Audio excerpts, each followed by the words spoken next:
Welcome back here live behind the paywall now for the IAME Grand Nationals. We're getting ready for Heat racing action here, starting with the Micro Swift drivers. We saw them put on a pretty cool show last night in that shootout race that ultimately saw Zane Burgess winning $1,000. But now, if you're the entire Sody Kart crew and if you're the entire Micro Swift class as a whole, you shift focus now to how you can win a Grand National title come tomorrow's main events. But it's still Heat 2 and 3 to come.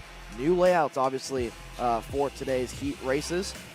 A layout that they ran on the Thursday practice, haven't done it since. Let's run you through your starting lineup here for the Heat 2 for Micro Swift. Slate Harrell, Lawrence Perriman, your front row. Marcelo Flores, Parker Stewart, Santi Orioli, Isaac Carvalho. As Santi Orioli has pulled off on the racetrack there, and you can see the frustration head down on the helmet as a red flag out. Red flag.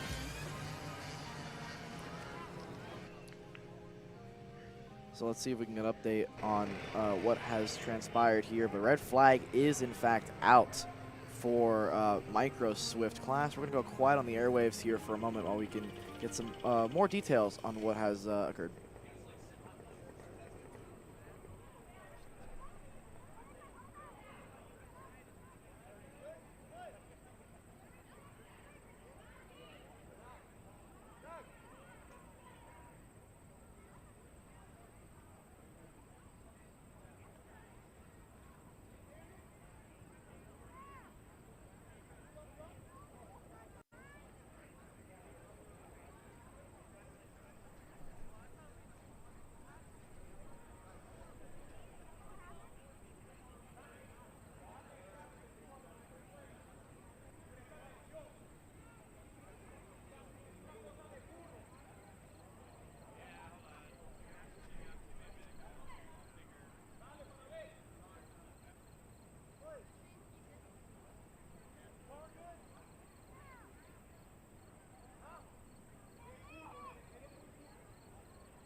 welcome back here after this red flag has subsided here. So hopefully we're going to get ready to go shortly with Micro Swift, but they're coming in the pits. So KA100 Junior needs to make their way over to the grid immediately, because they're going to get ready for racing action while the Micro Swifts come in the pits, do work, and then they do their heat race afterwards following this KA100 Junior heat race. So if you're in KA100 Junior, please make your way over to the grid now for your heat racing action.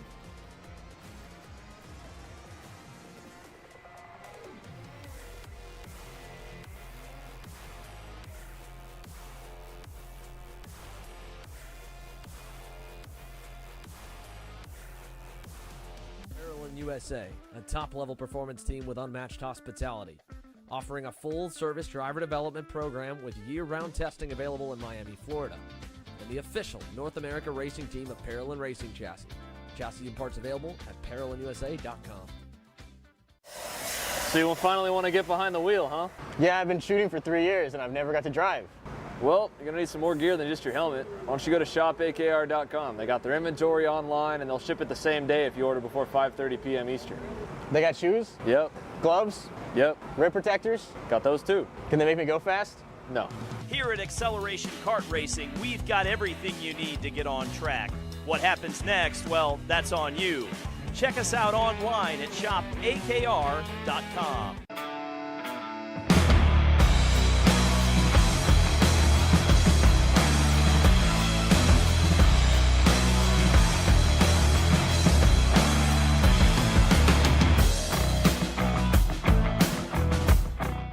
Are you looking for an advantage in your competition? Well, Kart Class has done the hard work for you. We've traveled to your racetracks to give you the inside knowledge. So what does Kart Class offer?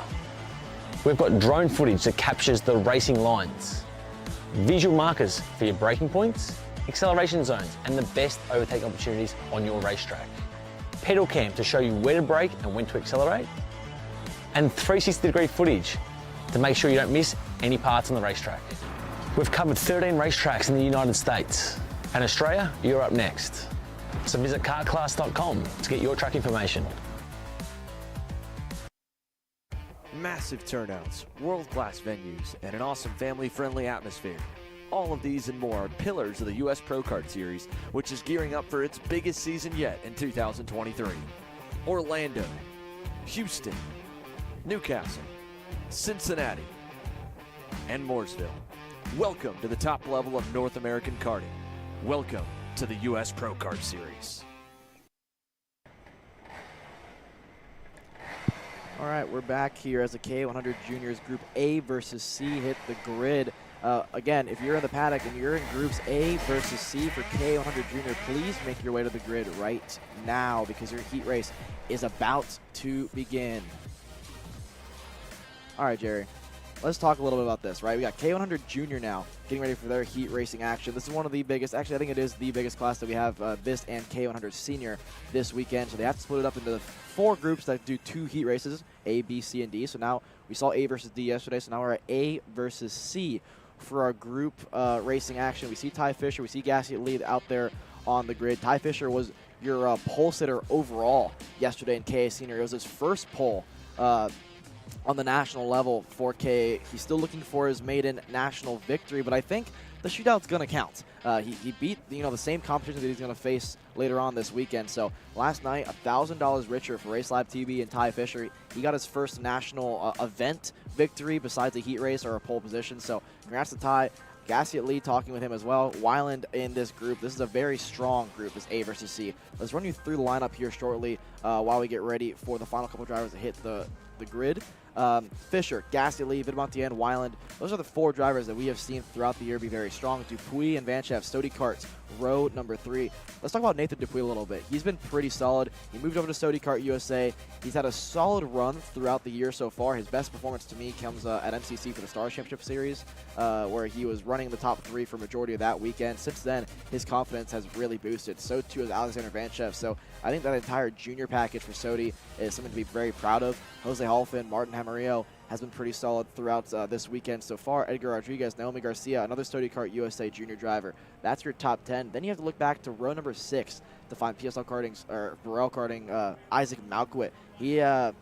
It's been up and down for him, I'd say, this week so far. He, through the warm-up sessions in the shootout yesterday, ended up in the grass, was still searching for pace all throughout the weekend. He's going to start inside of row number 6. Hamza Anbar, RPM Karting's OTK driver, is going to round out row number 6 as well. Remy Andretos, another Stody Kart USA Junior, row 7. Max Christea, TKG Kart Republic driver. He was pretty strong, I'd say, down there for the Stars Championship Series event when we went to Charlotte. Since then, his year has been pretty solid, looking for a little bit more pace on board that Kart Republic. Yeah, and then, to work our way back from there, Samuel Newell, Aiden Augustine on row 8, Benham Abernathy, the Hodes DD driver development, starting on the outside of row number 9, next to him, Carlo Rochetti. And row number 10, our 19th and 20th runners here, Maverick McKenna on the Sodi USA cart. And next to him, Owen Spite on the 888, rounding out our K100 junior field here for the Heat 2 A versus C. And to talk a little bit more about the groups here, A versus D, I believe, was the first heat. A versus C, and then A will go up against, I believe, the B group for our final heat race here later on today.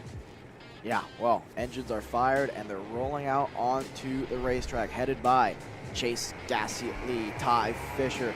This is going to be a pretty chaotic one here, I'd say, with this sort of technical style racetrack. So when we see the drivers take the greens, we did get a chance to see the micro swifts do it. So they're going to use kind of like that front straight for the green flags, and then from there it's going to be, a brawl to figure out where the passing zones are. They got to practice on Thursday, got to practice a little bit this morning for that warm-up session, but you really don't get to test overall race laps until you get to race day, right? So for Heat 2 and Heat 3, this is sort of a blind session. If you weren't here last year at this exact event where we did this layout before, you don't really know what the best passing opportunities are. We're using a lot of the same corners that we know, right? The pole corner.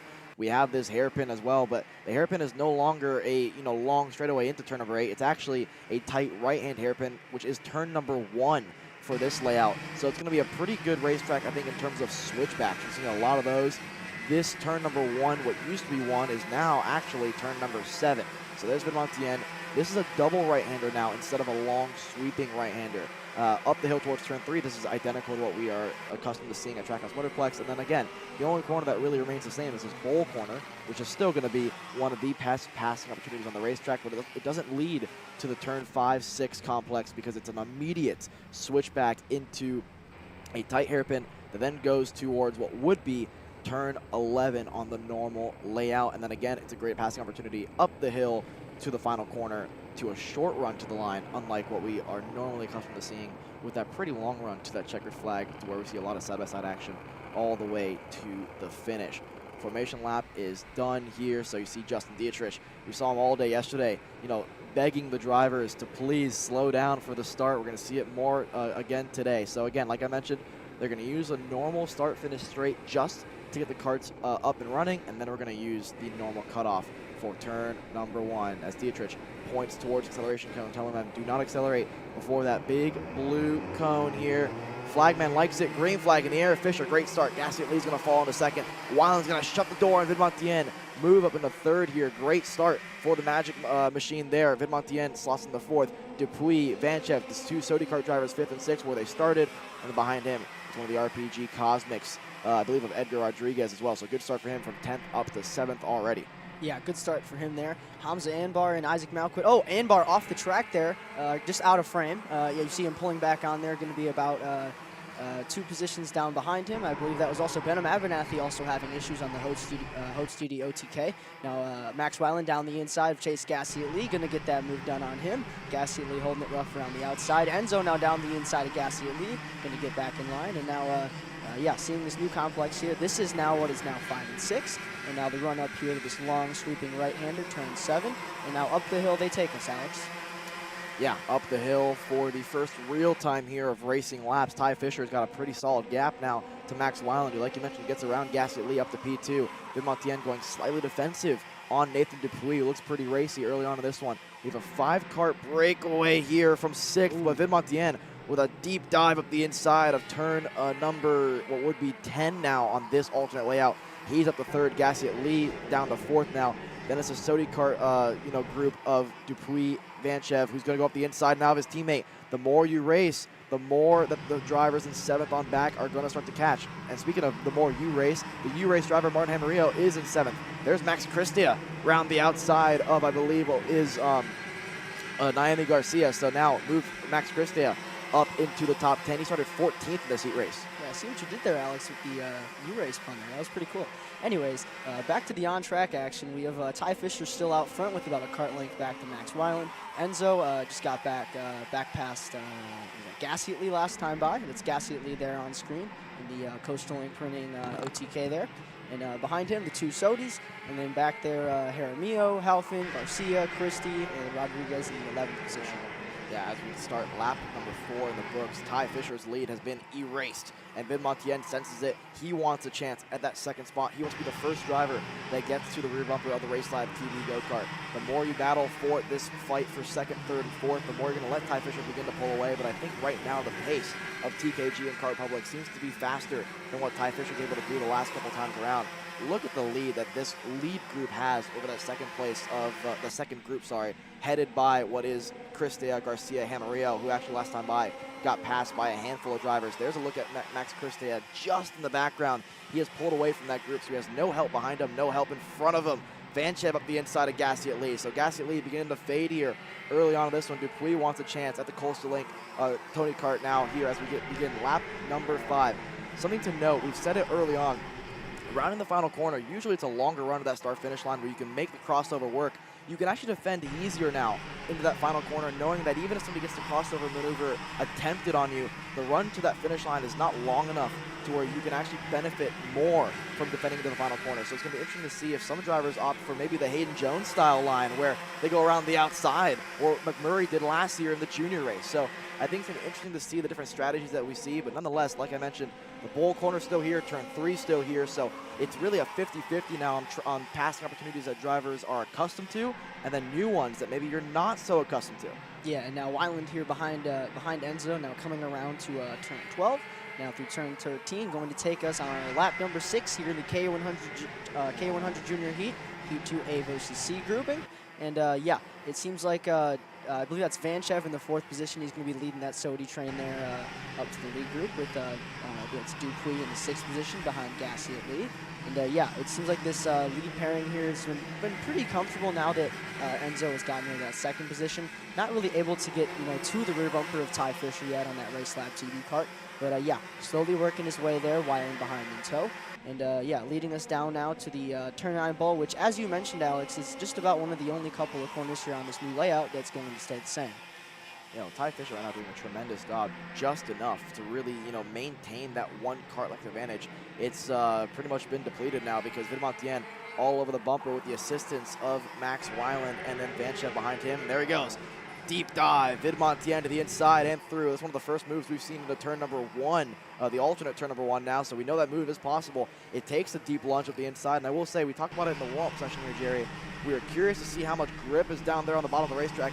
It seems to be enough. Wow, Vanchev with a hip check to Max Weiland, sends him to the wayside. So Alexander Vanchev goes to show you elbows out. Doesn't matter if it's Heat 2 or not. He's going to let them know how he wants to be raced. So Vanchev at the 3rd.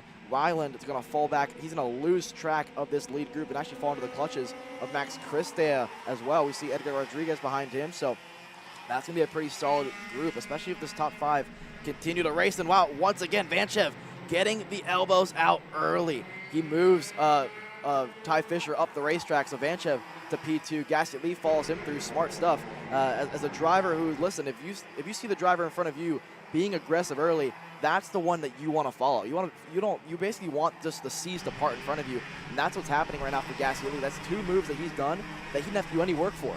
So for Vanchev up to P2, for Dupuis down in 6th. Ty Fisher now, he was your leader 2 laps ago. He's down to 4th. Yeah, I mean, like you said, when you're coming through the field and you see a driver, whether or not he got past you or you've seen him making moves in front of you, you're going to know that, yeah, when I get there, that's the driver I want to follow through. So, like you said, open up, when the C's part, just follow him through. And, that's exactly what Gassi Lee did there, going on Ty Fisher, following through Alexander Vanchev in the 2nd position. You know, I'll tell you what, for Ty Fisher, he might not be too happy with the way he was moved up the racetrack. So maybe if Ty can get back to him, could be some fireworks here in the junior classes. Gassit Lee with a deep lunge up the inside of Vanchev. Vanchev's going to try to follow through, but it was really offense turned defense on his own teammate as Dupuis now goes to 4th. Fisher is going to lose another spot down in 5th. Behind them, the more that they battle, Max Weiland was moved up the racetrack 3 laps ago. He's back within a chance here of a heat race victory. He's about a second back from this lead group, but the more they begin to battle, Max Weiland's going to have a chance here, and especially at least maybe to repay the favor on what Vanchev did a couple of laps ago. We're 9 laps into a 14-lap heat race here, so 5 to go. Vidmontien up on the wheel. We see head down, trying to get every bit of power out of that KA package, but I think right now this race is coming back to Gassit Lee. I mentioned earlier he was fading, but I think it was really just low tire pressures because right now that go-kart looks to be as fast as anybody's. The Coastal Link O2K might send a move to the inside if he wants it. He thought about it for a moment, but here now through turn 2 and 3, he's playing the long game here. He knows there's still 4.5 laps to go, and he's probably thinking in the back of his mind, listen, right now my go-kart's pretty quick. I think Enzo's pretty fast as well. And you look over his shoulder, they're pulling away slightly from that group of Vanchev, Dupuis, and Fisher. And I think he's also thinking of the fact that, listen, I don't want to bring Weiland back in the mix as well. Yeah, and it's definitely going to be tough to keep Weiland out of it because Weiland is currently purple, you know, with about a half a tenth over Ty Fisher's next best lap at a 41.191. But yeah, Weiland definitely going to be looking, you know, to have a little bit of fighting in front of him. And as I say that, Ty Fisher on the Race Lab TV kart's going to go by Nathan Dupuis for the 4th position. And yeah, Fisher now going to set his eyes back in front of him on the other Sodi kart of Vanchev. Yeah, and now coming around this last corner here with Gassit Lee right behind Enzo. And yeah, Gassit Lee is, you know, gotten to the bumper of Enzo. Not really trying to do anything with it so far as of yet.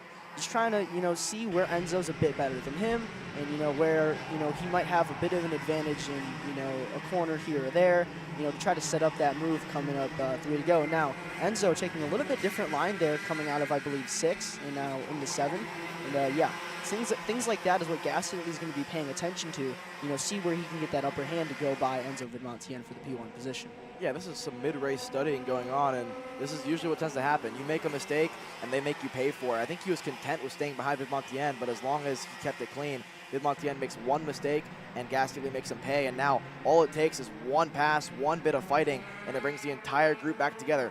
A couple of bumpers being shared in the final corner, but, you know, Rubbin's racing every once in a while. Ty Fisher, 1 to 2 for 1, at least gets 1 complete there. So Fisher back in the 3rd, and I think a couple laps ago he probably thought his heat race, you know, hopes were done, but with the fighting that happened in front of him, he's back into the top 3. Speaking of which, back into the mix, Max Weiland, he was 2 seconds off this lead group a couple laps ago. All that fighting brought him back into the mix, and then further back, only a 1.5 seconds in the distance. Max Christea has brought the likes of Naomi Garcia, Jose Halfin, Edgar Rodriguez back into the mix as well, and even Isaac Malkowit only 3 seconds back from that lead group as well. So anything's still possible here. 2.5 laps to go. And look at this. Vidmontien starting to defend early, and so for Gassit Lee, it's the biggest lead we've seen from any of the junior drivers all weekend. Vanchev throws a late move on his teammate Dupuis. Dupuis not very happy with that one here. Do we see a move from Weiland now? No, thought better of it.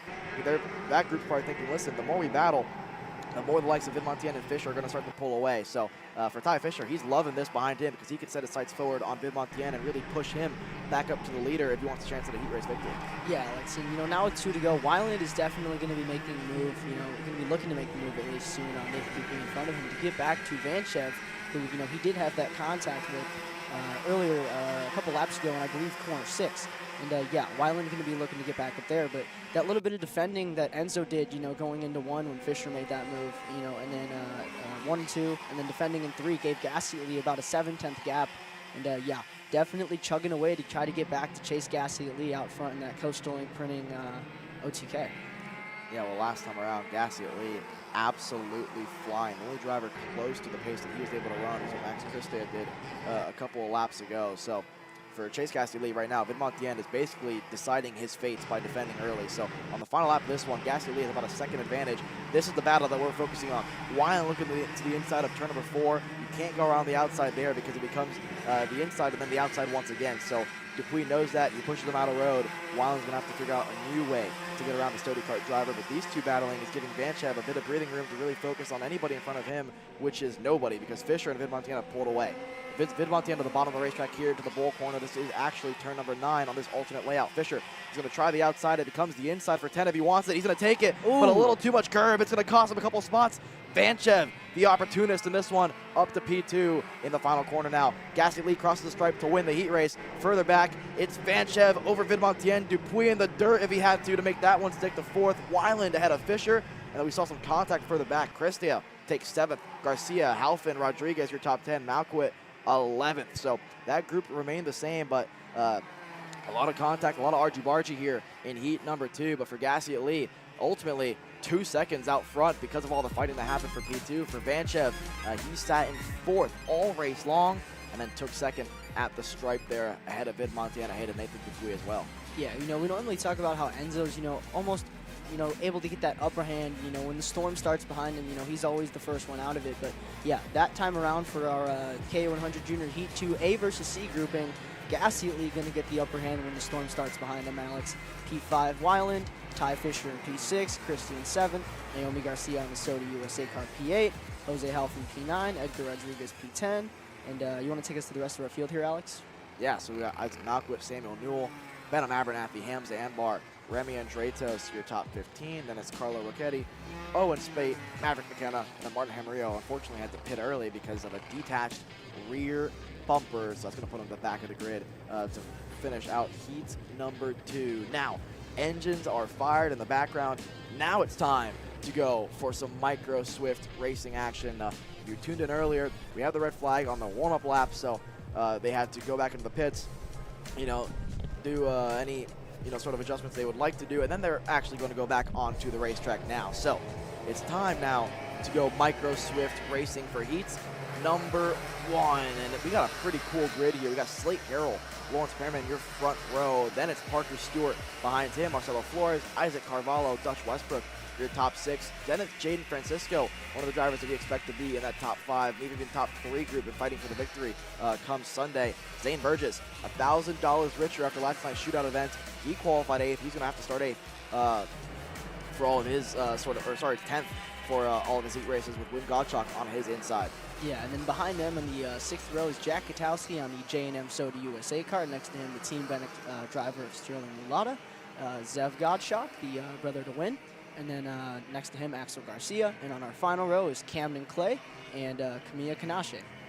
Yeah, so now as the warm-up lap gets ready to be complete, we're going to have Slate Harrell, the Super Tune driver, alongside him, BJR MDR on that front row. These two drivers had a pretty solid heat race, but I will say they both got pushed to the wayside in heat number 1, so they're going to look for a much better heat 2 result. They're starting on the best row on the grid, I'd say. So for those two drivers looking for a much better heat number 2 here, Marcelo Flores, SLA Karting, he's had a pretty solid second half to his year. I'd say this summer stretch has been very good for him. As we see in front of our commentators booth, we're looking for the 16 MPG driver, Santi Orioli, late to the grid. I don't think they realize that we're getting ready to go for heat racing action. We know they were kind of involved in that red flag incident on the warm-up lap. I don't think they're going to make it. They're not going to make it. Orioli's going to try to make it onto the grid, but unfortunately, he's going to go out onto the racetrack here, so let's see what they decide to do here for the IAME Grand Nationals. We're taking the green flag, so it's essentially a pit lane start for Santi Orioli if they allow it, but nonetheless, green flag in the air. Slate Harrell is going to claim that top spot, and there goes Santi Orioli taken to the green flag here. So for Orioli, pit lane start for him. For Slate Harrell, he leads your field to turn number 9, but Lawrence Perriman's going to take the inside and reclaim that top spot. Behind him, Marcelo Flores up a spot already from 4th up to 3rd. Dutch Westbrook started 6th. He's to 4th. His teammate Win Gottschalk behind him. There's Zane Burgess already looking for a move to the inside. Couldn't make a stick on Parker Stewart. So Zane Burgess up into 7th already. Yeah, LP, all the way right to the early lead, Lawrence Perriman, as we see Zane Burgess go down the inside of Parker Stewart there. Talk a little bit about Parker. We've seen Parker have that DNF in the first Micro Swift heat yesterday. Parker's definitely going to be looking for a consistent finish here, if anything. Now we have Dutch Westbrook and Win Gottschalk side by side in front of Zane Burgess for the 4th position. And yeah, pretty clean start there. There was a little bit of contact as they're now fighting for 4th again. Burgess going to get that 5th position from Dutch Westbrook. Parker Stewart behind Dutch Westbrook. And yeah, look for Zane Burgess to be looking for that 4th position here, Alex. Yeah, we have a 3-car breakaway out front. Slate Harrell, he started on pole. He wants to lead back. He's going to take it with the help of Marcelo Flores. This group of 3 was starting to pull away from that second group, but the more they fight, look at this. Win Gottschalk right back in the mix. He wants a chance at Perriman. He's going to do an over-under here in the final corner. Win Gottschalk's going to move him all the way up the racetrack if he has to make that move stick. Burge is going to follow through. Westbrook's going to follow through as well. So Lawrence Perryman leaves the door open for one moment. He was at 3 spots. Now it's damage control for the BGR MDR driver. He's going to reclaim that spot on Westbrook and put him onto the curb if that's what it takes. Lawrence Perryman's going to retake that 6th position, but look at this. The more they fight, Westbrook with a great move up the inside of the double left-hander. He's going to take that 6th place right back. This is great action for us to watch here in the commentator's booth, but they're letting the front 5 get away. Yeah, all this fighting, it definitely doesn't help their gap to this lead 5. And yeah, Marcelo Flores, yesterday's winner, now down the inside as there's a little fighting further back around Jaden Francisco in the 9th position. And yeah, we are hearing an update. Santi Orioli has been black flagged, so no heat race finish here in heat race number 2 for Santi, Alex. Yeah, unfortunately for them, I don't think they realized that the heat race was underway at this time with the schedule change after that red flag. So for the MPG driver, that's going to be a DNF here, this DSQ actually, disqualification most likely in the result book for him. So he's going to have a lot of work to do come tomorrow when they combine the heat race results from today into the super heat. So for Marcelo Flores, he's now your new leader. He started on that 2nd row. He's up to the top spot. Slate Harrell, Win Godchuk started outside your top 8. He's up to 3rd, and how about it? Speaking of starting outside your top 8, starting 10th in this race was Zane Burgess. He had a rough qualifying. He was late to the grid in qualifying yesterday. He was able to get a couple good laps in, but not good enough to qualify where we expect him to be. He's up to 3rd now with a great move from Win Godchuk. Burgess is going to follow him through. Right now, I think these 2 drivers, the 2 that went at it yesterday and last night's shootout event in the rain, seem to be the 2 fastest right now on the racetrack. 4 laps complete, 5 laps now underway for a 13-lap heat race. Yeah, Marcelo Flores still out front. Right behind him, Win Godchuk, but not for long. Godchuk's going to go to the lead, Alex. And, the 4th place driver, Slate Harrell, yesterday, we've seen him, get out front, lead some laps after, grabbing the pole position. And, he was really, really exciting to watch yesterday. So it's going to be interesting to see what he can do if he can get back to this lead group. But now that Zane has gotten into that 3rd position, he's all over the rear bumper of Marcelo Flores. And, yeah, it's going to be interesting to see how this unfolds here. 8 laps to go here down the back straightaway. The first time all day that Win Godchuk has led a race. Marcelo Flores thought about taking it back from him. He's going to think better of it, though, because in the Microswift class, really in this low horsepower categories, you really want to work together to try to pull away. But Zane Burgess says, you know what, let's do that once I'm in front of you. Zane Burgess now to the 2nd place spot. It's going to give Win Godchuk a bit of breathing room here, but we know how quick the Sody Kart package is, especially in the Microsoft category. So for Zane Burgess, he now leads that 2nd group consisting of himself, Flores, Slate Harrell, and then just holding on is Dutch Westbrook to that final 5th and final spot on this 1st group. Yeah, and Dutch had a little bit of a rough day yesterday, but, he's definitely looking a little better today. Currently in that 5th position. Parker Stewart, who I mentioned yesterday, had a DNF. Currently in that 6th position, so it's definitely going to be a bit better for his average starting position. Looking up for that main event Sunday. Obviously, still have the 3rd heat to go, but yeah, Zane Burgess currently in that 2nd position. We've seen this kid at Stars, USBKS, Scusa, you name it, he's there. But yeah, this kid definitely going to be looking for that P1 position as we have a pass there for 4th as Dutch Westbrook goes past the Super Tune USA Paralympic Kart of Slade Harrell. And yeah, Alex. Zane Burgess now down the inside into the P1 position, and now Godchuk's going to say, no, you aren't, right back down the inside, side by side, a little bit of contact, Alex. What are you thinking here? Yeah, well, Burgess, he threw a late lunge in the 1 and caught Godchuk off guard. He was actually able to hold the outside of 1 and made it stick in the turn number 2. So these drivers not afraid to take the gloves off here, even for heat number 2. I don't really agree with all the racing. It's awesome, again, to watch. If you're on the fence line, you're probably pretty nervous. But the top 2 had a bit of a breakaway, but now they brought Flores, Westbrook, and Slate Harrell back in the mix. And if they're not careful, in the background, it's the 2 RPM boys, Jaden Francisco, Parker Stewart. Francisco got around his teammate last time by and actually was the fastest driver on the racetrack last time around. This is going to help. Here goes Win Godchuk with the inside. Flores follows him through. I think Burgess might be able to hold on a 3rd here, but after Godchuk defends, it's going to give Flores a chance at the over-under here. Across the stripe to start lap number 8. Flores to the lead. Burgess the 2nd now is going to give the elbow to the Bennett driver. Harrell's going to follow through, and now it's a Bennett 4 and 5 with Westbrook back in the mix. And look at that, Jaden Francisco. He's going to join the party here. It's a 6-car breakaway out front. Yeah, 6-car breakaway, but, not for long if they're going to continue to fight like this, Alex.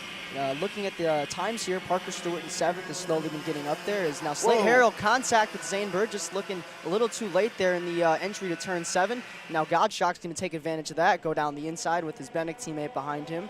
Also getting that move there. Zane Burgess now down the inside of Flores for the P1 position. Going to get it done, clean and through.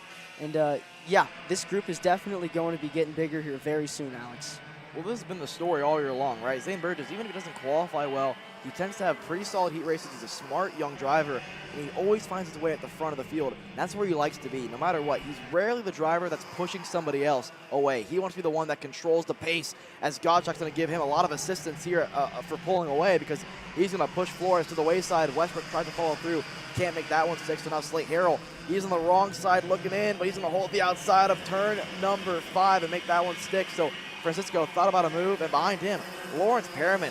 He started on the front row for this heat race. He got pushed way off the racing line early on in this race. He fell back outside your top 8. He's back in the mix now. He sits 7th at the moment.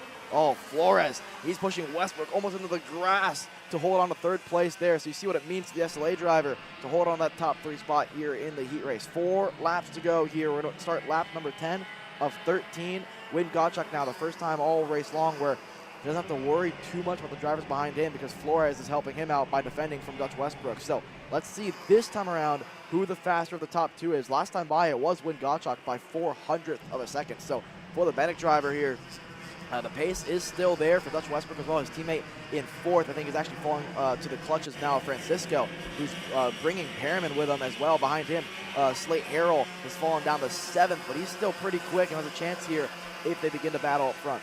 Yeah, and LP Lawrence Perriman, number 28, currently in P6, has the fastest lap by about 4/10. He's about 4/10 better than Zane Burgess, your current leader. And down the inside there, that was Dutch Westbrook on Marcelo Flores for the 3rd position. But yeah, it's kind of just split up here, into like 2 groups. You have this lead 2 here, Zane Burgess, as Godshock now goes down the inside there for the P1 position. And then the second group behind them, Westbrook, Flores, Francisco, Perriman, and Harrell. Yeah, good move for Win Gottschalk there. And wow, Burgess late lunge. He sells the move, and Burgess back to the point. And maybe, I don't want to say a brake check, but he definitely didn't get on the gas as early as Gottschalk would have liked. Ran into the back of him. So now all that fighting is going to bring this group back into the mix. Here comes Westbrook. Here comes Flores and Jaden Francisco. We have 2.5 laps to go for Zane Burgess to hold on and, go back-to-back after last night's shootout victory. He wants to win heat number 2, defending up the hill towards 3. It's going to give him a bad run as they go down the hill towards the bowl corner here. Win Gottschalk to the outside. Not a whole lot of grip there, but for Westbrook, there's a lot of grip on the inside. He's going to take P2 away. And Burgess, he's starting to defend maybe earlier than Sodi would like, maybe earlier than some of these drivers would like. But if you're in 5th on back, you love the defending because it's bringing you back into the mix. 2 laps to go for Burgess. He goes wide. Westbrook thinks about a move. Gottschalk thinks about a move on his own teammates. Can't make it stick, and now he has to defend from Flores, who has to defend from Slate Harrell, who's going to go up the inside of Jaden Francisco. But overall, Lawrence Perriman, after all of that, a 2-for-1 into turn number 3. He takes that 4th spot, and Burgess goes wide, defends in the 4. He goes wide on the exit, and Dutch Westbrook takes the lead now. Yeah, Dutch Westbrook set him up perfectly there, going a little wider into the entry at turn 5, and then getting the over/under into 6. Is now up we go into the up the hill in turn 8. Now down to the turn 9 bowl. Currently, still Westbrook out front with Zane Burgess behind. Going to get the bumper though a little bit from Godshock trying to get around him, and this is all going into the hands of Dutch Westbrook. Oh, this is about to get ugly here as Burgess tried the inside move, couldn't make it stick, got a whole lot of curbing there, and as they get ready to see the white flag in the air, I think this is going to be when Dutch Westbrook started to lose at this point. His lead has grown tremendously to over a second. Francisco and Flores starting to defend. Flores going to have a decent chance now because Burgess defending from Jaden Francisco, Slate Harrell behind him. All the while, Dutch Westbrook's lead continues to grow, and Marcelo Flores again defending in the 4. It's going to turn defense into turn number 5 here as Burgess goes wide to give Francisco a chance here as they go towards the back section of the racetrack area. Yeah, now going into turn 7, Zane Burgess in the P3 position. Behind him, Jaden Francisco, who has slowly worked his way up the order today into the 2nd heat.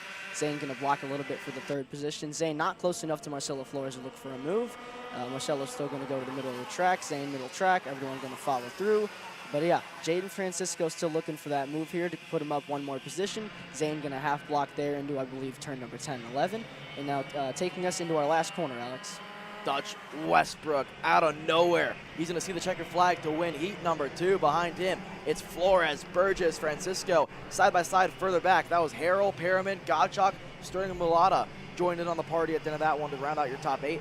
Parker Stewart, the first driver in that second group, ahead of Isaac Carvalho there to round out your top 10 in a chaotic Micro Swift heat race. That's some racing action that we can expect all day long. I'm looking forward to it. Yeah, and to run you through the rest of your field here outside of the top 10, behind Isaac Carvalho is Zev Gottschalk, Camille Canache, Jack Katowski, Camden Clay, Axel Garcia, and Santi Orioli, who was unfortunately not able to make it out for this one. All right, well, that was Micro Swift heat racing action. When we come back from this quick commercial break, we're going to get ready for groups B versus D in K100 Junior.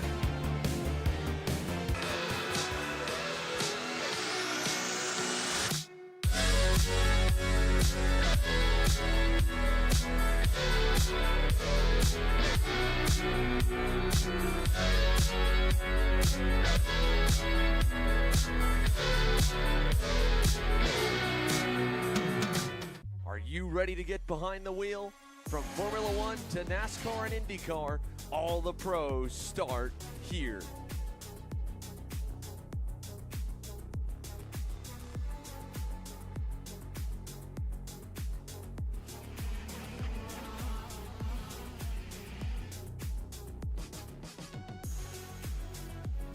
For more information, check us out online at mcckarting.com or call us and go racing today. This is Henry. Henry feels sad. Henry feels sad because it's time for his next big race and his go-kart is in bits. Henry doesn't know that Acceleration Kart Racing is the United States' #1 shop for all of your karting equipment needs. Henry also doesn't know that Acceleration Kart Racing can deliver anything from tires to race suits and even wheels directly to your front door or to the racetrack itself, quickly and efficiently, with tech support available 6 days a week. Poor Henry doesn't even know that Acceleration Kart Racing offers free shipping to mainland USA on selected product if you spend $200 or more. Do yourself a favor. Go to accelerationkarting.com and make sure that you are never left stuck on the pre-grid with Henry. Be smart and don't be like Henry.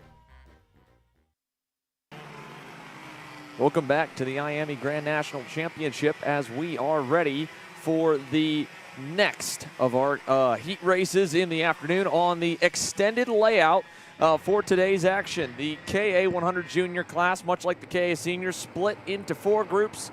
You'll race everyone in your group 3 times. You'll race everyone else once as they head down the front straightaway. A great qualifying effort for young Tristan Murphy on the inside and Forrest Adams on the outside. They'll go all the way down to turn number 1 on the original layout for the start, as we've seen already.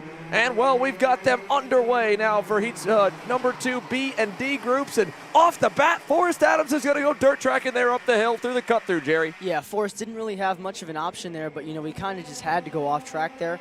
Yeah, going down here, Peyton Westcott going to give the bumper to Tristan Murphy. Nate Golseth holding it hard around the outside, going to get into that second position. So smart situational awareness there from Nate Golseth. Going to be able to get into that second position. Westcott in third. And I believe that is Martinez behind her. And yeah, a little bit of a chaotic start there. Now Travis Pettit down the inside of Forrest Adams. Oh, Into the wall for Emerson Lane. That's the 850 Hotes DD Tony Kart. So we're down 1 already. Forrest Adams still trying to hang on around the outside in that double right-hander that turns now into a single right and then a switch back into the left. So what looks like a very bad place to be coming out of the hairpin, Jerry. As you and Alex have touched on, the alternate layout that we're running today, there's a lot of different kart placement positions where you'd actually rather be on this Saturday than the original layout here at Trackhouse Motorplex. And some of the drivers that maybe have run the club races here are familiar with this layout. A handful might have gotten some racecraft practice in running in the groups through practices 1 through 3 on Thursday. But for the rest, this is trial by fire. This is learning what works and what doesn't. And well, at the end of the first lap at speed, Tristan Murphy leads Peyton Westcott, Nate Golseth, and Amador Martinez. And with 1 lap in the books, Forrest Adams from the outside of the front row down to 8th. Talk about a quick backward slide. yeah, not too good of a start there from Forrest Adams. It just seemed like he kind of had, you know, been stuck on the back foot there, Xander.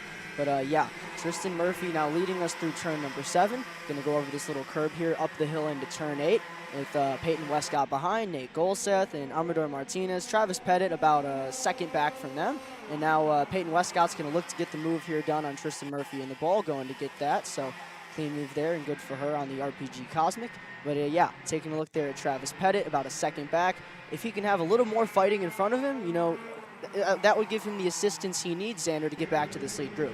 Yeah, he's not far. That last lap by Travis was a solid one. A 49.950. That first lap, the best laps are kind of a bit off by the way that the loop goes, because they counted that first half a lap at speed.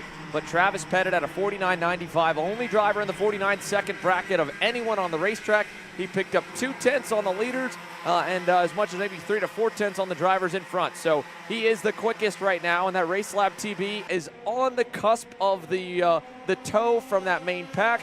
And if you go back from him, Kai Mars has also been on the move. Kudos to the TKG Kart Republic driver. If we remember back to yesterday, Jerry, you and I called that first heat race. Kai made it about 100 feet up the hill to turn 3 and then got sent and into the wall. So he's already having to come back from one disastrous opening heat. He's 6th right now with that white helmet on that TKG machine, trailing this main group. With now Pettit arriving on the scene to Nate Golseth and Amador Martinez, who have traded the 3rd spot. Yeah, and you know, to have that DNF yesterday for Kai Mars, it's so crucial here in today's heat races that, you know, he can just get a finish on the board. And, you know, as Travis Pettit there now goes down the inside of Nate Golseth, that's going to put Pettit, I believe, into the 5th position, as Martinez also got around him. But, yeah, Pettit now into this lead group. He's going to have to get to that rear bumper of Amador Martinez so, you know, they can start chugging forward into that lead group, Xander. Out of what is that turn number 4 section through the quicker cut through today. We've seen already with this track layout through the shootouts last year the difference of passing zones and where you can get by. We've seen a lot right here in this sector where you can send it from pretty far back at low speeds just because of the way they kind of weave back and forth. I'm curious here, though, if at all we're going to see the pack racing we saw yesterday, because this layout is just, it's still very similar in the rev range that you run. I don't think the gear ratio probably changes all that much. You're not that much faster at the end of the straight. You're also not that much slower either. But the constant turning of the wheel back and forth, left to right, makes it, I think, a little more technical, and it plays into the hands of drivers that have a lot of raw speed, but maybe have gotten, you know, the worst end of some of the battle packs that we're so used to seeing in KA Junior. And prime example right now, I would say, is that young lady out front. Peyton Westcott has been unbelievably quick throughout the summer stretch, you know, on her RPG Cosmic. But yet it seems like every race there's just been one moment that has sent her down the leaderboard. She ends up driving back forward to a respectable finish, but it's prevented her from getting that maiden national win. Right now, here on this alternate layout, as Travis Pettit has gotten his way by Nate Golseth for 4th, she's starting to inch her way away from the rest of the field. 4/10 out from Tristan Murphy, and typically, if this was the regular layout, what they'll race tomorrow, that gap would evaporate by the end of this straightaway. And it will get close. Murphy's going to get almost to the rear bumper, but he's going to stay about a car length away. So I think really the driver and, of course, the chassis setup and the mechanic and tuner team combo for sure getting the right gear and kart setup for it. But a track like this, the layout that we're running, seems to allow the field to spread apart easier. Yeah, Xander. I mean, it would definitely be a different story if, you know, they didn't have those 3 practice sessions, I believe, Thursday. But, you know, since they had those 3 practice sessions, they were able to get, you know, figure out what the setup needed, you know, compared to the normal layout, and, you know, what the gear needed. I'm sure it's not too different, you know, of a gear ratio like you mentioned, but, you know, it's a lot more tighter of a course here today in the second heat race. But yeah, Peyton Westcott certainly figured it out the best here in this K100 Junior Heat 2B versus D group. And again, we talk about, you know, chassis setup, gearing, etc. Look, I can only imagine that Peyton Westcott and Amador Martinez, they're about similar height, looks to be about roughly similar build, and yet she's about 1.5 seconds up the road and has been lapping over the course of just the 7 laps we've run so far, a couple tenths better than Amador. So that's you know, a testament to the driver and all the hard work that all the teams and drivers do in the data room, looking over video to try and get more speed. I think that's making just as much, if not more, the difference. Now let's look at Travis Pettit. We mentioned earlier in the race that he was lapping at a 49.5 or 49.9 early, and everyone was in the 50s. They've since now gotten down to the low 49s. We're talking nearly a full second swing over the course of the session. And well, if there's anyone that can kind of tell us what's to expect from the racetrack as it goes, I would think a track with this, this many corners, so much low to the tire that the next race, the X30 Pro Seniors, will look very similar with a big pickup in lap times when the tires hit peak temperature and peak pressure. But don't hear it from me. Let's go and ask the 9-time pro champ. Ryan Norberg is standing by down on pit lane with Alexander Searle. We'll wait a minute here. Looks like we were going to be going to him. There he is. Now we'll go down over to Alex. Alex, let's try that one more time here. Send it your way.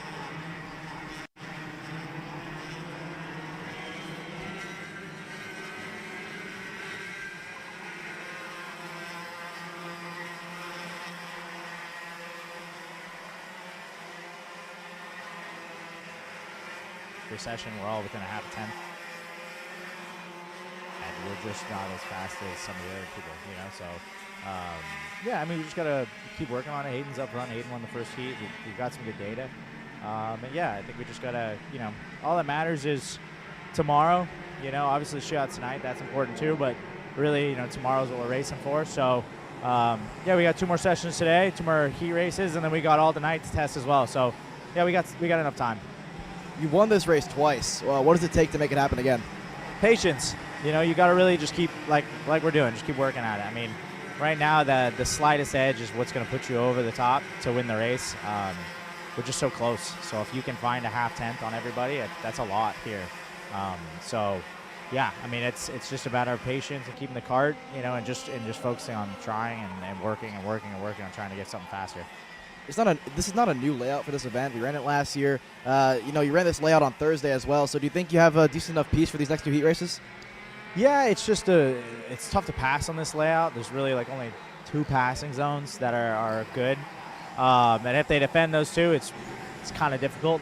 But yeah, I mean, we have speed. I think we just got to try to, we just got to move up. Enough. I mean, like I said, it's just about getting a good starting spot for Sunday. We're running the normal layout Sunday, and the draft keeps everybody there. So, I mean, as long as you're in the top 5, then you really at that point, it's kind of up to whoever's going to win it. Thank you, Ryan. Yeah, of course.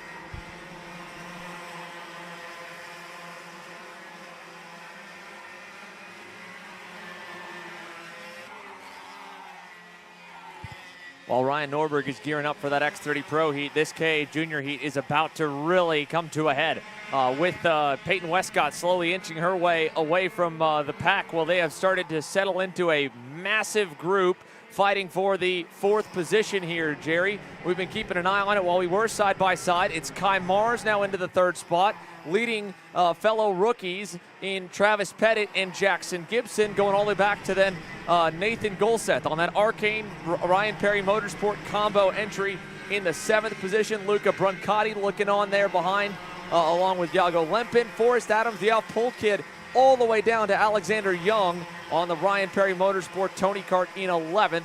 2 laps to go, and they just shuffled quite a bit here in the last couple of moments. Yeah, Xander, what we missed a little bit there while we were side by side is we had Kai Mars go by Travis Pettit, and then, Travis was like, no, I'm going to take that back. And then we had Jackson Gibson go down the inside of Mars, and then Gibson was actually leading this second group here. But, yeah, it just seems like Pettit didn't really have the pace to stay up there, as now the white flag comes out here. Pettit down the inside, going to take that 4th position. Jackson Gibson on the outside of Kai Mars now, trying to hold it rough around the outside. Pettit going to hold that P4 position. Is now Nate Goldseth around the outside there, gets stuck out. P8 now for Nate Goldseth, going to be looking to get a little more here. Travis Pettit now taking us around to turn 7, this long sweeping right-hander. Going to park the apex a little bit there on the entry, and now taking us up the hill, Xander.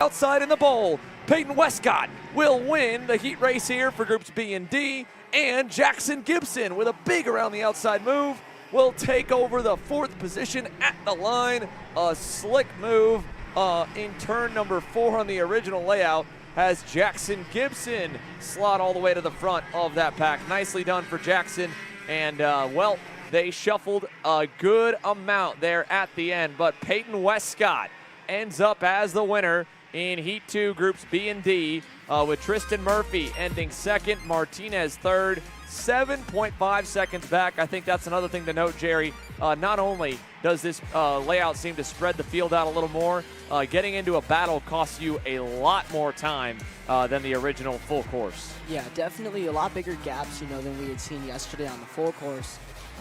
Obviously the full course is a lot less technical, some would say, and, definitely a lot more high speed. But, with this layout we have today, Xander, it's a lot tighter, a lot more racing, and, it definitely, gives the drivers some more room to fight. Well, when we talk about fighting here, we're going to get to see a lot of it, I think, in this X30 Pro Main on Sunday with the full regular course layout. If anything like Heat 1 yesterday was a sign of what's in store. But we have yet to see them on this alternate course in race conditions, much like the rest of the classes. And we're going to get ready to bring you the lineup of how they will go on to the racetrack. It was 9 thousandths of a second that separated Hayden Jones from Paulie Massimino on the front row after qualifying. But even closer than that was the entire top 6, separated by just a couple of hundredths all the way down. You had Frankie Mossman on the inside of row 2. Rookie Nix Eggleston on debut here. He had a rough go of it to get things underway yesterday. Went through the cut-through much like Forrest Adams, and we never really saw much of the Ruthless Karting X3 afterwards, with Carter McMurray making it 2 rookies that'll line up inside the top 5. Yeah, and then next to him is the Holtz DD driver of Nicholas Terlecki. And then on your 4th row, Mr. 9-time Ryan Norbert next to Jacob Kolar. And then Justin Adiconis making his return to karting next to the SLA racing driver of Dalton Haynes. Row 6, Brandon Carr. Aiden Levy, who is, I believe, still sick today, Xander. So definitely going to be interesting to see how he holds up with this heat. And, being behind the wheel of this X30. Row 7, Cameron Weinberg. Rookie Jackson Wolney on the outside or inside of row number 7. And row number 8, Kieran Rogers. Josh Holtz, Mr. Holtz himself. Pierce Jaso, row 9. Next to his teammate Santa Fernandez and All Speed Concepts, row number 9. And to round out our field, Xander, Christian Blevins Jr. and Henry Lepard. We'll have Austin Perrin back in 21st. And, yeah, indeed, you brought up Aiden Levy. He is absent from action this week. Matthew Mockabee is stepping in as the reserve driver on both entries to try and at least get through today. I imagine from Aiden's point of view, he's hoping to maybe get back behind the wheel for tomorrow's mains. But I know that he hates that he's having to miss this. We hate not seeing him here. For Mockabee, the bar is set pretty high for one driver who's been notoriously fast around this circuit. And let's see how he does in this first time subbing through as we go green for Heat 2. And off the bat, there's contact. Terlecki and Norbert collide, and he's going to go wide along with Jacob Kolar. Both of them giving about 8 or so spots through turn number 3. Yeah, Xander, we saw Norbert have a little bit of contact there. Ooh, I believe that's Henry Lepard, and is that Frankie?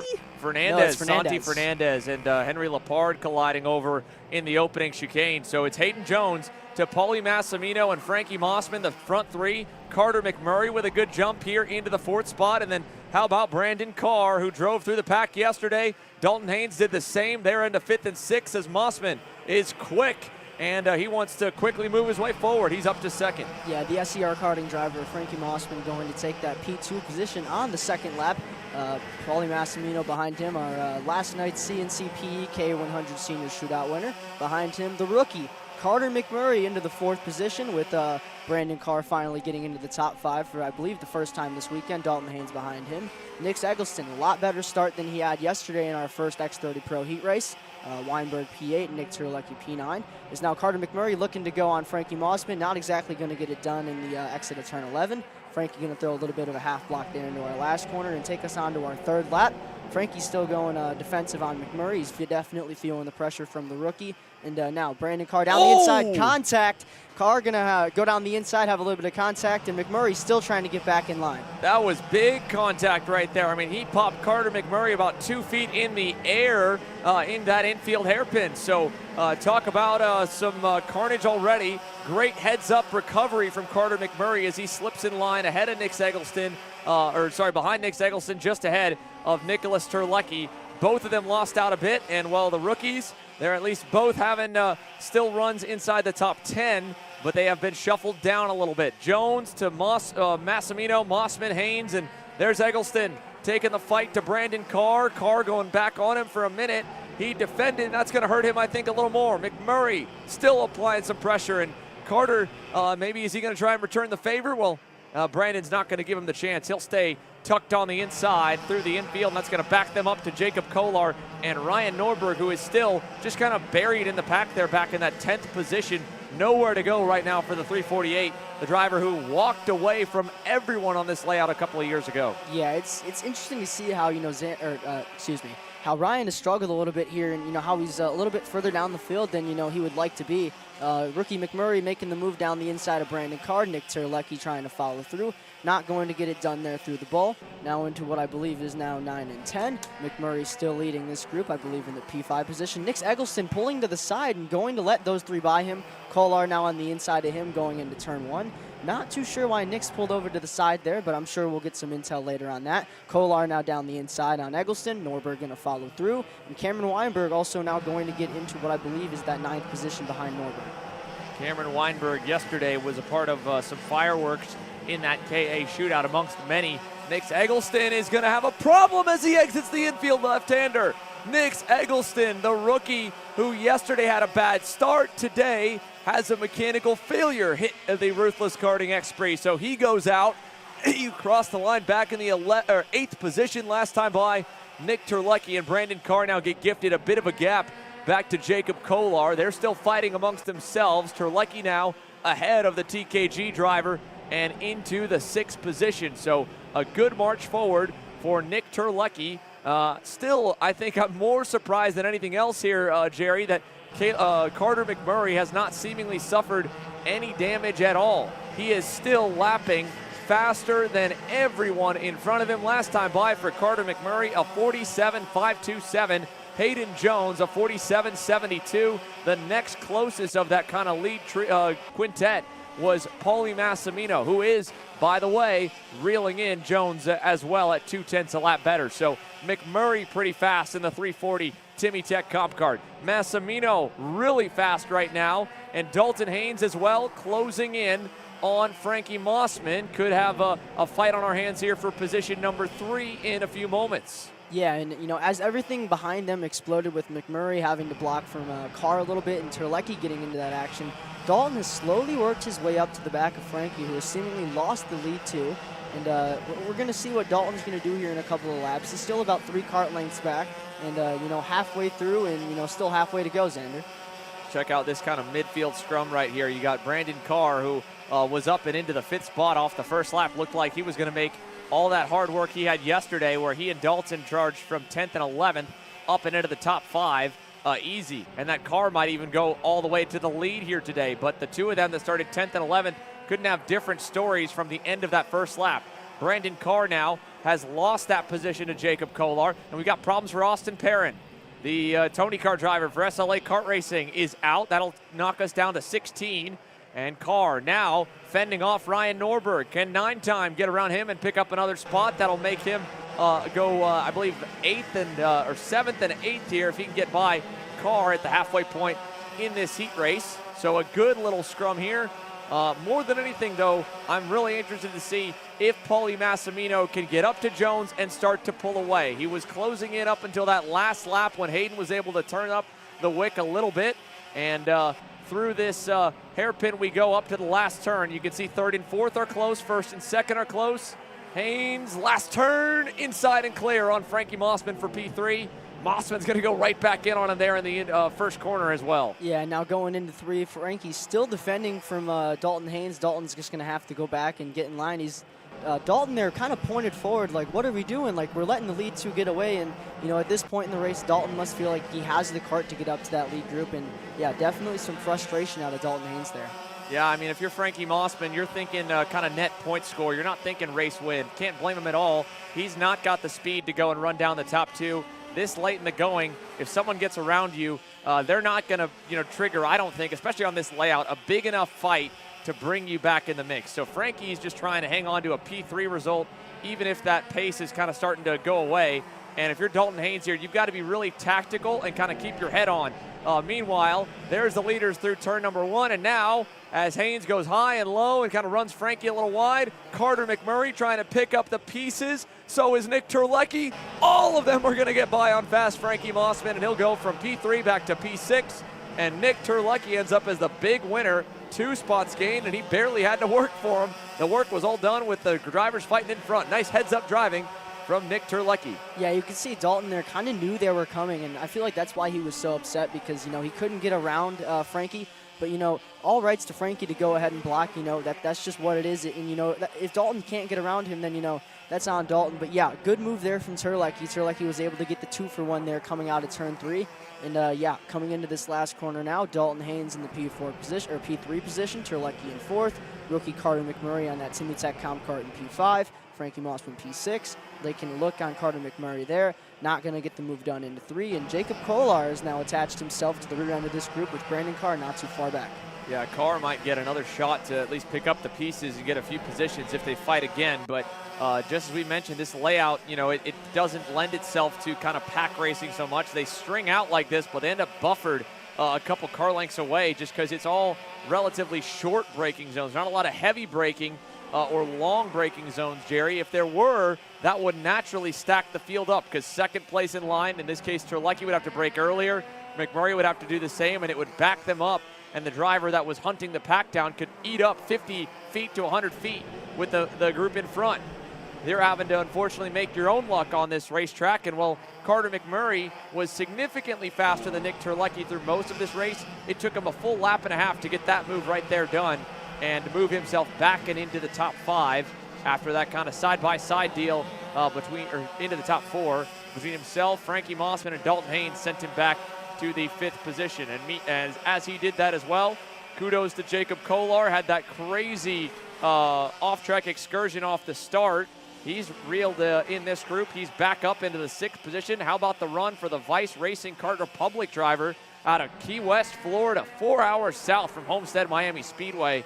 And the long trek up here to North Carolina, Jacob Kolar trying to make the most of it here on the alt layout today. Yeah, and something to mention, last time by, Justin Ataconis was actually the only driver quicker than Hayden Jones and Paulie Massimino. Taking a look at Ataconis, he was able to get by Ryan Norberg last time by, and he's now setting his sights on Brandon Carr in the P8 position with, I believe, 2 or 3 laps left. And definitely going to be looking for Justin, you know, to make his way up to the back of Carr, you know, because he has all that pace right now. You can see all the rubber being laid down there in what was the original Turn 1 complex on the racetrack. I'm curious if that's going to see lap times get a whole lot faster when we get later on into the day. It's definitely cooler temperatures than yesterday.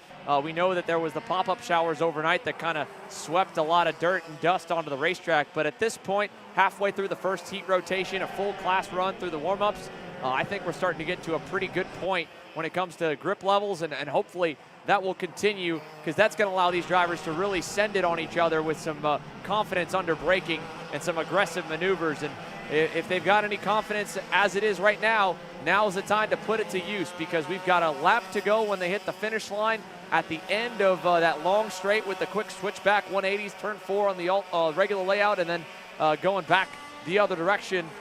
They've really just stayed at a car length apiece. Hayden Jones and Paulie Massimino the same up the road. They're in 1st and 2nd. This duel has been a game of inches, Jerry. It's been back and forth between Paulie and Hayden so far. Yeah, Hayden has just seemed to have the upper hand, you know, just like inches, you know, like you said. It's not a lot. Paulie's still there, you know, hanging out in the draft, but it just seems like, you know, either Paulie decided I'm not going to use up my tires this time around, or, you know, Hayden is just that tick better, which, you know, props to Hayden. You know, this is one of Hayden's best tracks. I believe this is his home track. And, yeah, Hayden, you know, just the game of inches, and, you know, he's probably going to come out on top here. Yeah, hometown representing right now, 1, 2, 3, 4. Nick Terlecki, the only non-North Carolina native in the top 5, and he's back in 5th, 4.2 seconds away from the 316 machine. Hayden Jones is going to round that left hairpin, and while Paulie Massimino is giving him chase and has at least made up for that unfortunate mechanical failure at the end of Heat 1, Hayden Jones is going to take 2 for 2 on the heat so far. Haynes 3rd, McMurray, Terlecki, your top 5, with Jacob Kolar hanging on over Frankie Mossman. Mossman ends up back in that 7th spot as Brandon Carr kind of trailed off the back of that group. And you mentioned Justin Ataconis starting to really roll forward towards the end of that race. He had just arrived to the rear bumper of Brandon Carr on that final lap, was 0.2 better than him coming to the checkered flag, but just ran out of circuits around. He pulled away a little from Ryan Norberg, even got around him later on. So Justin Ataconis, another top 10 as he marches his way towards the front. Hopefully we'll get to see the 318 battling at for the top spot come Sunday afternoon. And again, with this second heat now down and most of our major contenders already starting to align themselves in the top 10 in points, you look at that bubble zone, that area where Ataconis, Norberg, Weinberg, Jackson Wolney probably outside looking in, may or may not have a chance to go into tonight's MG Tires X30 shootout, folks. You can ensure that if your favorite driver is not well inside the top 10 in the overall points, or even if they are, but maybe have a DQ in a heat or something, that they get to go and compete for $5,000 tonight. You've got to vote. Go to the Kart Chaser official Facebook page and comment the name of your favorite driver so that way they have a guaranteed spot in tonight's MG Tires X30 shootout. Voting will conclude at 7:30 p.m. Eastern. There's a look through the pack of drivers headed into the scales and waiting on the last bit of information. We talked with Hayden Jones at the end of the day yesterday. Here's, of course, on your screen, Paulie Massimino, Carter McMurray kind of catching up, couple top 5 runs. And, you know, it was really cool to get to see how many drivers, family, friends, fans that came up and congratulated Paulie Massimino and how respected he has been in the garage area and in the paddock in this entire region and across the country. He's now got himself a P2 run, but you could see part of why he had all that praise last night is what he was doing right there, just catching up a bit with Carter McMurray and, you know, being a good role model, knowing that it's a long weekend. You don't need to, you know, hate all of your competitors. You just got to want to go out and be a little faster than them, Jerry. Yeah, you know, on and off track, you really have to manage, you know, who's your friends, because, you know, either way, at the end of the day, we're all here to have fun, but, you know, when the helmets come on, it's a completely different story, Xander. But, yeah, it's definitely good to see Paulie be a role model for these younger kids. And, yeah, that's good to see for Paulie Massimino. But, yeah, you know, you don't get all those congratulations for, you know, not being friendly around the track.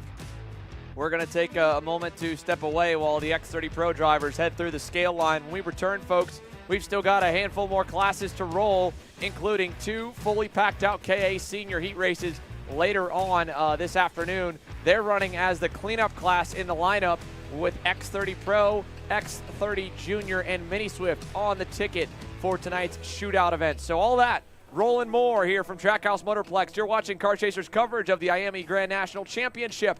Don't go anywhere. USA, a top-level performance team with unmatched hospitality, offering a full-service driver development program with year-round testing available in Miami, Florida, and the official North America racing team of Parallel Racing Chassis. Chassis and parts available at ParallelandUSA.com. So you finally want to get behind the wheel, huh?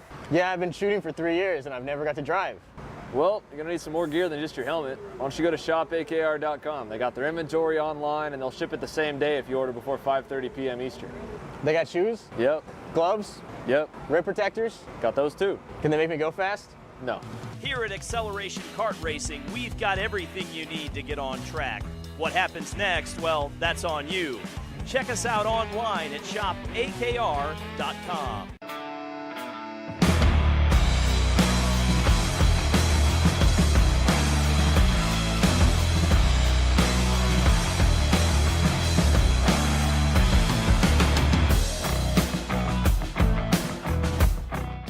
Are you looking for an advantage in your competition?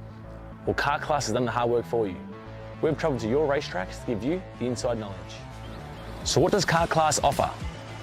We've got drone footage that captures the racing lines, visual markers for your braking points, acceleration zones, and the best overtake opportunities on your racetrack, pedal cam to show you where to brake and when to accelerate, and 360-degree footage to make sure you don't miss any parts on the racetrack.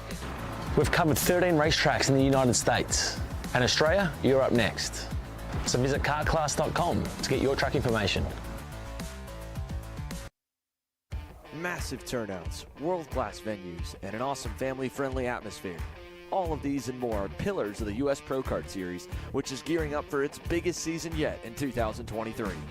Orlando, Houston, Newcastle, Cincinnati, and Mooresville.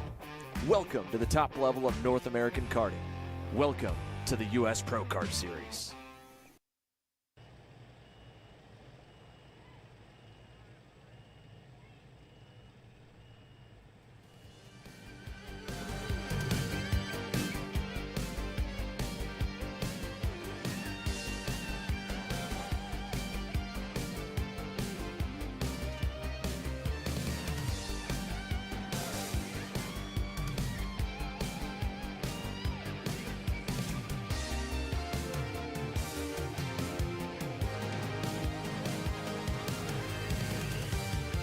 Welcome back to Trackhouse Motorplex. Let's go down to Alexander Searle, Carter McMurray, and a couple wild moments in that one. And Alex is standing by with him. Let's hear what the Timmy Tech drivers' thoughts were on how that heat race transpired while the minis get set to go green. Alex?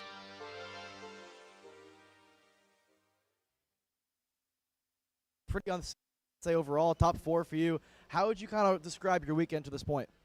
I feel like my weekend's gone really good overall. I feel like I've had a lot of pace, being able to run with guys like Hayden and Pauly who have been doing this for a long time, and they're really good here as well. But I thought that race went pretty good. A couple of incidents that I wish I wouldn't have gotten into, but overall I thought I had pretty good pace. You have a lot of laps around this place. Like you mentioned, Pauly, Dalton, and a bunch of other drivers do as well in front of you. So what do you think you need, if anything, to maybe get up to that top 3? I feel like just kind of staying out of everybody's business, like kind of avoiding everybody, trying to like stay on track as good as I can. Mistakes are the biggest part of karting. And when you have guys like Norberg and Pauly who don't make mistakes hardly ever, you just have to minimize those, and that's kind of what can keep you up there with them. Thank you, Carter. Thank you.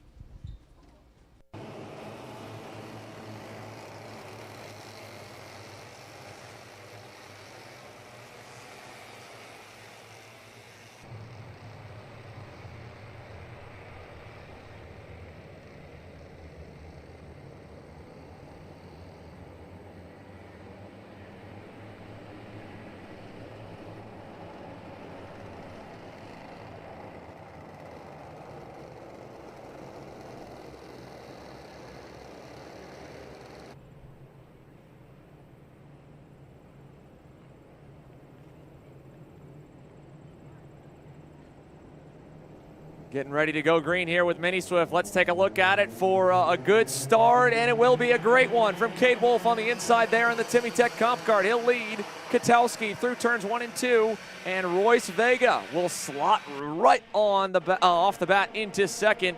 Josh Bergman into the 5th position, and he'll block the low side, take the rest of the field with him. And we've got one off already, if not more. Looked like it might have been Bryson Scales in the 112 LN kart.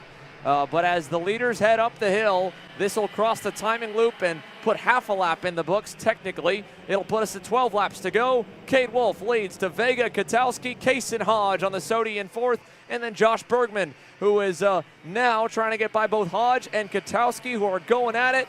Bergman to the high side in the 90. He'll end up back into 5th. No change. At least no gain or loss, though, for Josh Bergman in the 140. Yeah, Kaysen Hodge in the Sodi is going to get into that 4th position. Now down the inside into turn 7 on Nico Katowski. Now that puts Kaysen Hodge up into the 3rd position. Josh Bergman in P5 right now. Josh Bergman, I believe, finished in the P10 position yesterday, so definitely a better start there for him. Now down the inside, Katowski, Bergman, Berghofer into the ball, and it's going to put Katowski now into the 4th position as they're still fighting behind with the CRG right behind him. And yeah, Hodge into the 5th position now, going to have to work his way back forward, Xander. Kaysen Hodge has been so impressive this week on that Sodi. He's going to get a little bit of a gift now from Nicholas Mose, who was just able to get past Callan Berghofer. Then behind Berghofer, you got Marco Samet, and then looking on Holden Myers with a pretty solid battle here at the edge of the top 10. That's Cameron Johnson. He's now been shuffled to what looks to be 12th or 13th. Parker Ives moving up into the 10th position. Ashton Woon also moving forward, and then Ben Gleberman able to get by Cameron Johnson as well. So they're going to continue to change, I think, further back. Up front seems pretty safe for Cade Wolf and Royce Vega as they try to get away from this mad scrum through the bowl. And we're going to take a moment to get back down to pit lane and hear from Jacob Kolar and the Vice Racing Kart Republic group. Thank you, Xander. Jacob, it's your first national race since MCC SKUSA Pro Tour. Nonetheless, you're picking up pretty much where you left off, being quick overall. How would you kind of rate the weekend so far for you? The weekend's been pretty good. I mean, starting Thursday and Friday for the official practices, we've been pretty fast. Lacking a little bit of racecraft, just trying to get into the national pace and all that. But I think we proved that we had a lot of pace in this one and that we're a lot smarter. We saw a lot of rain hit the racetrack last night. It looks like grip being laid down pretty nice. How does it compare to what we saw on Thursday and Friday? The track is for sure really grippy. I mean, it's a challenge out there, being consistent, putting down fast lap times, especially, trying to break deep into the corners, trying to catch up. You really can't. You just got to be consistent and stay smooth throughout the whole race. So it's for sure a lot of fatigue. We've heard some drivers mention it, but with this alternate layout, it seems like we maybe lose a passing zone or two. Is that what it feels like in the driver's seat? Yeah, for sure, a lot harder to pass. You got to send it a lot deeper, and the racing's a lot more difficult. Thank you, Jacob. Thank you.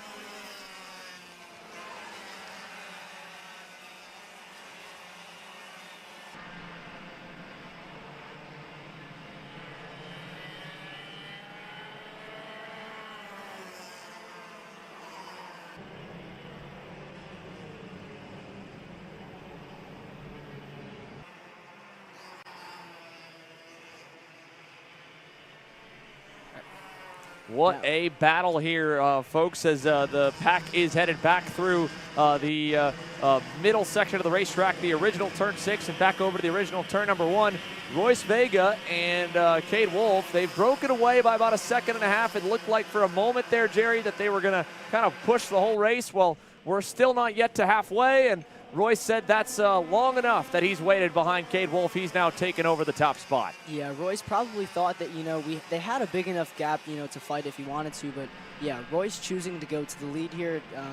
We're going to see if that gap to that second group, Josh Bergman, Marco Salmon, Nico Kwiatkowski, Kason Hodge, if that gap gets any bigger. But it looks like last time by, Salmon went past Bergman, and Woon went by Nicholas Mose in the CRG kart, so put Woon into the 6th position. But, yeah, Marco Salmon, Josh Bergman, Nico Kwiatkowski leading the second group. With Ashton Woon moving up a ton of positions already, this is going to be a good heat race for him. Parker Ives and himself have both had to charge from a not-so-solid qualifying effort, so while they are at least moving the chains forward, on the other end, Cameron Johnson and Callan Berghofer especially, got the worst end of all the battling and infighting that was going on early on here in this race. He is now down outside the top 15 into the 16th position. So a long run forward will be needed for Callan Berghofer to try and get back up and into the mix right now, with 7 laps completed as they hit the start-finish line. Yeah, and we also seen Kason Hodge have a little bit of a struggle, who I believe he's down now in the 11th position on that Sodi Kart USA, as Callan Berghofer went by Nico Kwiatkowski last time by, so put Berghofer into the 6th position. But yeah, Royce Vega, Cade Wolf, 2 seconds clear of that second group with Samet, Bergman, and Woon. Kwiatkowski in tow, Nicholas Mose, Holden Meyer, and Parker Ives down in the 9th position with Maxwell Macho behind him. But yeah, they are still in this group. Holden Meyer's behind Nico Kwiatkowski going up the hill now, and now taking us down into turn number 9. Kwiatkowski going to go down the inside of Nicholas Mose. Holden Meyer's following through. And yeah, put Nico Kwiatkowski into the 5th position, I believe. Mose is going to go right back there on Holden Myers. Ives is now going to push Myers down now the inside into the last corner. And looks like Nicholas Mose got freight trained there a little bit, Sander.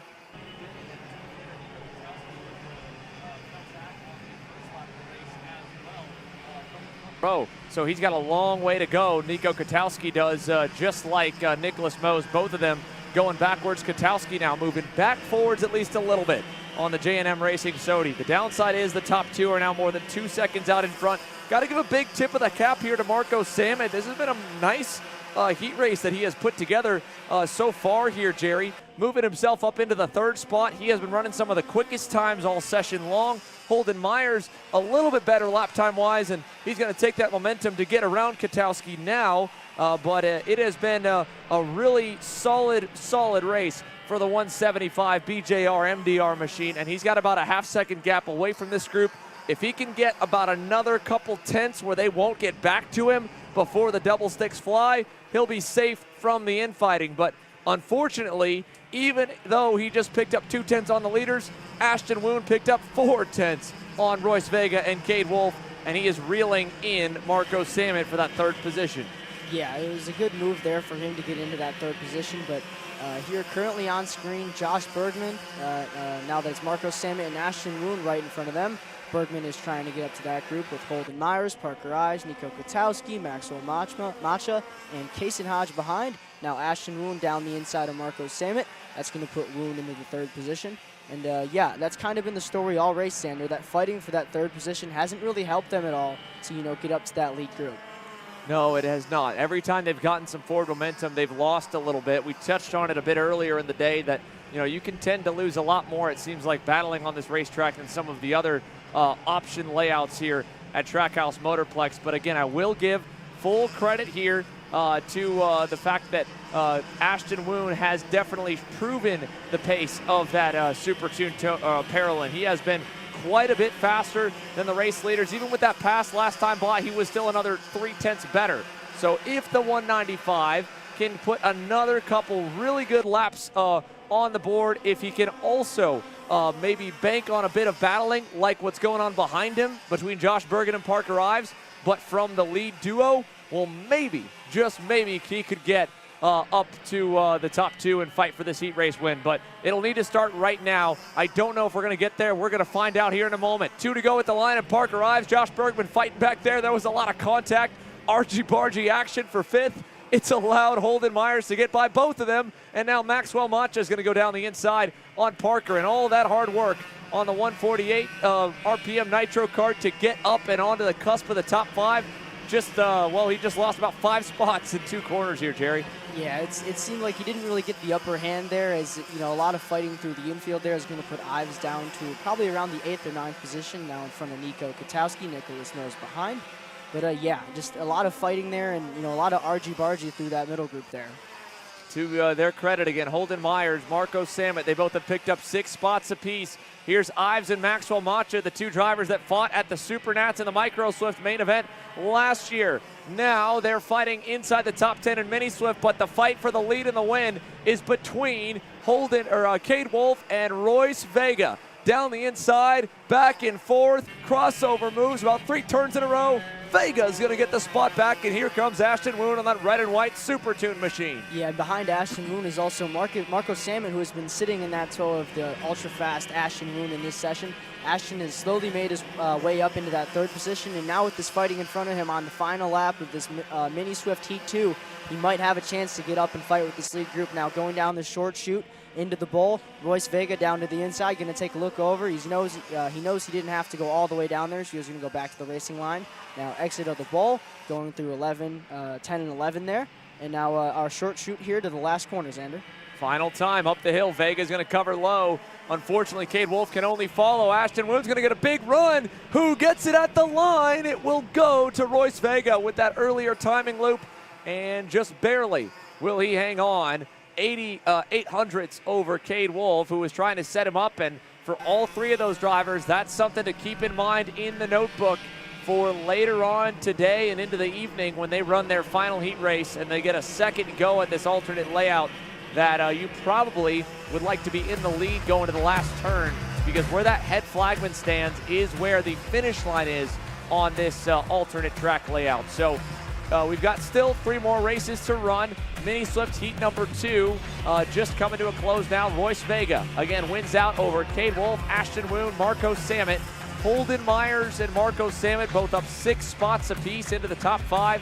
Josh Bergman ends up in 6th there, just outside looking in. Macha Kason Hodge, Nico Katowski, and then Parker Ives got as high as 5th. He fades down to 10th, but still a pair of top 10s to the first 2 heat races is a solid performance for the RPM Nitro Kart driver that at the moment, when it comes to national events, Jerry, he's undefeated in North Carolina in 2024. Winner here for the U.S. Pro Kart Series, winner at Charlotte Motor Speedway for the Stars Championship Series.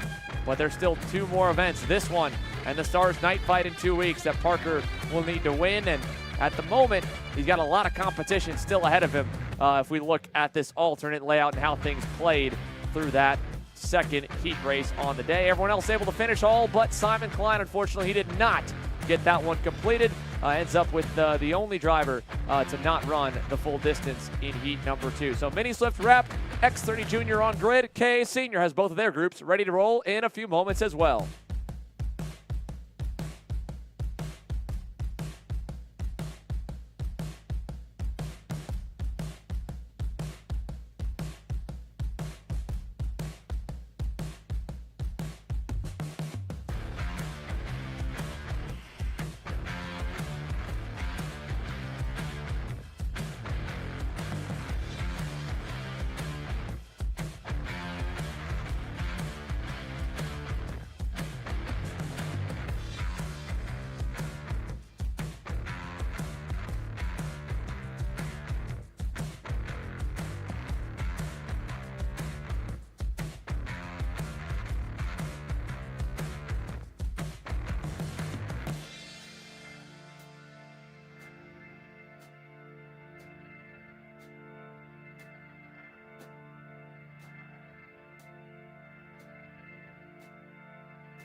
All right, and your starting grid here for the X30 Junior Heat number 2.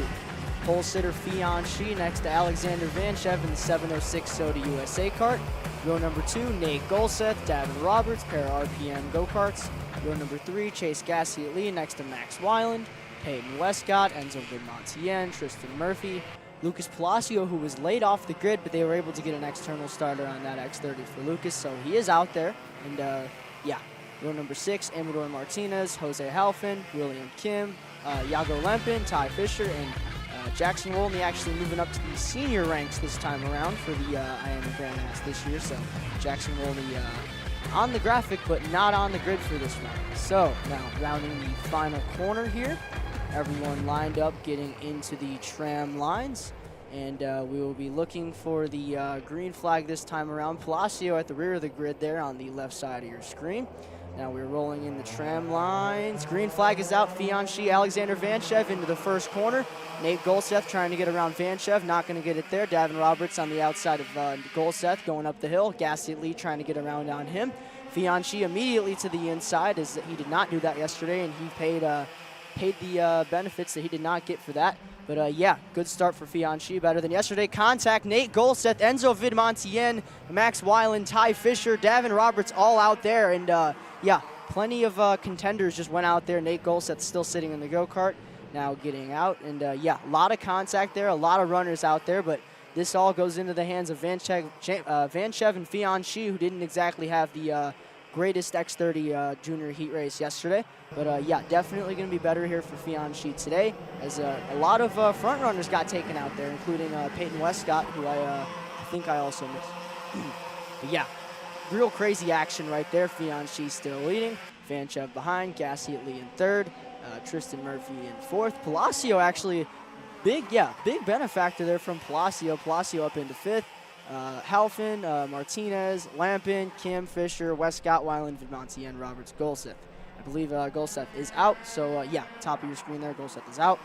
But yeah, now we're taking a look at Amador Martinez behind Lucas Palacio in the P5 position. And yeah, it was a good start there for Palacio. He was able to get through all the action and all that chaos in front of him that took out about half of your X30 Junior field. So good start there for him. Fion Shi, way better start than yesterday, and Chase Gassitley behind him in the Coastal Ink Printing OTK there, trying to get up to the lead group. But Vanchev taking us up the hill now, down the back straight. Vanchev currently out in the lead on that Sodi Kart. Now we have a little bit of a fight for P4 here. Palacio going to go down the inside of the RPM karting driver Tristan Murphy there. And Xander, I'm going to welcome you back in the booth. You missed quite a lot of action there, Xander. That's what I heard. I know that we're working on seeing if we can't get a shopakr.com replay to take a look at that. So we're going to hang tight and wait for more intel from the field. Here's a look at it. Let's go and check. And wow, big impact right there. Davin Roberts up and over the left rear tire of, if we can get a slow-mo of that, looking at it one more time, of craziness going on in that X30 Junior field. Again, the first time going through out of the bowl, just kind of starts, I guess, you know, Max Weiland and Davin going into the corner. They were all so close, but slowed down at that speed, and frame by frame, it looked like as they bottled up. I don't think Davin was going over the top initially on Nate Golseth, but that as he checked up to stay off of Nate, then Weiland and the rest of the group that were all nose to tail, and then we only have, again, that side angle, it definitely got hairy, and that's obviously split our field apart. It's Vanchev now to Chase Gassitley, who has that crushed in front bumper, might have a pushback. The same maybe for Tristan Murphy as well on the Ryan Perry Motorsport entry. So Murphy back there on the 711 with definitely at least a low-hanging front bumper. Don't know if it's fully pushed in or not. You could definitely tell that at least it's crushed in on Chase Gassitley, but even still, the angle of it may or may not have deployed the pushback bumper system. I will say, Amador Martinez, that kart might have a couple rubber marks on it. He looks clean, safe, and he will just safely move himself into the top 5 with that move there at the end of the backstretch. Yeah, clean pass there in that backstretch there for Amador Martinez, going to put him into the 5th position, and he is now going to set his sights forward on the TKG card of Lucas Palacio. Behind him, Tristan Murphy. Behind Murphy, I believe that is Halfin, Yago Lampin, Kim, and Fisher rebounding into the top 10. But yeah, back to that accident there. Fisher, Westcott, Vidmonti didn't really have anywhere to go, so you've seen them go back through the grass to get back on the track. So yeah, those three now down the field, currently 10th, 11th, and 13th for those three. So Enzo gonna have to get on the horse and start bucking his way back up the grid. But yeah, Chase Gassitley currently in 2nd. Doesn't really have the pace yet to get back to Vanchev, but we're only 6 laps in. Yeah, still plenty of time to work his way forward, and I think I've seen a little bit of damage there on the front bumper of Lucas Palacio's kart, Xander. Yeah, there was so much kind of just accordion effect going on in that, first lap and a half, really, that nobody really kind of got any separation. And yeah, it definitely looks a little off from the way that he was led onto the racetrack was a 725. He also, of course, as you mentioned, Jerry, was the moment of a bit of stress in that last second scramble to get him off the grid. But kudos to Lucas, whether it's damaged or not, and the fact that they even made it onto the racetrack is a win. He's right now inside the top 5, safely in 4th and running lap times very competitive to the rest of the field. And I will say as well, I think what makes it even more impressive is it's not just a first time, but he is by far the smallest driver of the top 5. And that's saying something. Fion Shi is far from a big build as well. But when you talk to the X30 Pro drivers that ran this layout over the last 2 years in the shootout, well, they have all echoed the same sentiment, that this is one of the most physically demanding options, if not the most physically demanding option that you could have at Trackhouse Motorplex. You're always working the steering wheel. You're always going back and forth, left to right, in really, again, some high-speed, high G-load corners, and you're off camber, on camber, going off different surfaces from the asphalt to the concrete and back. It beats you up. It tests you. And for Lucas Palacio and Fion Shi, Palacio especially, with the lack of experience he has in the full-size karts, he's hanging on tough right now within the top 5. And he's going to need to probably toughen up here in a moment if he wants to stay there, because Amador Martinez is closing in for that 4th position, and as is Amador's teammate on Tristan Murphy. That's Yago Lempin trying to close in on the 7-11 of Tristan Murphy. So that's 6th and 7th coming together. They've got about a second up on William Kim. Ty Fisher, now let's go back and find the Race Lab TV. He's still in 10th. Keep in mind, yesterday he did have brand new tires because he didn't make a single lap in qualifying and didn't make it off the grid. But he drove it all the way through the field and won the first heat race. He is fast enough to run towards the front, but it's taken him over half the event to do just that, to get by William Kim and even just crack the top 9. So what a stark contrast of both the layouts and having that slightly lessened tire advantage. Here it is today for Ty Fisher, as at the same time, looked like while we were cutting away for a moment that Amador Martinez was ready to go on Palacio. Thankfully, he waited to make sure that he will get that on camera. He has not gone by yet. Same for Yago Lempin on Tristan Murphy. But in all cases, Ty Fisher, just like those two drivers, seems to be a little faster than the cars in front. But making forward progress on this layout, I think, is probably more difficult than the standard track. And whether that comes down to drivers not racing this layout as much or the nature of the beast, it could be either way for sure. And let's go hear from one driver who, well, he hasn't had a ton of experience this week on either layout. A last-second call-up for Matthew Mockabee. He's down in pit lane here with Alex. Matt, I think we can call you almost a super sub this weekend. You told me you're almost wiping some rust off today. You've been in the go-kart throughout the season, but, what is it like to have to fill in so late into the race weekend? After only being back for just a couple races, being at a track that I haven't been to in a long time, configuration that I've never ran, it's definitely weird getting the rust off, but at the same time, at this point, we're just here to have fun and just kind of see if we can get a couple positions. I think once you wipe some of the rust off here, talk to me about the Ryan Perry Motorsports machine you got underneath you. You think you got a decent enough piece to fight towards the front? Oh, yeah. The equipment is top shape. I think this is a winning kart right here. Aiden himself, he showed the pace that he had yesterday. He was fast in it, so now it's just me to follow in his footsteps. Thank you, Matt. Yep, thank you. There you have it from Matthew Mockabee, and like he said, he's just got to follow in the footsteps of Aiden Levy, who we wish a quick recovery from the illness he's come under that has obviously taken him out. He was debating whether or not to even run last night's shootout as he was thrown up before he went out for that final heat race, and ultimately they have decided to say, you know what, let's just get better, and maybe we'll be good enough to run later on in the weekend. But for the moment, it is going to be Matthew Mockabee behind the wheel of that Ryan Perry Motorsport Tony Kart. And that'll be up next when the KA100 seniors hit the racetrack for their second heat race on the weekend. Batting cleanup in our lineup today. 3 laps to go now here, and for Chase Gassey at Lee and the Coastal Link Custom Printing EOS kart, well, it is getting to that peak moment in the race that he's been marching and hoping for quite some time. A 48.07. 300s better than Alexander Vanchev. Again, he got by Lucas Palacio and Amador Martinez very early on in this heat race, and he has had to be perfect for the last 12 or maybe more like the last 10 laps by himself to track down the Sodi Racing USA driver because Alex Vanchev has only given up a little bit here and there, and again, the driver's not benefiting nearly as much of the slipstream effect when you cut one of the 2 major straightaways in half. It's all been just hard work and grit and determination to bring the Coastal Link machine this close to the lead. Yeah, and Vanchev has been able to place his kart correctly, through every corner so far to, stay ahead of Gassey at Lee. I'm sure he knows Gassey at Lee is there, but, when you're out front like that, Sander, it's all about managing that gap. You don't want to wear off the tire wear too much, You don't want to over push the kart, because you still have to use that same rubber for the 3rd heat later on today.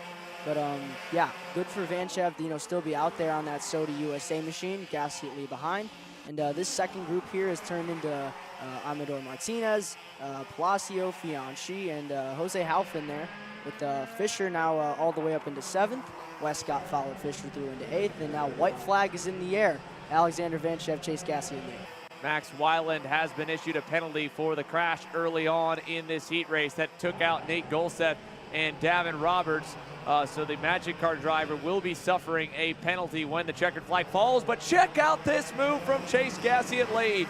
Took Alexander Vanchev by surprise and got him in between the double lefts at the top of the crest there in the infield. And now he's only got 2 passing zones left to go. The end of the backstretch is the easier of the 2. He'll go to the inside. Vanchev will send it down the inside and overshoot it. And Chase will get the over-under to take that spot back as they go to the last turn. Gassie at lead. Now 1 more corner to go. Up the hill. He'll get it done with a steal on the last lap. Chase Gassie at lead wins Heat 2 in X30 Junior. Yeah, and to run you through your top 10 here, Chase Gassie at lead getting the win. Alexander Vanchev behind him after leading just about every lap of this X30 Junior Heat race number 2. Amador Martinez in 3rd. Lucas Pelassi in 4th. Beyond Sheen in 5th. Jose Halfin up into the P6 position. Ty Fisher, Hayden Westcott recovering 7th and 8th respectively. Max Weiland after that penalty in P9. He's going to be moved back behind 7:26, so that's going to put Weiland all the way behind Golseth in the P16 position.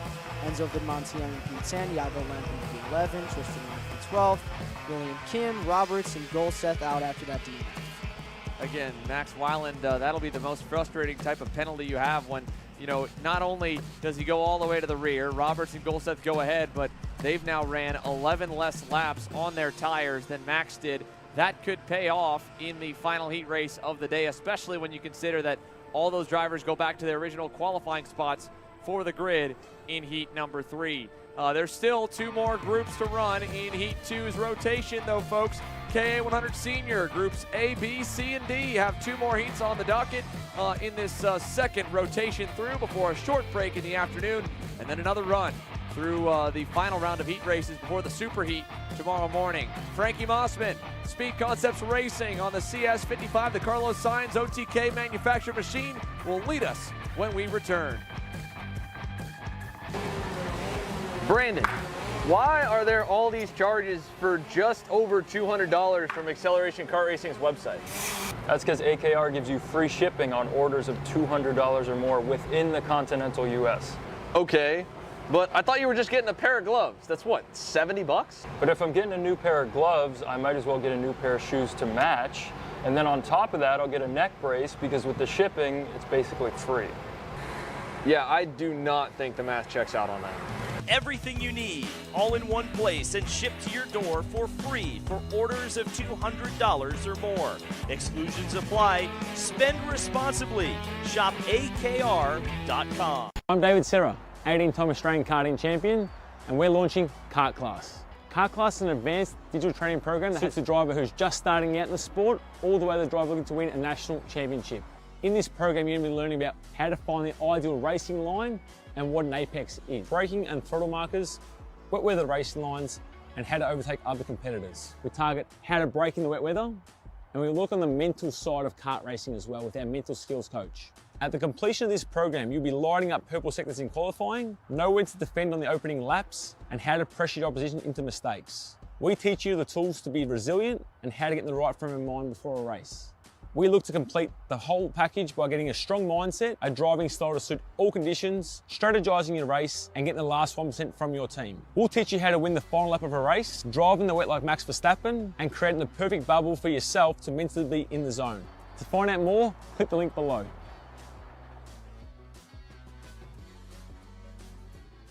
Are you ready to get behind the wheel?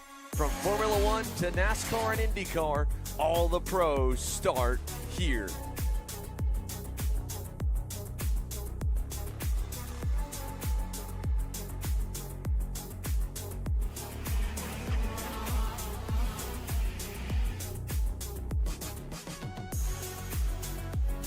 For more information, check us out online at mcckarting.com or call us and go racing today. USA, a top-level performance team with unmatched hospitality, offering a full-service driver development program with year-round testing available in Miami, Florida, and the official North America racing team of Parolin Racing Chassis. Chassis and parts available at ParolinUSA.com.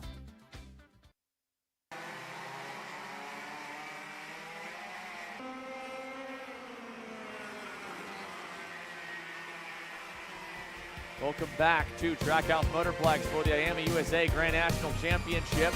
And the K100 Seniors Groups A and C together for the first time, all ready to do battle. Frankie Mossman will start on the front row along with a great qualifying performance by Stephen Miller and the Chad Dawkin Racing Group to start P1 and P2. When we look back behind them, Hayden Jones, Parker DeLong, Adam Brickley, Steven Eisert, all will be rolling in the first couple of rows here with the combination. We haven't talked much about Mateo Pappas. It's his first ever senior race, son of motorsport superstar and the man behind MPI Innovations, Max Pappas.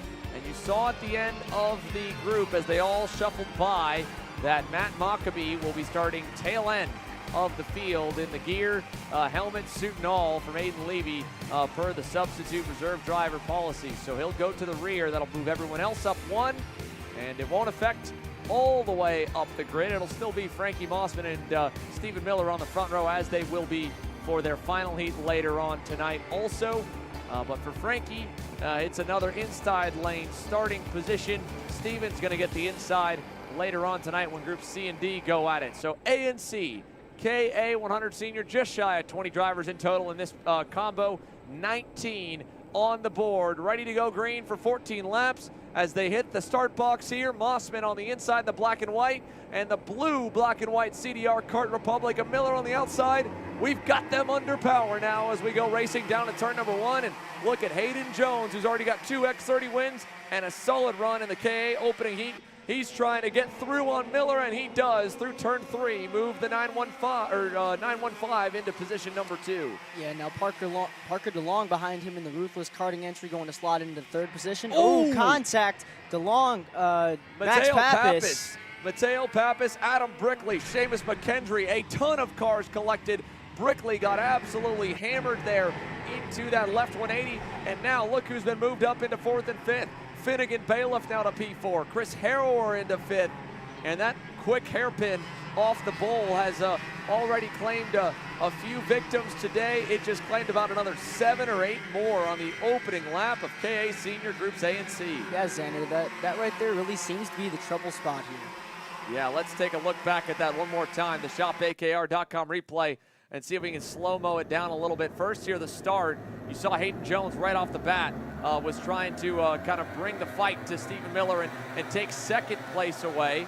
The rest of the field all kind of got down to single file pretty early on. I mean, there was more nose to tail than there were side by side, but then here, DeLong gets by on Brickley. You see Pappas side by side with Buscalia, and then he was trying to go to the inside, and I don't know if he felt the doors kind of closing in from Brickley going down or what, but then everybody behind them has nowhere to go, so you see about 3 or 4 guys lock the brakes up and go wide. A few more just hammer the throttle and go to the grass. And while we were away there, we've also had a lead change. Hayden Jones to the point over Frankie Mossman now. Yeah, Hayden Jones going by Mossman some point over that replay break there. And right behind him, Parker DeLong, Finnegan Bailiff, Chris Harrower not too far behind there in the 4th and 5th position. Drew James had a DNF yesterday, now currently up into the 6th position. Lloyd, Zabo, Thorpe, and Autumn Fisher into the top 10. Out of the last turn we go for the first real look at lap times between the rest of the field and what the leaders were setting earlier on. Obviously that lap not going to be great for Mossman and Jones. Bailiff starting to get away a little bit from Chris Harrower. He pulled 2 tenths on him for 4th. But with such a big shakeup, let's see all the ups and downs. 5 up for Bailiff, Harrower, and Drew James. 6 up for Colin Lloyd. 9 spots gained for Lucas Zabo on the RPM Tony Kart there, just flashing through. And then there was Grayson Thorpe, I believe, and Autumn Fisher. Thorpe on the 909 TB, and then Fisher the 937, 9th and 10th. Both of them up 9 and 7 spots. So nearly half the field going out on the opening lap, the first half a lap through.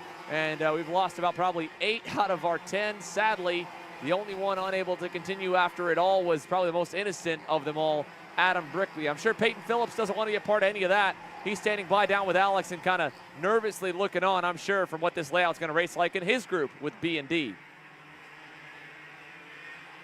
Thank you, Xander. I'm here with Peyton Phillips. Peyton, we're over there watching the start of this heat race. I mean, how would you kind of describe what you're watching out there on the racetrack and how this layout you think is going to race?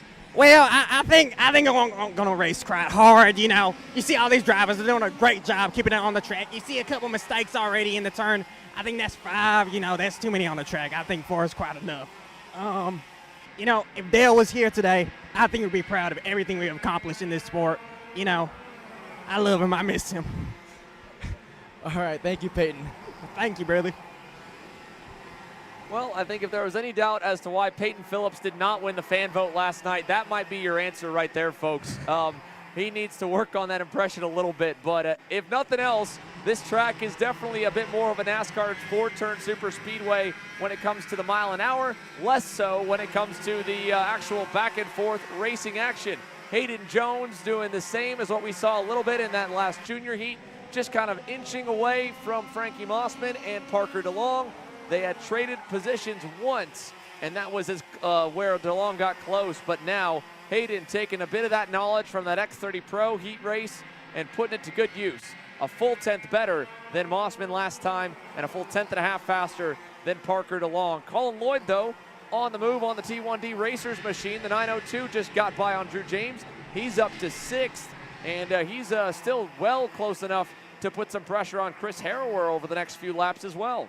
Yeah, a lot of improvements here today from Colin Lloyd. Yesterday, I believe we saw that pink and blue Interim S card a little further back in the field, but definitely better today for him, as well as Drew James. Drew James up the field today on that TKG Trinity card in KR. And yeah, up the hill here, half down, halfway to go. But yeah, Chris Harrower falling off the back of Finnegan Bailiff a little bit. And expect Colin Lloyd to get to the end of the rear bumper of Chris Harrower here not too long. We'll keep a tab on how the progress continues for Colin Lloyd over the next few laps here, while we also head down for maybe a little bit more actual intel this time. Alex, let's see who you got down on pit lane. AJ, last night we had a different layout than what we see today, but we saw the L-Bells get out pretty early in that shootout last night. Can we expect the same, you think, today in these heat races? I hope it's not the same. This race we're watching right now, it kind of got spaced out, so I'm hopeful that kind of happens to us and that I'm fast enough to kind of be in the front spacing them out. But we'll see. It's a new track, like you said, and we really don't know who's fast and who's not fast, and we'll see what shakes out. You tested on this layout on Thursday. Rain came overnight, washed a lot of the rubber away. It seems to be getting put down once again. I mean, what can you tell us how the track felt in that warm-up? I went a whole second slower than I did on Thursday on the layout, so I'm just hoping the track kind of goes back to where it was and we'll be fast again. Yeah, watching this heat race, we heard from Peyton a little bit on what he saw with the racing, but what are you watching out there in the racing? Do you think there's some passing opportunities that you can sneak by, or is it going to be a lot more of, strategical play? I think this track, honestly, we're on today, is kind of more of a space-out kind of track. There's not the big draft factor, and there's a couple spots to pass, but it's not as easy to pass on this track. And when you do pass, it costs more time. And I think that's why you're seeing them space out. Thank you, AJ. Thank you.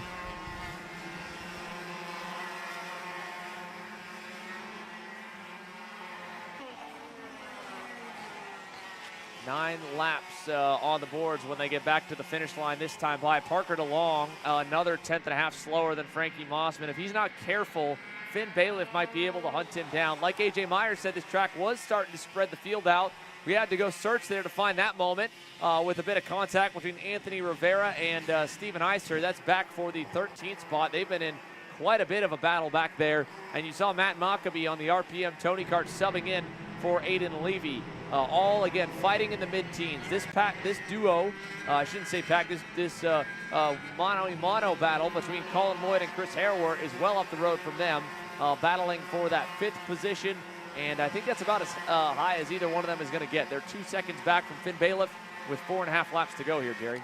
Yeah, Xander, I want to talk a little bit about Finn real quick. Yesterday, me and Caleb talked a little bit of how Finn struggled a little bit, as we've seen him and Overbeck, who has also been struggling here this weekend at the IAME Grands. We've seen them around the P15, P16 position in their first heat race in the, I believe, A versus D group.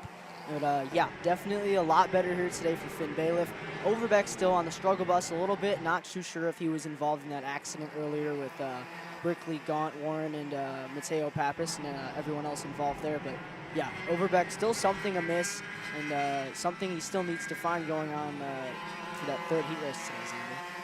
for James Overbeck. That blue suit, as you mentioned, the black suit seemed to have got a bit of bad voodoo for him, but to his credit, I mean, he and Paulie Massimino did find a little more speed as the night went on in the shootout last night. They've got a long weekend ahead.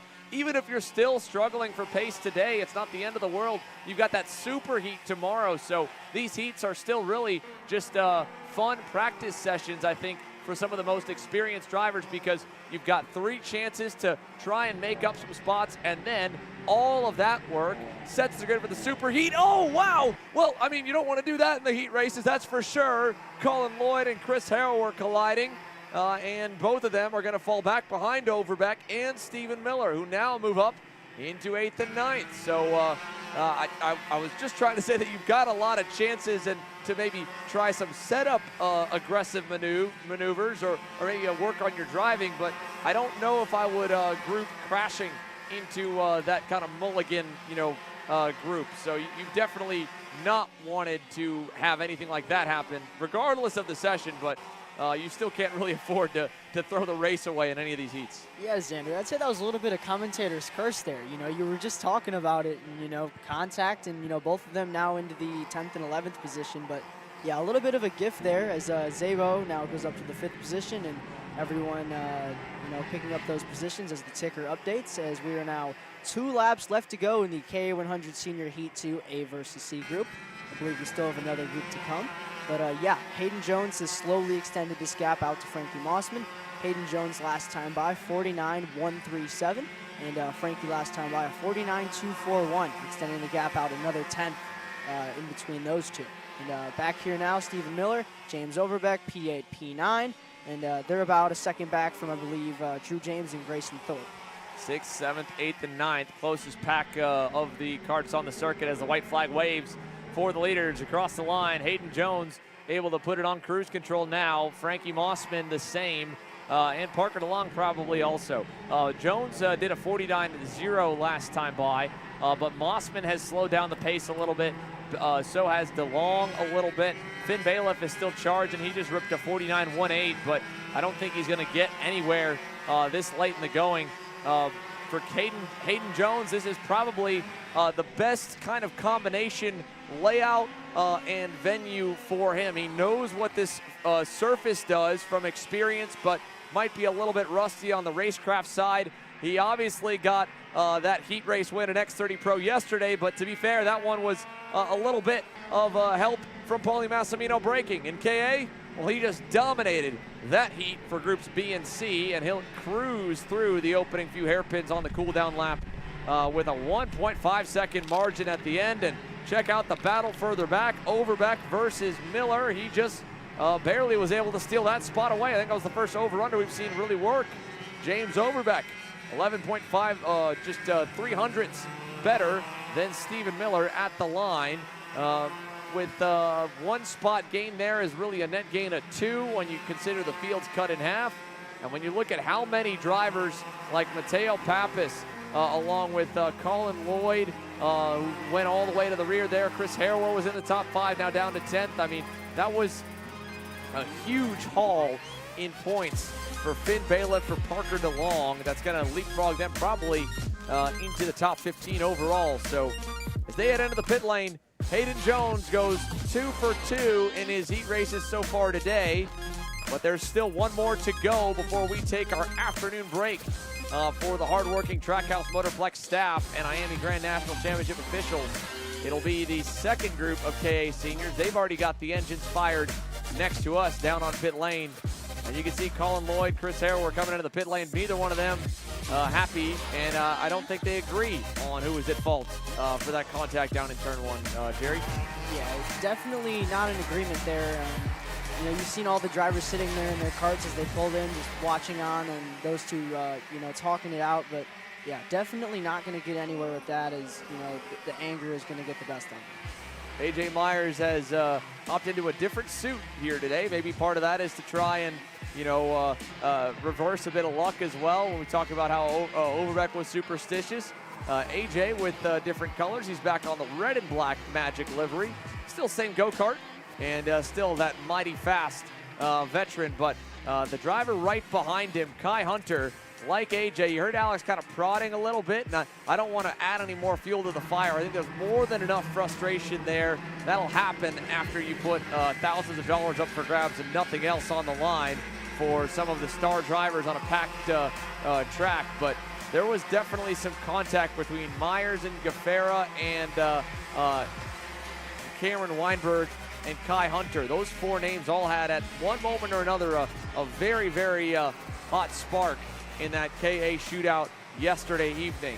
And sadly, they're all around each other again because they're all super, super fast. So with the grid lined, it's Gaffera and Myers on the front row, Hunter and Weinberg on row number 2, Andrew Hamill and Paulie Massimino back on row number 3, Chase Buscalia, Peyton Phillips, Emery Lida, James Newell. And when you look at the pack coming through, row 3 might be able to maybe, rub their hands together and hope for some more chaos, because they were all watching as it went down last night. And Paulie Massimino, he evaded all that chaos, flew under the radar, and stole the $4 grand under everyone's noses. So can he steal a heat win from position number 6 for groups B and D?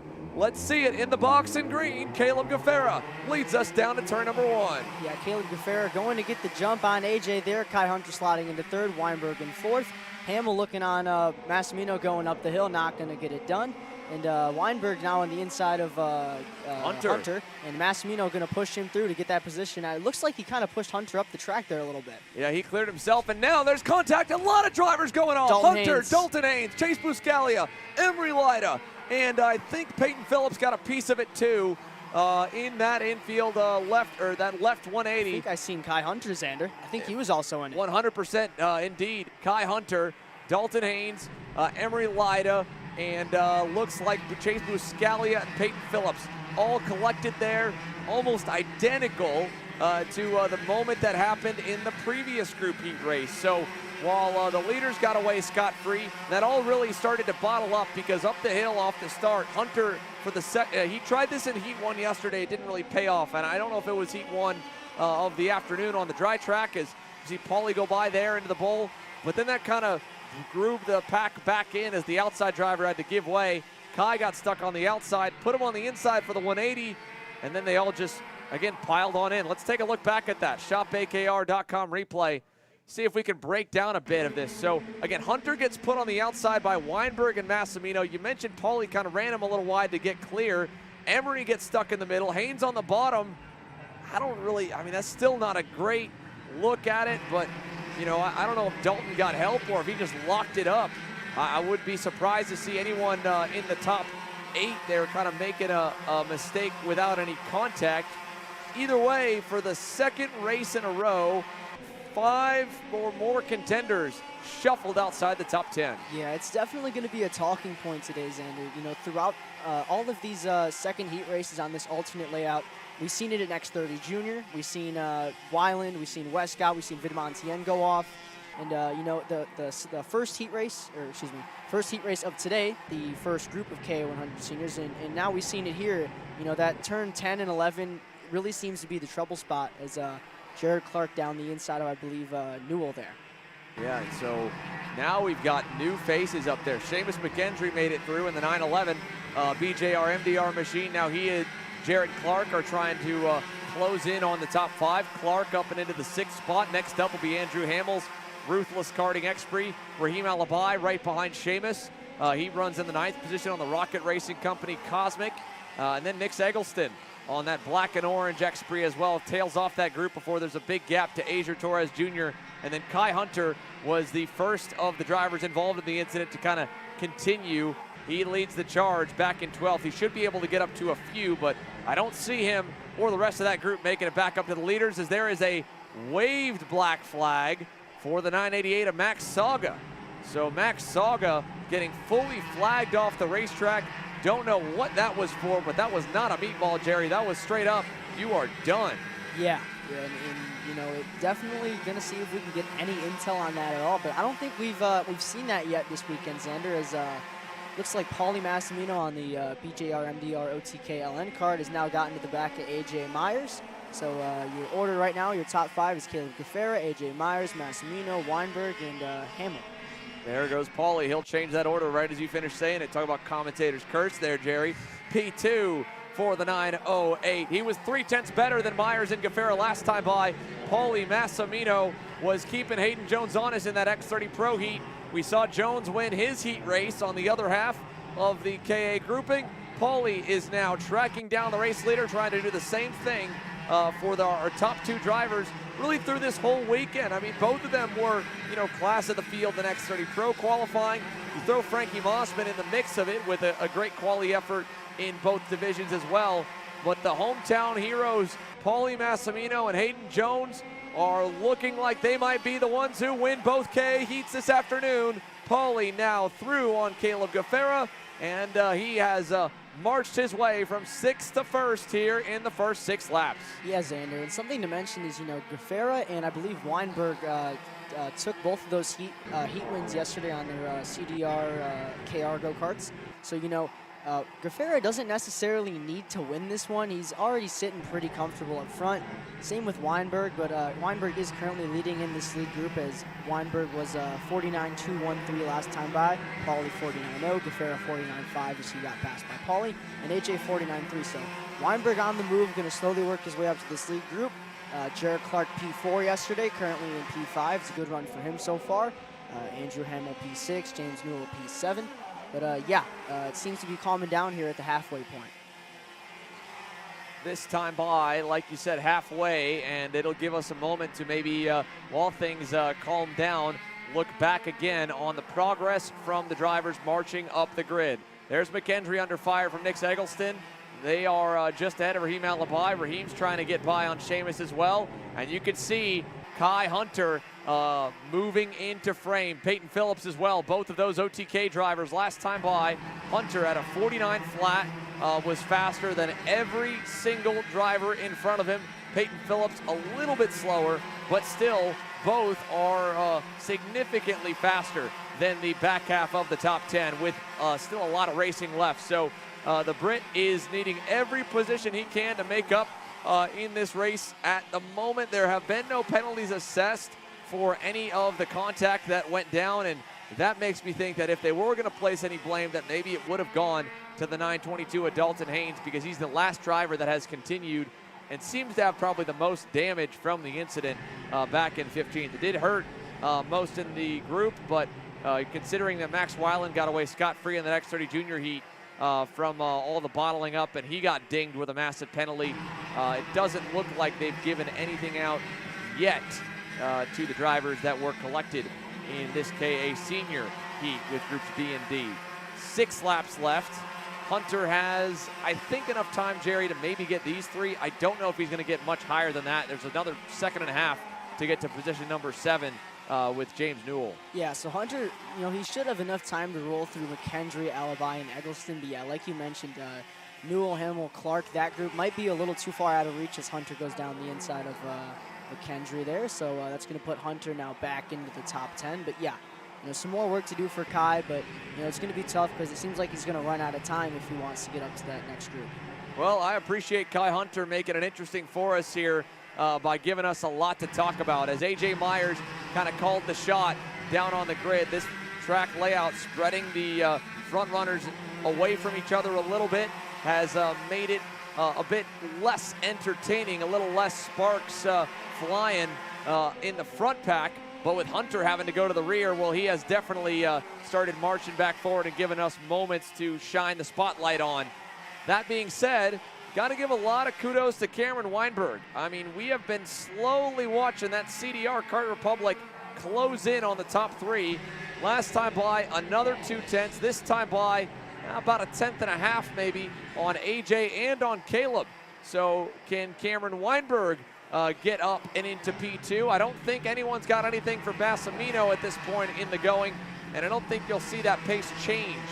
With just 4 laps remaining here, Jerry, by this point, past the halfway point in a heat race, you kind of got what you got, and so do the drivers around you. Maybe you've got a little more energy, or you were saving your stuff up a bit, but you're not really trying to be in conservation mode when it comes to heat racing, and I don't think you really see any big moves, any big more moments of speed or pace changes. You'll see passes, like I think we're going to see here in a moment with Kai Hunter, though. Yeah, Hunter last time by was able to get around Raheem Alibi for the 9th position. But yeah, like you said, you know, I mean, if you're not in a position where, like, you know you're not going to get to that next group and, you know, the cars behind you are at a safe enough distance where you don't need to push the tire, you know, you have, you know, the opportunity or the option, I should say, to, you know, save your equipment a little bit.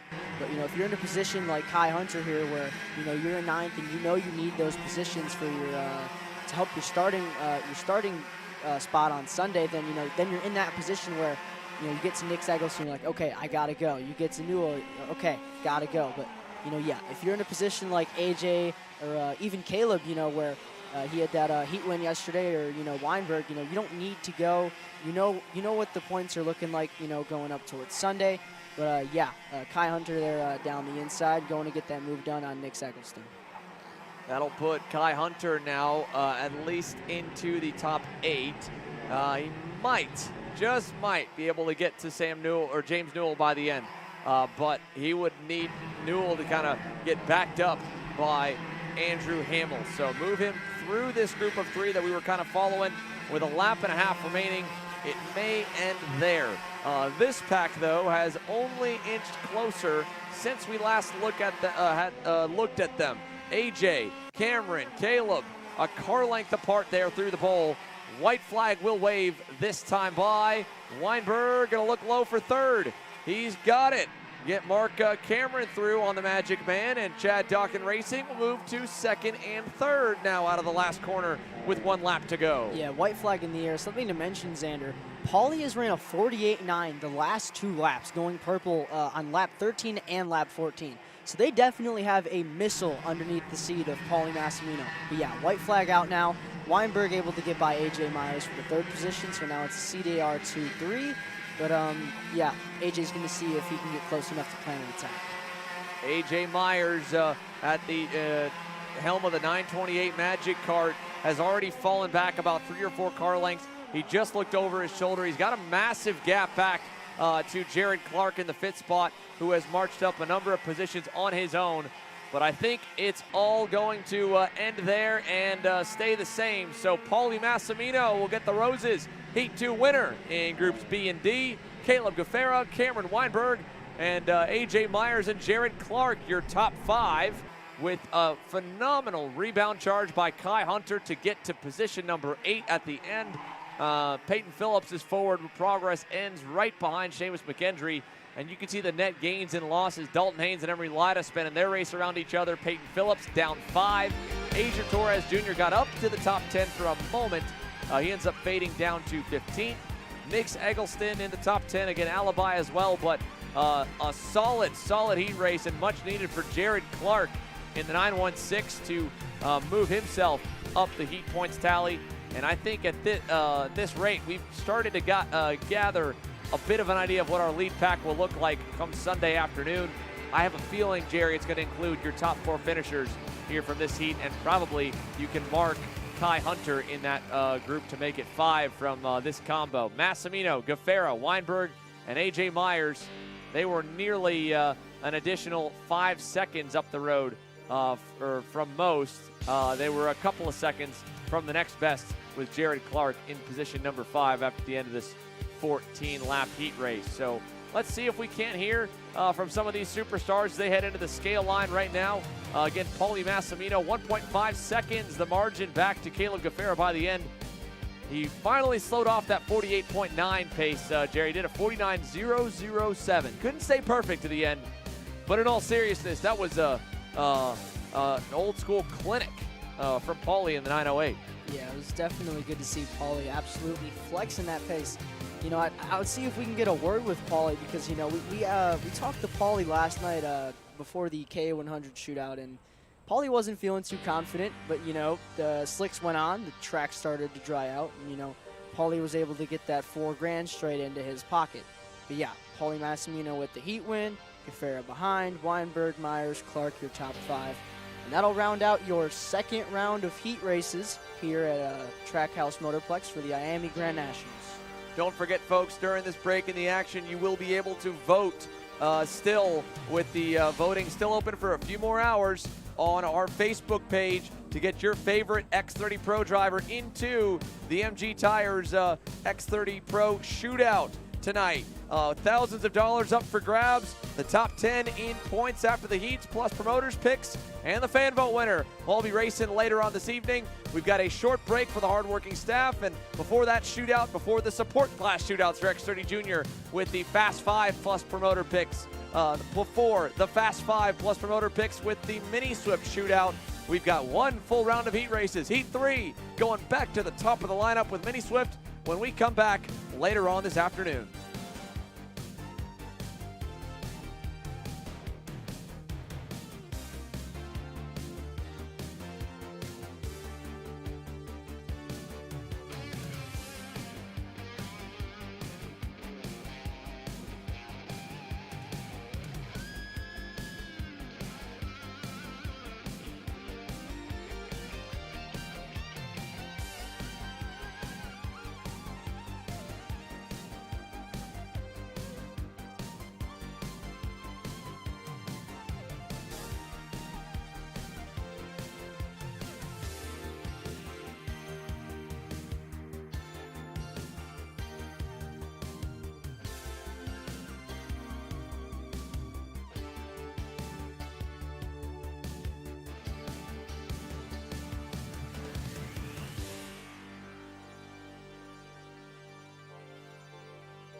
Slade Harrell will start on the pole for the final heat race of the day for Micro Swift. Aboard that super tuned Paralyn with Lawrence Perriman on the outside of row number 1. Marcelo Flores and Parker Stewart will make up row 2 as Caleb Biesca joins me back in the booth here after the dinner break for our final round of heat races, and then having you walk the grid later tonight will be fun. For now, let's walk back through row 3 of the grid here in Micro. Yeah, Santi Orioli with issues in the second heat race earlier on today. He finds himself starting on row number 3 alongside Isaac Carvalho. Dutch Westbrook, who won that second heat race, he's going to start alongside RPM's Jaden Francisco. Wayne Gottschalk and Zane Burgess complete the top 10. Two drivers that put on one heck of a show in last night's Fast 5 plus more shootout. Jack Katowski, Sterling Mulata will make up row number 6.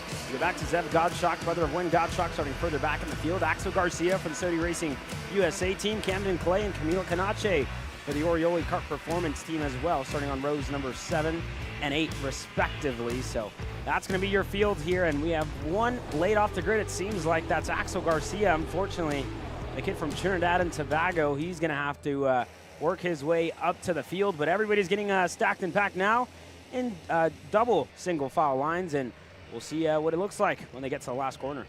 A very slow run out of that left hairpin. That has been the trouble spot. Caleb, that was where you were camped out at for the majority of the morning. We've seen plenty of carnage there. Hopefully they'll be able to get through it when they get around to that sector at the end of this first half lap, because they're going to bypass that turn 1 hairpin, head past those 2 blue cones in the center of the racetrack, and hopefully stay patient enough to the start zone, but way too early to jump onto the throttle pedal, and that's going to send us on a restart lap here. No green on the first try by for the Micro Swift drivers. Yeah, that could have probably been due to the fact that Axel Garcia was just a little bit off the field when they were getting set to go to the green flag. So I think that's the last driver that they'll probably wait on, give him one more shot to try and catch up. And everybody, all the marshals telling the drivers to slow down, like Lawrence Perriman and Slate Harrell as well, who I believe it's his first start on the front row in national racing action. And he's done a good job so far this weekend, found himself in a couple of incidents, but has definitely worked his way out. And as well for Lawrence Perriman, kind of has struggled a little bit, and that's the driver I was talking about there early on. Axel Garcia just laid off the grid, unfortunately, and he's now on the rear bumper of the rest of the field, so he should be good to go from now, and we should be all good to go green here, Xander. So with the pack back together, let's see on attempt number 2, Justin Dittrich trying to keep nice and slow to the head flag stand. We go, and we're green. A good start for both lanes down to turn number 1. Should even them out. And indeed, oh no, we've got more contact. Out of the field goes Parker Stewart as he rolls uphill towards turn 3. Dutch Westbrook around. Moore turned around as well, as finally, all the way to the top of the crest, the 22 comes to a halt. And at the same time, changing the lead, Lawrence Perriman takes over the top spot. Slade Harrell back to P2. Yeah, Dutch Westbrook, another one of those drivers involved, as well as Jaden Francisco. So all those 3 drivers going to lose a whole lot of time here there. But Santi Orioli on the inside of Marcelo Flores. He's able to get clear into turn number 1. Santi Orioli was laid off the grid for that second heat race, and ultimately he was not able to get any laps in. That was after the damage of the false start, where there was a lot of confusion for these young superstars of what the procedure was going to be to go racing. And Santi now has to really make up for that lack of a good result in Heat 2 by trying to drive to the front in Heat 3, and he's doing exactly that, moving forward on that opening lap and now setting his sights on to Slate Harrell for position number 2. Behind him, Marcelo Flores under fire. Zane Burgess trying to bring the pressure, but he will actually. I didn't think he was going to get that pass completed, Caleb. He did kind of close the door right as they got into the left 180. Yeah, especially with Marcelo Flores ending up on the outside there in turn number 4. It really gave Marcelo Flores the upper hand going into the next hairpin left-hander, and unfortunately just didn't fall. The cards didn't fall his way. So for Burgess, the exact opposite. He's able to get up there, and Harrell going a little bit wide there on the exit of 8. He's going to lose a little bit of touch with Lawrence Perriman, who's out in the lead, but Santi Orioli as well. If he sees his mistakes continuing, and he's going to have to go there shortly on Slate Harrell. Slate Harrell has Orioli closing in on him, doubly as fast as Burgess onto Orioli. Which move happens first? I think I might be banking on the 55, but he might just shove Santi through down the backstretch. Neither one will have a run good enough into the bowl. Now Santi kind of on the outside, looking inside. That opens the door, and Zane is through. Zane Burgess into the top 3 as they head up the hill to put 2 full laps complete, technically 3 times across the timing loop. And it is the 55 Sodi up and into 3rd with a 6-spot gain. Caught up with his dad last night after that rain Fast 5 shootout where they won $1,000 in the head-to-head battle against Win Godshock. They were still trying to figure out the gremlins on the power plant side. It looks pretty good to me from our point of view, Caleb. I think he's going to have a shot for 2nd and the lead, and there he goes to the 2nd place spot there in the infield. And at the same point, looked like one of the Bennicks, that's the 15 of Zev Godshock that has lost the left front tire. So we're down 1 of the blue and orange machines. Yeah, and Godshock was running up in 7th, so that's quite unfortunate there for Wynn's younger brother. Now Burgess on the inside there of Lawrence Perriman for the lead. He's able to get through side by side there with Harrell and Perriman. Perriman to the bottom of the racetrack. He's able to stay ahead for 2nd. Harrell looking to set up that over-under to the bottom in turn 1. He's able to get clear. Orioli looks to follow him through for 3rd. Has to muscle his way through, but he gets it done. Early race leader Lawrence Perriman now down to 4th with still a lot of time to get that momentum back in the right direction. But a 6/10, maybe 7/10 loss, and after going wide in a couple of back-to-back turns, you can see Lawrence is sideways from the rubber building back up, and more importantly, the marbling offline building up back up as well. You can see how dark it is just past where the karts naturally flow through 3, through this bowl here in turn 4. And that's why Zane Burgess, once he heard Slade Harrell going by, let him through there and decided to take the fight to this next corner. Unfortunately, he didn't get it completed. Harrell still has the inside. Zane's going to try and cross him up. And now Zane should get clear with Orioli to go through as well in turn 1. Yeah, good there, switchback move by Zane Burgess. Harrell looks on the inside of Perriman. They make door-to-door contact. Perriman's able to stay ahead for the 3rd spot. Harrell stays back and 4th. And Flores there in the 4th spot, looking to set up an over-under himself here on Harrell. Can't get it done, but I mean, Xander, every time we see these micro swifts out on the racetrack at just 8 years old, the racecraft and all the action that they bring us always surprises us. Well, I think what's also impressive and fun to watch is the fact that where most of the other faster classes on this layout have significantly spread apart, even the K Junior and K Senior divisions that are so notorious for being packed up battles at the front of the field, they spread apart to half a second to a second from each go-kart. But this micro swift heat race, I mean, this is awesome. Harrell and Flores going back and forth now for the 4th position. Give it to Marcelo, and that's allowed Win Godshock to close in. He will not go in turn number 2, but he's right on the tail of Slate Harrell, and now he's going to go into turn 3, but that puts him on the outside for the double lefts at 4 and 5, and it ends up at a net 0 movement for the 25. That alone, though, did cost them some real estate to the leaders. You saw last time by on the leaderboard, it got up to a full half a second from Marcelo Flores to Lawrence Perriman. I'd say that's probably more about 7/10 now down the back straightaway, and it's not going to get any shorter when they're still fighting like that. And Marcelo's going to get shoved into the marbles and barely hang on to that thing going through the bowl. Yeah, and that's one of the key things that we've seen this year. Everything offline with the new MG compound has been super dirty and super tricky to kind of stay with your kart, stay with your machine. And you saw that just happen to Flores there and goes wide again there on the exit of turn number 12. So he loses a lot of time to Camila Canache, who's already up to 7th. She's able to get ahead side by side with Jack Katowski. Looks to fire up on Marcelo Flores side by side. Katowski's able to get through. Jack Katowski trying to set a high bar for Nico, who is watching along and getting ready for his final heat race in the Mini Swift division. Nico's trying to fight for that spot amongst the Fast 5 plus provisionals to go to the shootout tonight. They'll be running as one of the 2 support classes on the undercard of the MG Tires X30 shootout. And with Win Godshock and Slade Harrell defending a bit down the backstretch, going back and forth, side by side. I mean, they have all but handed themselves a 5th place spot at best, because I would bet they're going to be at least 2.5 seconds back from the leaders, pushing 3, and it's right there exactly at that moment. 2.9 to 3.1 seconds between the pair, up to race leader Zane Burgess, who, to their credit, he's not near anyone. He's already pulled an 8.5 tenth margin on this duo of Orioli and Perriman. Yeah, and especially to see where Zane Burgess started off his weekend. Qualified even outside of the top 5. I believe he qualified around the 10th spot. And I mean, to see that was super surprising for all of us. Not where we're used to seeing Zane. We're used to seeing him on the front row, on the pole position in second, or even inside of the top 5. And to see him out there and on the edge of the top 10 and 10th was just super surprising to all of us. But ever since then, I really think he's definitely quieted us down, because he's been able to work his way through the field in every single one of the heat races, and last night as well, where he was able to win $1,000 against the likes of Wynn Gottschalk, who currently sits in the 4th spot. Wynn Gottschalk has been pretty fast, but having to roll through the pack after a rough qualifying. Burgess made it look easy there in the opening few laps. That's less normal, and I don't think does any favors in trying to paint the picture of how good and how fast the number 25 back and forth has been.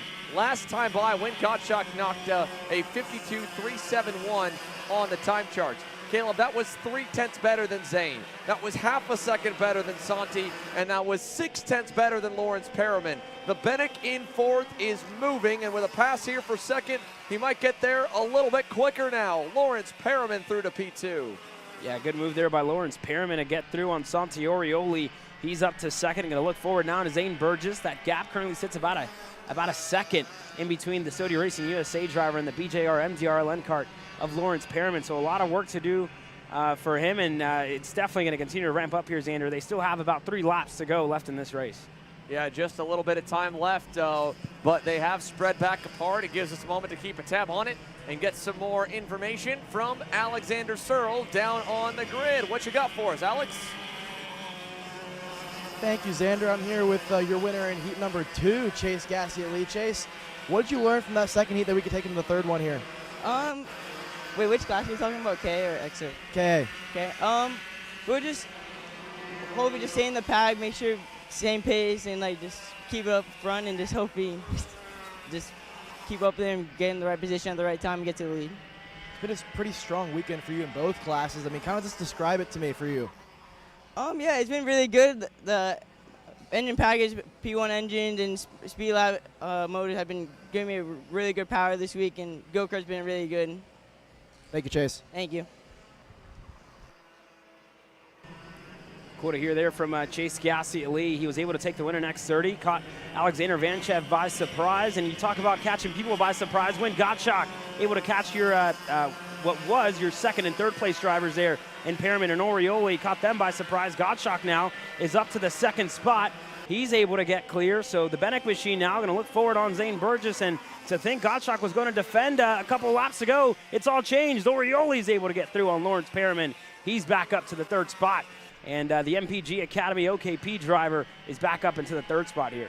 Santi Orioli and Lawrence Perriman have passed each other multiple times through this event, but that may have been the last time, because Wynn Gottschalk, I think, is going to tow both of them around to a pretty good result. Further back, things have definitely spread out. Slate Harrell again on that Super Tuned Parolin in the 5th position. We was battling with Wynn Gottschalk earlier on. He has been left kind of in the dust, but the pole kid still P5 in no man's land. Camila Canache in 6th. Sterling Mulata is 7th. He leads a pack of 3 ahead of Marcelo Flores, who just never really seemed to get the ball kind of back rolling after that moment there. He just flurried on by on that SLA Kart Racing Kart Republic ahead of Jack Katowski. And you mentioned Jaden Francisco, Dutch Westbrook going out on the 1st lap. They have rebounded to 10th and 11th, but that's a lot worse than this kid.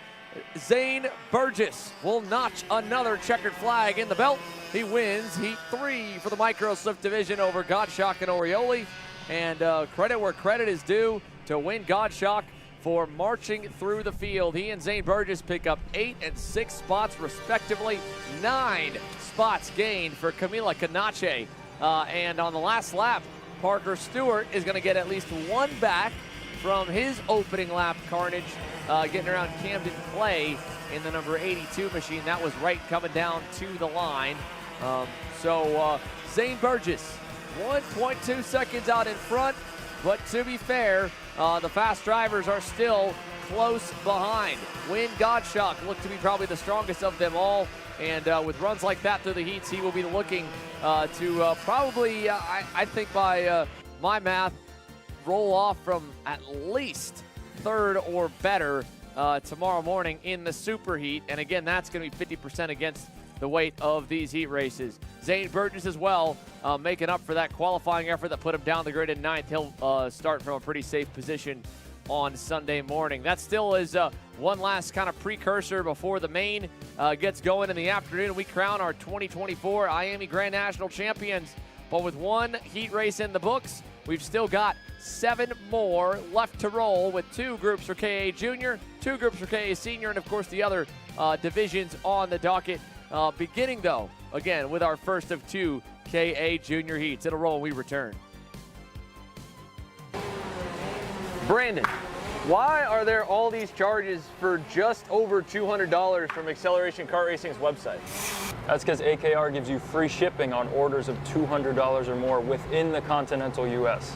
Okay, but I thought you were just getting a pair of gloves. That's what, 70 bucks? But if I'm getting a new pair of gloves, I might as well get a new pair of shoes to match. And then on top of that, I'll get a neck brace because with the shipping, it's basically free. Yeah, I do not think the math checks out on that. Everything you need, all in one place and shipped to your door for free for orders of $200 or more. Exclusions apply. Spend responsibly. Shop AKR.com. I'm David Serra, 18-time Australian karting champion, and we're launching Kart Class. Kart Class is an advanced digital training program that suits a driver who's just starting out in the sport, all the way to the driver looking to win a national championship. In this program, you're going to be learning about how to find the ideal racing line and what an apex is, braking and throttle markers, wet weather racing lines, and how to overtake other competitors. We target how to brake in the wet weather, and we look on the mental side of kart racing as well with our mental skills coach. At the completion of this program, you'll be lighting up purple sectors in qualifying, know when to defend on the opening laps, and how to pressure your opposition into mistakes. We teach you the tools to be resilient and how to get in the right frame of mind before a race. We look to complete the whole package by getting a strong mindset, a driving style to suit all conditions, strategizing your race, and getting the last 1% from your team. We'll teach you how to win the final lap of a race, driving the wet like Max Verstappen, and creating the perfect bubble for yourself to mentally be in the zone. To find out more, click the link below.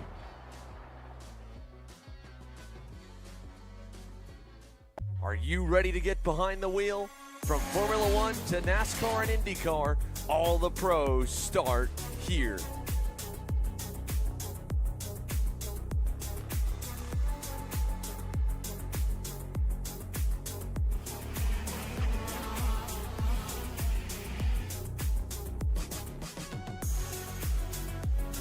For more information, check us out online at mcckarting.com or call us and go racing today. USA, a top-level performance team with unmatched hospitality, offering a full-service driver development program with year-round testing available in Miami, Florida, and the official North America racing team of Parallel Racing Chassis. Chassis and parts available at ParallelinUSA.com.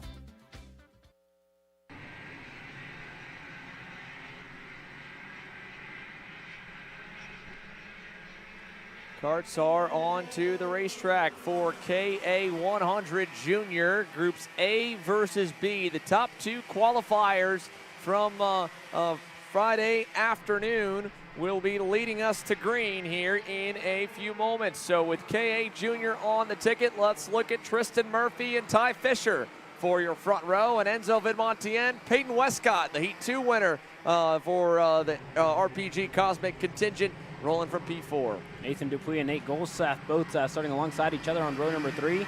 Jose Halfin and Amador Martinez on row number 4. Completing your top 10 is Edgar Rodriguez on the 846, and Kai Mars has a mixed bag of both a crash and a phenomenal drive forward in his 2 heats so far. He rolls from 10th with Isaac Malcuit and Xander Malatesta on row 6. You back to Remy Andrados, Shane Smith, Samuel Newell, Indy Anderson, Ben Abernathy, Davis Henry, your, I guess, 7th through 9th rows, and then Maverick McKenna and Grayson Knoll, your 20 starters here in this one. We've got the final couple drivers on grid already for groups B, C, and D. They'll be the back of the grid there, the 20 in total for groups A versus B, though, ready for action on the alternate layout. They've gotten one race in the books, and you can see the rubber marks all across the karts here in KA Junior as the sun begins to work its way down towards the tree line. We get this awesome angle of them lined up on the inside. They'll form up 2 by 2 when they hit the front straightaway, but they've got to get there first, and it is a crawl by pole sitter Ty Fisher with finally all of them filing into both of the lanes. So Ty Fisher, Tristan Murphy, Enzo Vidmontien on the bottom there in the white, green, and orange Kart Republic, and then Peyton Westcott on the blue, purple, and pink RPG Cosmic. Here we go, boys and girls, KA Junior, Groups A and B, underway down to turn number 1, and what a jump for that inside lane. Nathan Dupuis from 5th will go all the way up to P3. Yeah, Westcott and Tristan Murphy, they both started on the first and second spots on the outside, and both of them definitely didn't benefit. But now for the lead, Enzo Vidmontien to the bottom of the racetrack. Ty Fisher looking to crowd him. It's going to get definitely very close there, but Vidmontien able to stay ahead. Dupuis around the outside here, looking to hold on to it. Vidmontien gets the bottom. Enzo's going to clear himself back high in the last turn, and Nathan Dupuis will go as well. Fisher trying to answer back on Dupuis, turn 1, and still side-by-side, banging tires into the hairpin. Nate Dogg is going to get on through. Tristan Murphy into 3rd, Ty Fisher side-by-side with Westcott. Peyton will let him into line as she files into position number 5. Mike so check. half a lap underway, lots of close quarters action, and it has once again allowed Enzo Vidmontien to get one heck of a jump away from the pack. Yeah, I mean, it seems like it happens very, very often with Enzo Vidmontien in this KA100 class, and everybody else further back continues to fight. He continues to run away, does what he does best. And everybody else still single file line, not many passes at this stage of the race. And as I say that, Kai Mars going side by side there. He's able to get through and up another spot. They want to go back, not close enough there. For the drivers, that looks to be of Martinez and Rodriguez there. So very close, but for Kai Mars, he's able to stay ahead. Good move from Ben Abernathy, front and center on screen on Amador Martinez, the 877, moving up and into 11th. We're still early in this one. Zane Burgess was able to get the win last night. He's a winner again as his Saturday comes to a close in that final heat race, picking up 8 spots. He's standing by down with our very own Sarah Bradley. Sarah? Ready? Standing here with our Heat 3 winner and Micro Swift 55, Zane Burgess. Zane, you started that race in P10. How did you do it? Just keep focused and just got to the front. Very good. Any improvements? What improvements are you making for tomorrow, or do you feel good about tomorrow? Just like more grip each lap, and I just had the win. How confident do you feel for the Super Heat in the final tomorrow? Very confident. Do you think you can win? Yes. Zane Burgess, everybody. Short, sweet, to the point. Can't expect anything less at this point from Zane Burgess. We've chatted with that young man enough because he has been in the spotlight of the Micro Swift class, and now his teammate Nate Dupuis wants that same treatment. He's going to take over the lead down at the end of the back straightaway.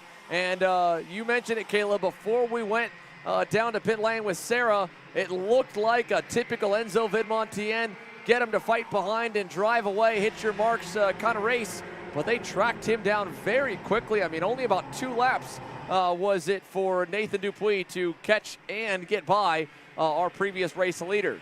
Yeah, Kai Mars also making moves there. He's able to get ahead of Halfin that time around. But for Nathan Dupuis, I mean, that's kind of surprising at a racetrack that's been super technical so far, and we've seen the fields kind of spread out. But he was able to get in that draft on the back straightaway and really close down his gap. So good to see Nathan Dupuis up at the front, and right behind him, Vidmontien, Fisher, and the rest of the field cycling through. Martinez just not where we're used to seeing him in the past couple of weeks, Xander. He's further back in the field at the moment, just outside of the top 10.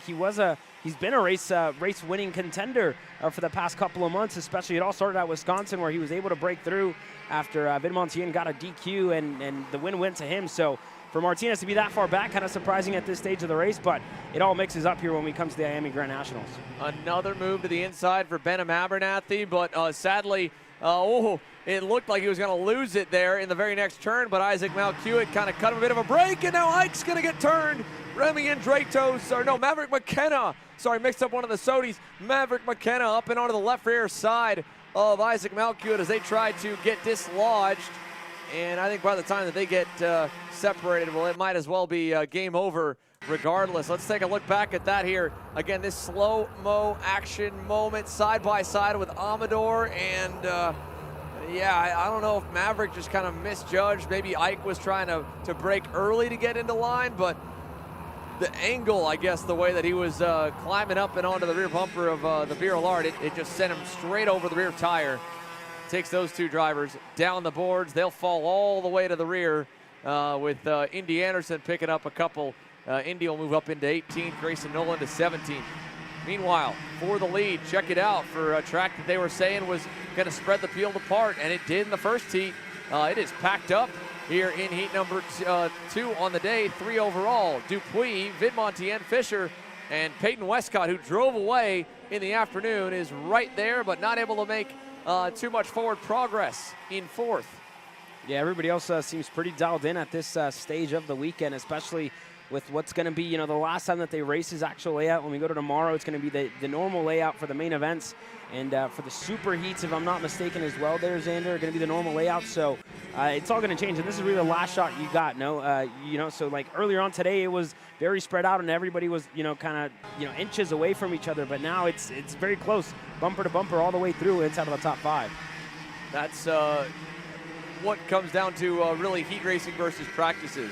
We had 3 practices on this layout Thursday morning.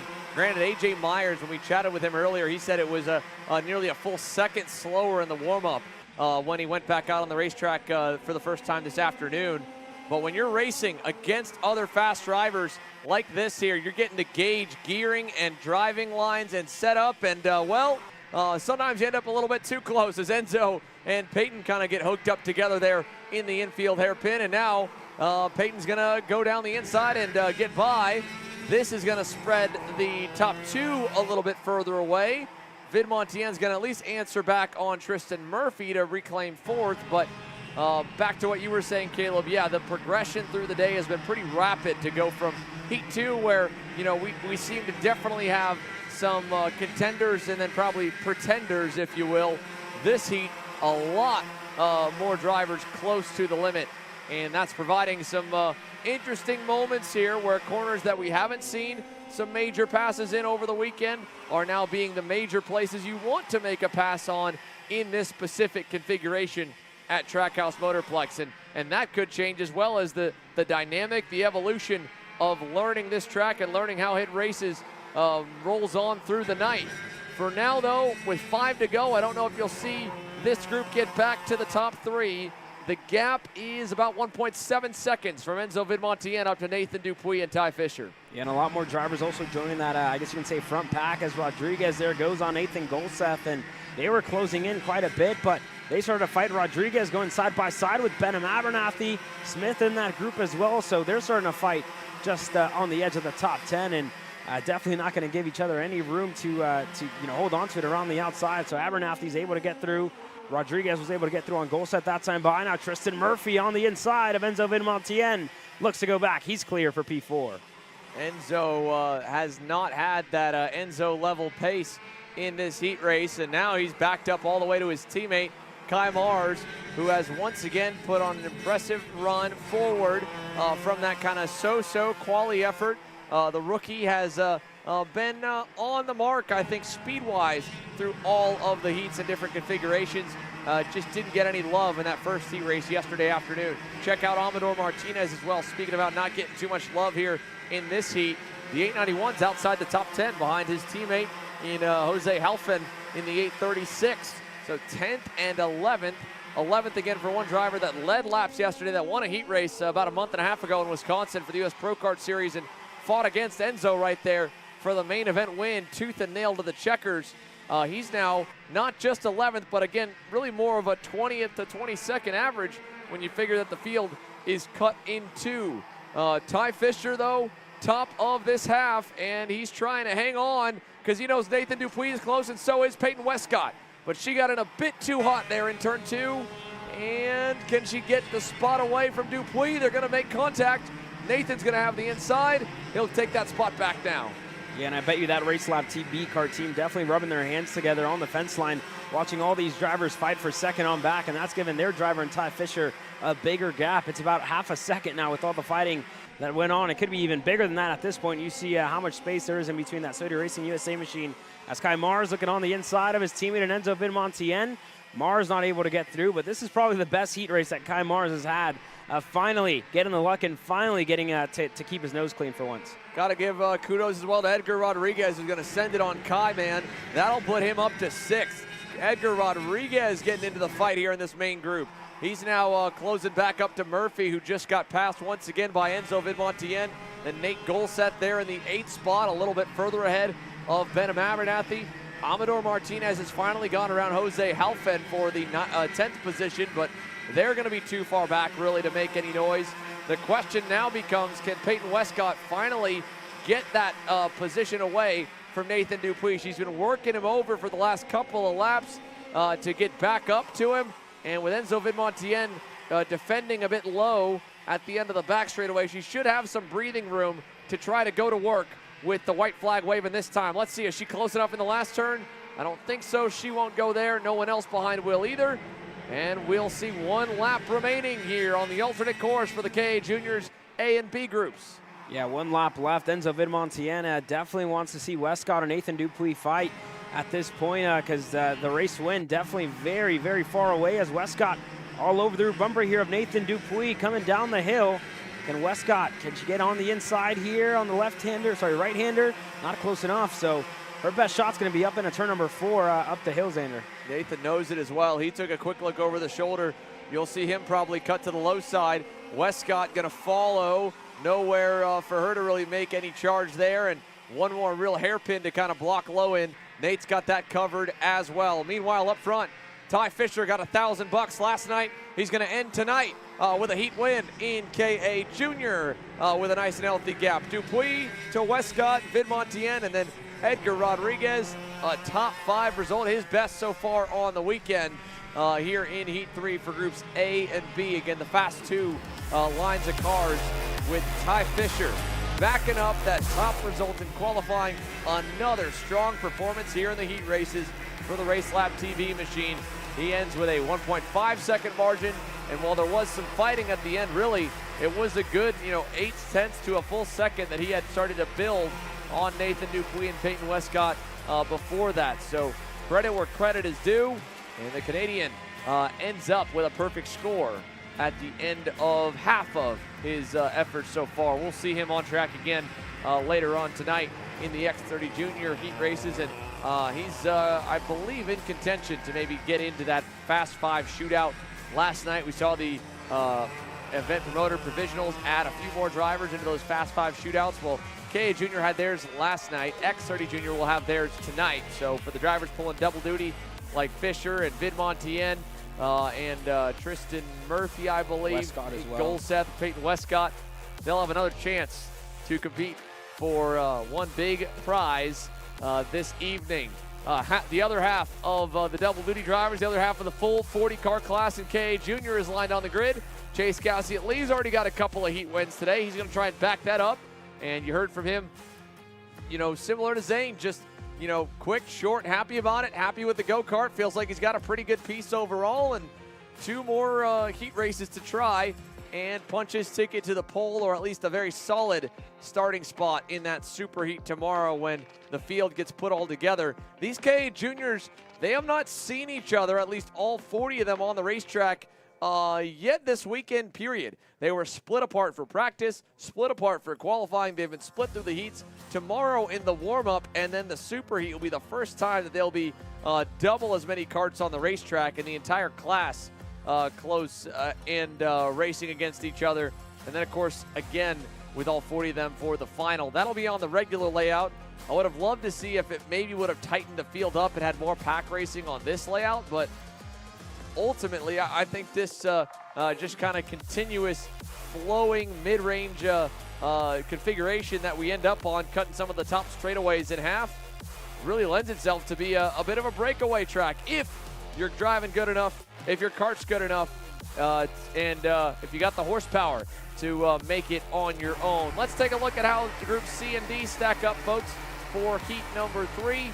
We've got a look at it with Chase Gassiet-Lee and Forrest Adams on the front row. Forrest nearly went into the forest on one of his starts with a major evasive action up the cut through from the outside of the front row. He's had to start there in the previous 2 heats. He'll have to do it again for the final one, and then hopefully he'll cycle to the inside lane for tomorrow's super heat as he lines up ahead of Max Weiland and last heat race winner Ty Fisher's teammate Travis Pettit on row 2. We go back to Alexander Vanchev, Iago Lempin, Martin Jaramillo, Luca Brancati, rows number 3 and 4. Naomi Garcia and Jackson Gibson will conclude your top 10 starters. Hamza Anwar and Alexander Young back on row 6. They start 11th and 12th. You go back to Max Cristier, Aiden Augustine, Keith Lewis Jr., Carlo Rochetti, Emerson Lane, who had issues in heat race number 2. He found himself in the wall. Owen Spide and John Antonino, the rest of your drivers getting set to go green for KA100 Junior Heat 3, C versus D. Joan Antonino Jr. had a bit of carnage in his heat race yesterday, but again, that was on the layout that more drivers were familiar with. We saw Max Weiland got hammered with a penalty in that X30 Junior Heat right before the lunch break, so I'm sure he'll be trying to avoid anything like that because that basically wasted the whole session. He ran to the checkers, finished well inside the top 10, all to get put back to basically last. Rolling from P3 here in this one, he's got the inside groove, he's got plenty of space, and if they can get a clean start in turns 1 and 2, he might be able to challenge Chase Gassiet-Lee and Forrest Adams for the heat win. Here we go, Group C and D are underway now down to turn 1, and oh wow, Max Weiland into the side of Forrest Adams as they collide in the center of the tram lanes there. Forrest is going to fall to maybe 5th or 6th through turn number 3. Yeah, it looks like Weiland just wanted to come over there and collected Forrest Adams in the process. So I'm sure the stewards will take a look at that during the race here, and we'll see what they deem of that move there by Max Weiland. But all to play for here side by side. Further back in the field, your top 4 have broken away. Chase Gassiet-Lee will take us over the timing loop the first time for Group C and D here, and it's a couple moves further back, and that's going to kind of have the big contact there. That is the 806 of Vanchev into the left rear tire of Chase Gassiet-Lee. Thankfully, the whole field was able to miss the Sodi. That could have gotten really nasty, really fast, but ultimately it's just going to end up with the attempted pass of Vanchev, sending him to the rear and Gassiet-Lee down 2 spots. Here's a look. It was Max Weiland and Chase Gassiet-Lee going at it for the lead, and I don't think Chase even saw Vanchev trying to follow Max through at all. But now there's a look at Chase trying to march back forward. He's working on Naomi Garcia, so that would put Chase right around the 4th or 5th spot, which is crazy again. Chase Gassiet-Lee literally crashed, and he's still ahead of the off-pole kid Forrest Adams, who's now going to lose a spot to Travis Pettit, and Travis's teammate just won a heat race and is watching along eagerly. Ty Fisher is down on pit lane with Alex.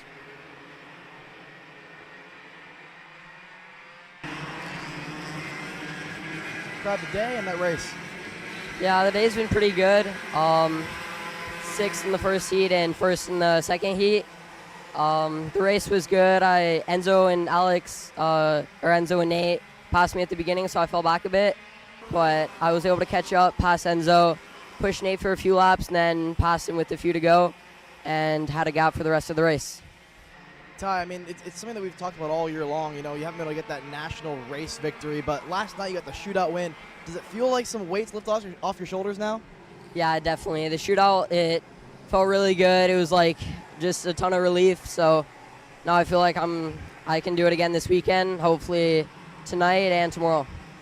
Yeah, you had bad luck in qualifying in X30, but since then the heat race has been pretty good for you so far. What are you looking for in the 3rd and final heat in X30? Yeah, I mean, I have newer tires than everyone else, which really helps. And yeah, I was able to go from last to 2nd and then up to P6 after getting wrecked at the start. So should be pretty good in X30.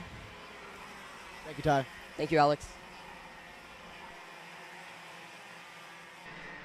3.5 laps complete here for Group C and D in KA100 Junior, and we've got a change in the lead. Martin Jaramillo right on cue as we came back from that interview with Ty Fisher, decided, okay, it's time to get back to the action, and he just brought it through the last corner complex. So the Team U-Race Tony Kart now is at the helm of the field for the first time. He's been closing in on the pace of the leaders throughout the day, and on this alternate layout, The 882 now has a little gap to Mad Max. Chase Gassiet-Lee, 1.5, pushing 1.8 seconds away from the duo, with Pettit in line, then Forrest Adams, then Naomi Garcia. I mean, that's a hefty gap to try and hunt down. And for Chase Gassiet-Lee and Travis Pettit, the best they could do was match Martine last time by.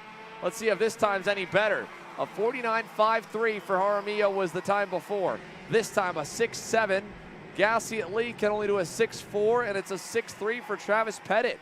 So dead knots even from for first and then third and fourth. Obviously Max Weiland a little further off, getting past and going offline just a tick in the Magic Kart. He ended at a 49.814, tenth and a half off the pace. But this group third, fourth, fifth, and really all the way back to the kid in seventh, Jackson Gibson, on that ruthless karting X-Spree.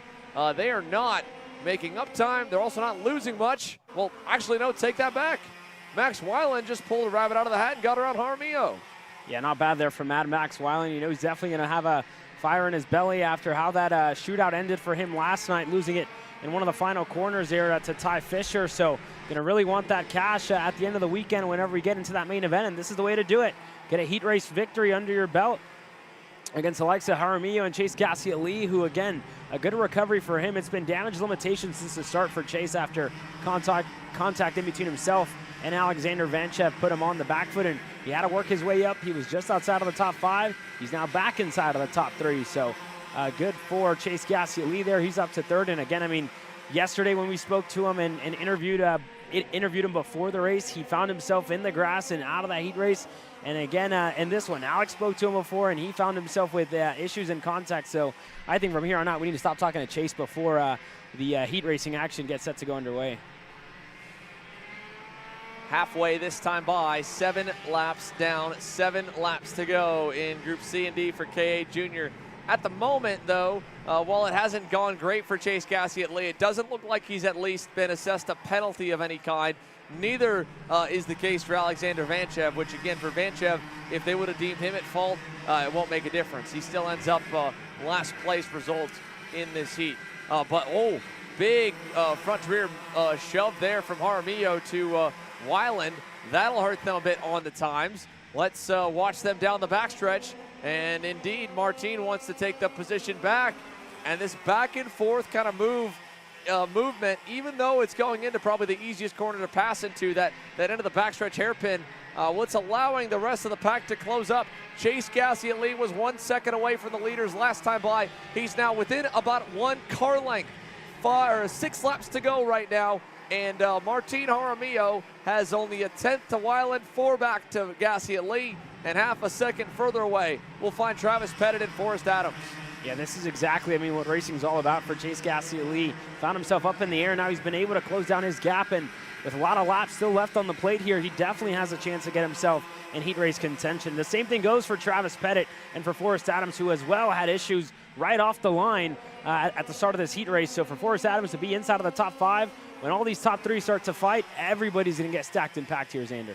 Just got a few more penalties that have come in from the previous group. Amador Martinez got assessed a 5-position incident responsibility penalty. Benham Abernathy, it looks like, got a 1-position penalty as well, as Maverick McKenna was addressed as the driver at fault for the incident that took himself and Isaac Malkiewicz out. They get 19th and 20th with Maverick into P20. But still, all of that to say that there have been no penalties assessed on track yet. I would not bet on that to hold, though, because this is going to be a fight. We've got 4 laps to go at the line when they get back around these couple of 180s.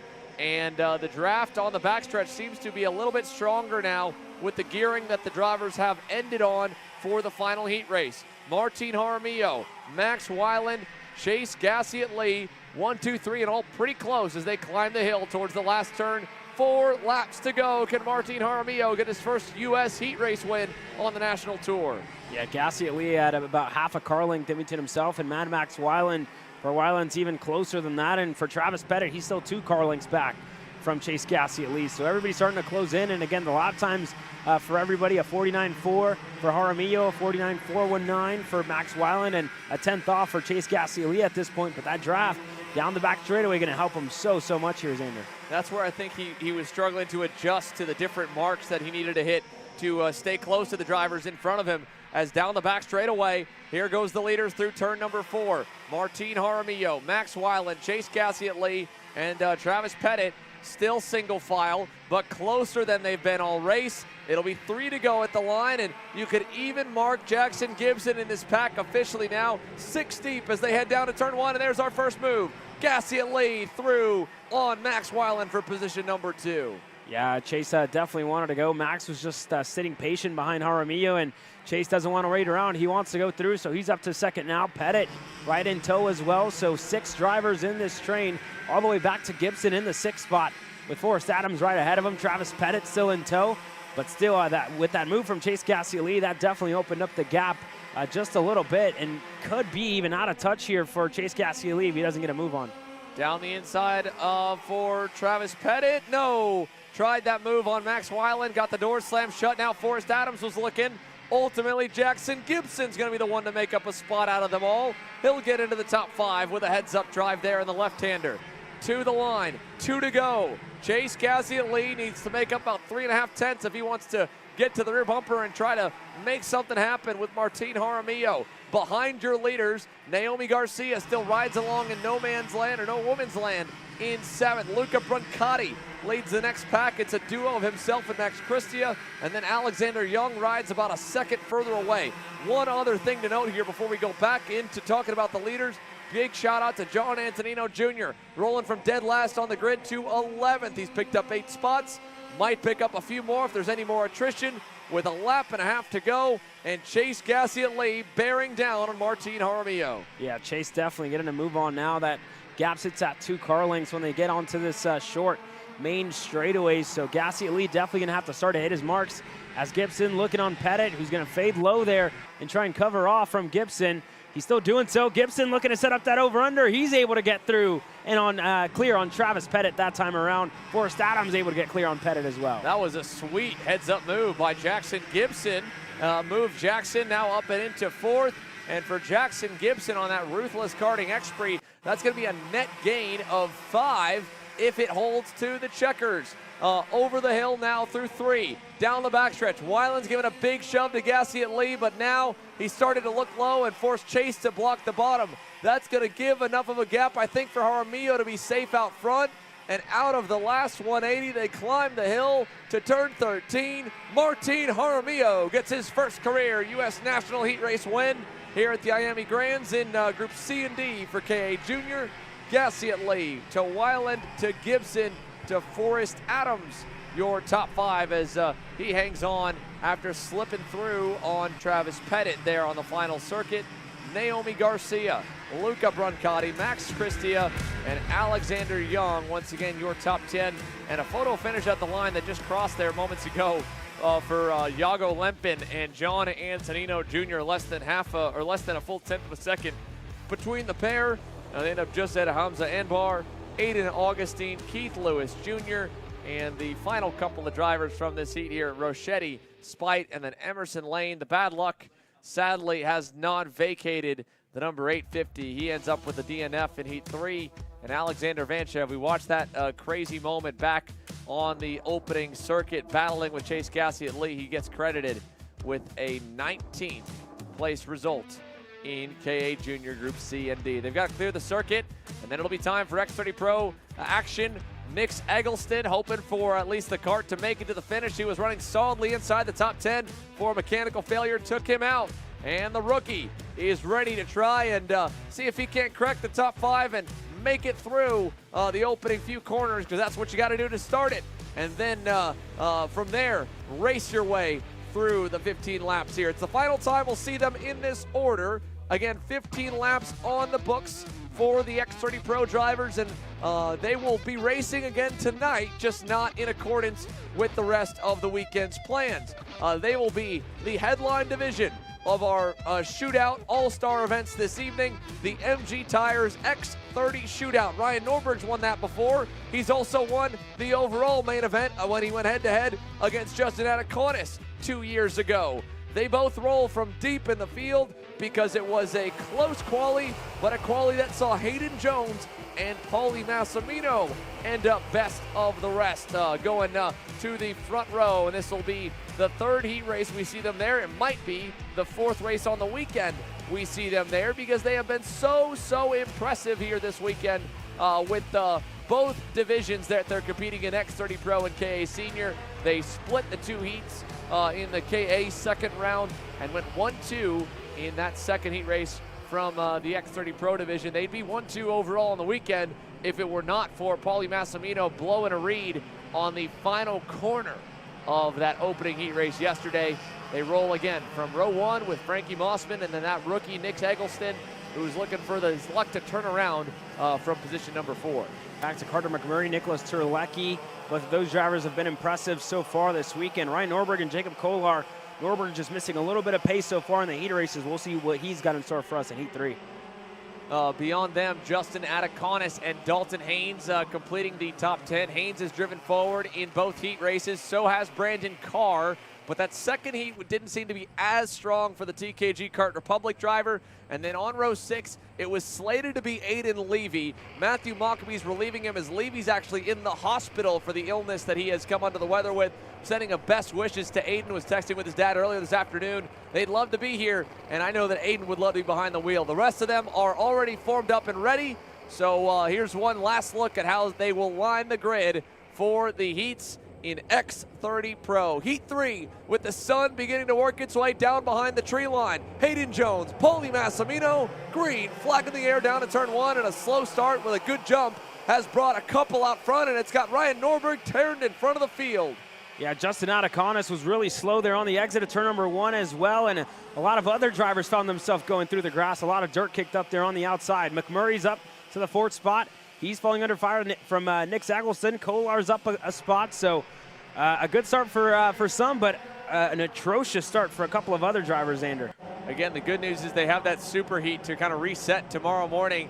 Nick Eggleston, though, much better start here. He's in 5th again, you mentioned. Kolar 6th, Terlecki, then Carr, Haynes right behind there in the 8th spot. Good start for Dalton to pick up a couple. Cameron Weinberg, great start for the CDR driver. He's inside the top 10. He's one of those drivers on the bubble of whether he'll make it through directly to the X30 Pro shootout tonight, or if he's going to be having to bank and hope on the fan vote and the promoter picks. Down the backstretch, you saw a lot of drivers bobbing and weaving. There was dirt still kicked up from the first turn carnage, and it looked like it hadn't been anyone, but the rookies are going at it. Nick Eggleston into the side of Carter McMurray, and McMurray's going to go dirt tracking up the hill to the last turn. Yeah, McMurray looked to hold on to it there, and unfortunately, 2 karts weren't going to fit there. Change for the lead now. Fast Frankie Mossman goes to the point. Hayden Jones looking to go back on him, and Paulie Massimino all get stacked and packed here with Nick Eggleston, the rookie, in P4 now. And a very, very close race, much closer than what we saw in that second heat race, Andrew. Yeah, Frankie Mossman has stepped up his game here for heat number 3. It was all about Jones and Massimino, and Frankie was just kind of trying to hang on to 3rd. He ended up fighting a bit, I think, too hard, brought a few more drivers into the fight, and then got shuffled back to 6th. But keep in mind, that Speed Concepts Racing Red Speed, that same package leads the points in the U.S. Pro Kart Series, has won here before, and now as they fight behind, it's going to get a gap. Massimino and Nick Eggleston through on Hayden Jones, and Frankie Mossman's margin nearly a full half second at the end of lap number 3. Yeah, Terlecki there on the edge of this group, as well as Brandon Carr, who faded low. Wanted to go on Terlecki, but just going to have to wait a little bit longer. And then the driver that found himself in the grass earlier on in this one, Carter McMurray, right behind Brandon Carr. So about a 10-kart train here as we rocket down the hill. And it's all led by Frankie Mossman, who opens up his gap to Paulie Massimino. That gap really opened up after the pass in between Paulie and Hayden Jones. So back on the horse here for Paulie, looking to close down his gap. He's going to fade low, back high, and fend off from Nick Eggleston there, Xander. Yeah, there was still a lot of dirt and dust at the exit of turn 3. I don't know who's going off further back, but the leaders are at least clean enough through there. And a clean move from Carter McMurray on cue also to start making some forward progress again. Here's a big send from Kolar. He'll go by on Eggleston to move himself up the chain. Jacob Kolar in the Vice Racing Kart Republic has had a couple of top 10 so far. He's going to get a bit of a gap now as Terlecki and McMurray is going to feed Nick Eggleston a bit of a bumper there and say thanks for feeding me a wheel earlier. This was a bit of a back and forth moment, and Nix is going to go all the way back to what looks to be around maybe 16th. Yeah, no love lost there in between the rookies, but we look back on Jones. A little bit of an adjustment there on his radiator, looking to cool that engine just that little bit more, and everybody else still single file line for Nicholas Terlecki. Really looking really good here, but again, has had to work his way up the field in every single one of the heat races. So that's a lot of work for him and for Ryan Norberg as well. Just we talked about his pace. It was a little bit off in the first and second heat race, but now in the third one, finds himself with issues at the start and with a lot of work to do and a lot of drivers to get through in this stage. The good news for Flying Ryan, that was 0.2 better than the race leader last time by. Frankie Mossman, Paulie Massimino both clicked off 47.7s. His teammate, a 47.61 for Hayden Jones, but it was a 47.5 for Ryan Norberg the last time by the loop.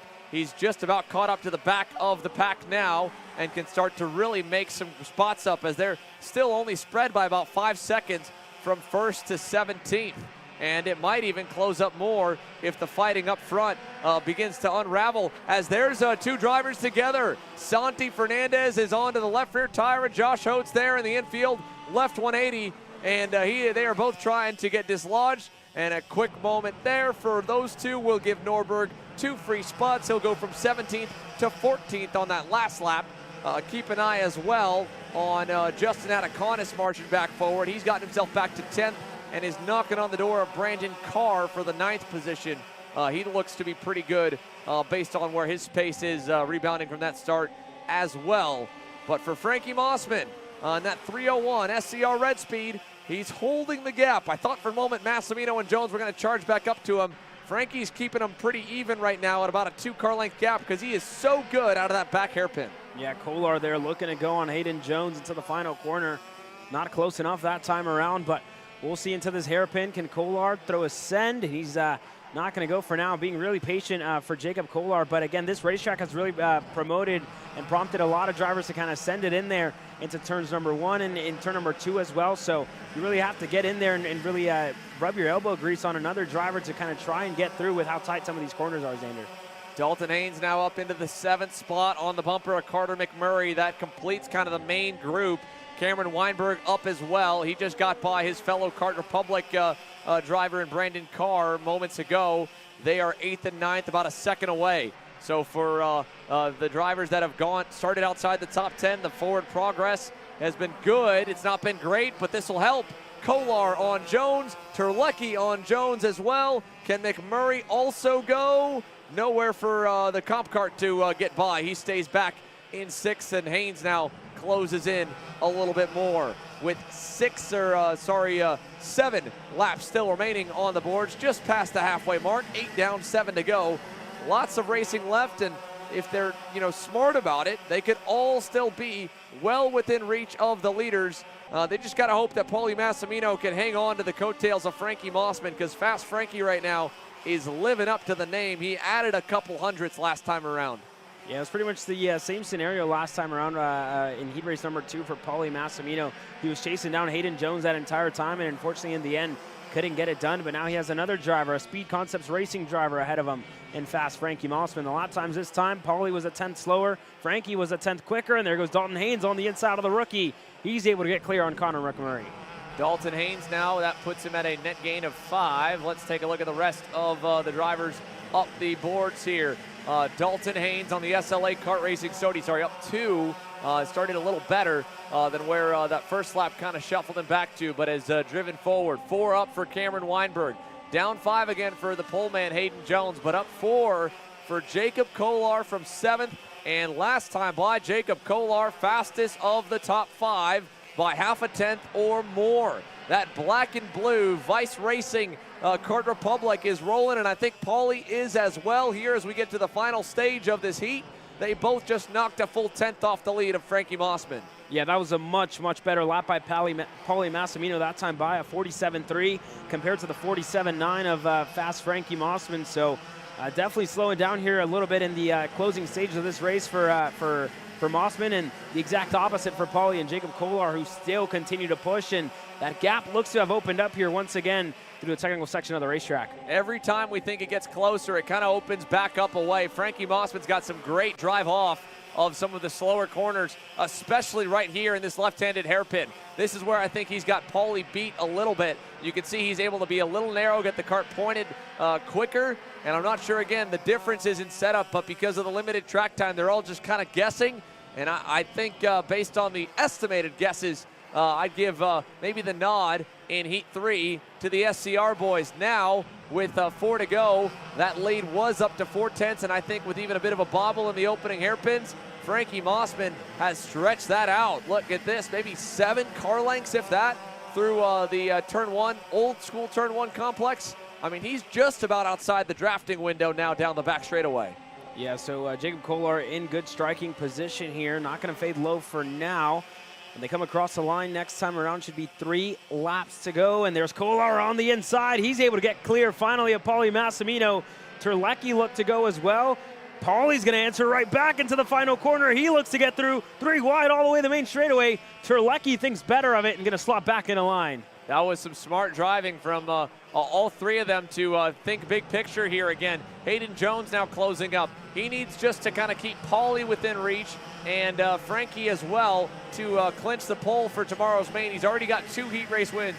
He just needs probably a top 5, and I think Fitz should more than do it to put Hayden on the point and stay leading the field to green. For Massimino, though, he needs to make sure that he gets every spot he can, just as Frankie tried to in that second heat race, because Pauly already has that burn in Heat 1 where he crossed the line back in 8th, leading up the hill to the final turn. He's got to worry, though, as well from Terlecki, and that's why you're going to see him cover low. Nick had nowhere to go. Jones gave him a little love tap, and they're going to really get tight here through turns 1 and 2 as Carter McMurray goes to the high side and ultimately runs out of room trying to get around Dalton Haynes. Yeah, not going to be able to get it done there for Carter McMurray, but Pauly going to start to hold up this pack. Terlecki getting held up just a little bit. Hayden Jones as well. Everybody stacked and packed. It all goes back to Brandon Carr on the edge of the top 10 and 10th. Everybody single file line, but it's not going to be that way once we get to turn number 4. Still with time and a lot of passing zones left, this is going to back up a lot. Kolar is well safe up the road in second. Pauly hanging on for dear life there. The moment you start going offline and you get them lined up behind you, it's a risk versus reward, and it could be very risky because sometimes you get them to fight like this where they go at it behind you. Other times you go back 7 or 8 spots, but in this case, the pack will open up a little bit, and the Kart Republics get back around Justin Ataconis, who has had a lot of speed. Check out Ryan Norberg coming into frame now. He's back up to 11th. Almost back to where he started as Dalton Haynes catches Hayden Jones off guard, and so does Carter McMurray. They both are almost clear. Dalton will get clear there to get by on the 316. Yeah, McMurray's getting creative here. He's trying around the outside, looking to set up some over-unders or even make that move stick. We saw him make 2 moves like that at the United States Pro Kart Series in the junior category, but welcome to the big leagues. Doesn't always work that way here against some of the best in the country, some of the best drivers from around the world.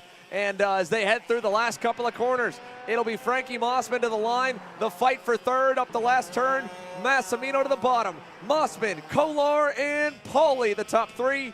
Nick Terlecki and Dalton Haynes complete your top 5, with Jones falling to 6 and Mossman getting the win here in this heat.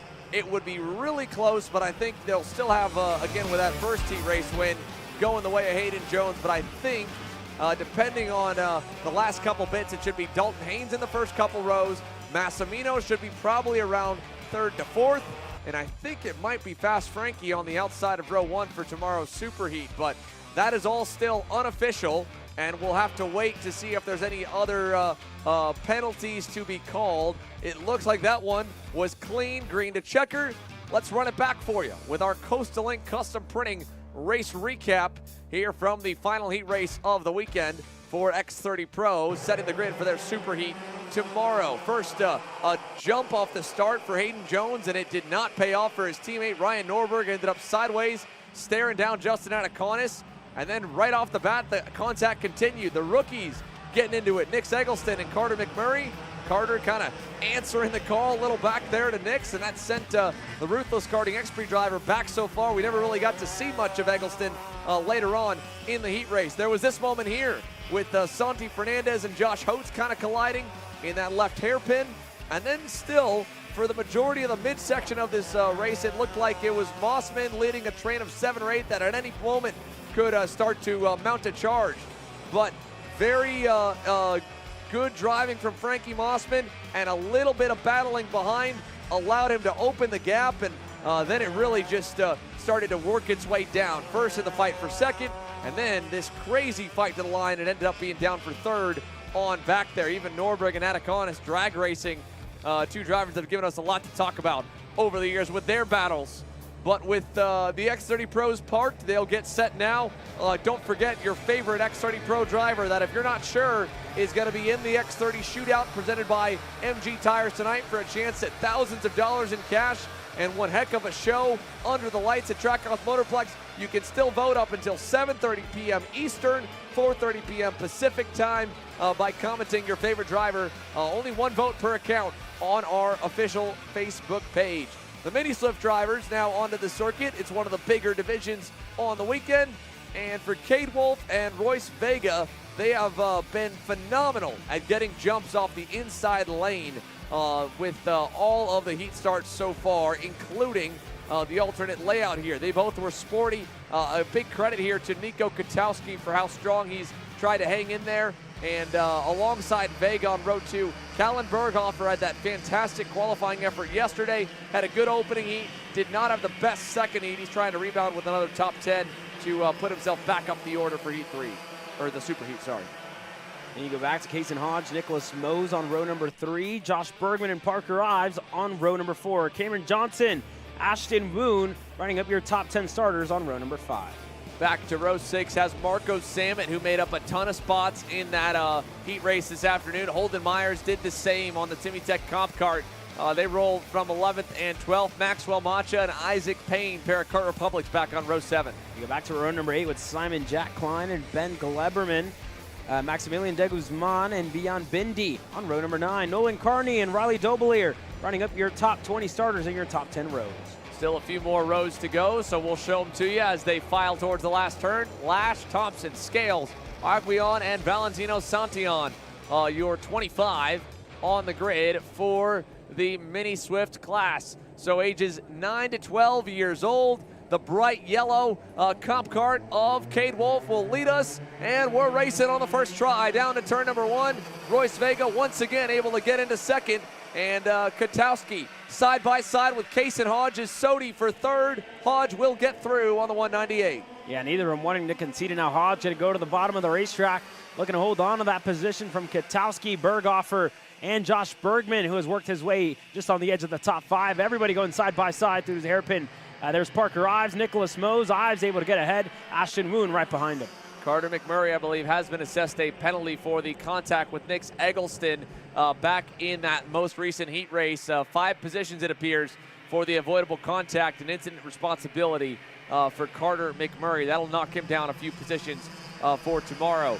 Meanwhile, in the Mini Swift class here, Callan Berghofer all over Katowski. And again, a great shout out here to Kason Hodge on the Sodi. Look at the black and orange machine closing on up. So Kason Hodge on the 198, big run towards Royce Vega, and Cade Wolf down the backstretch. There's Royce Vega on the inside now. Cade Wolf, he's able to get clear into the bull.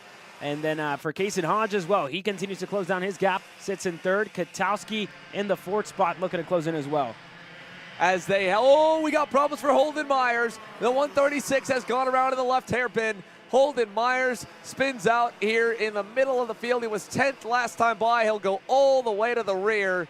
Heartbreak there for the Timmy Tech Comp Kart. But a great run and a heat race win for Frankie Mossman. He's got the Speed Concepts Racing boys fired up.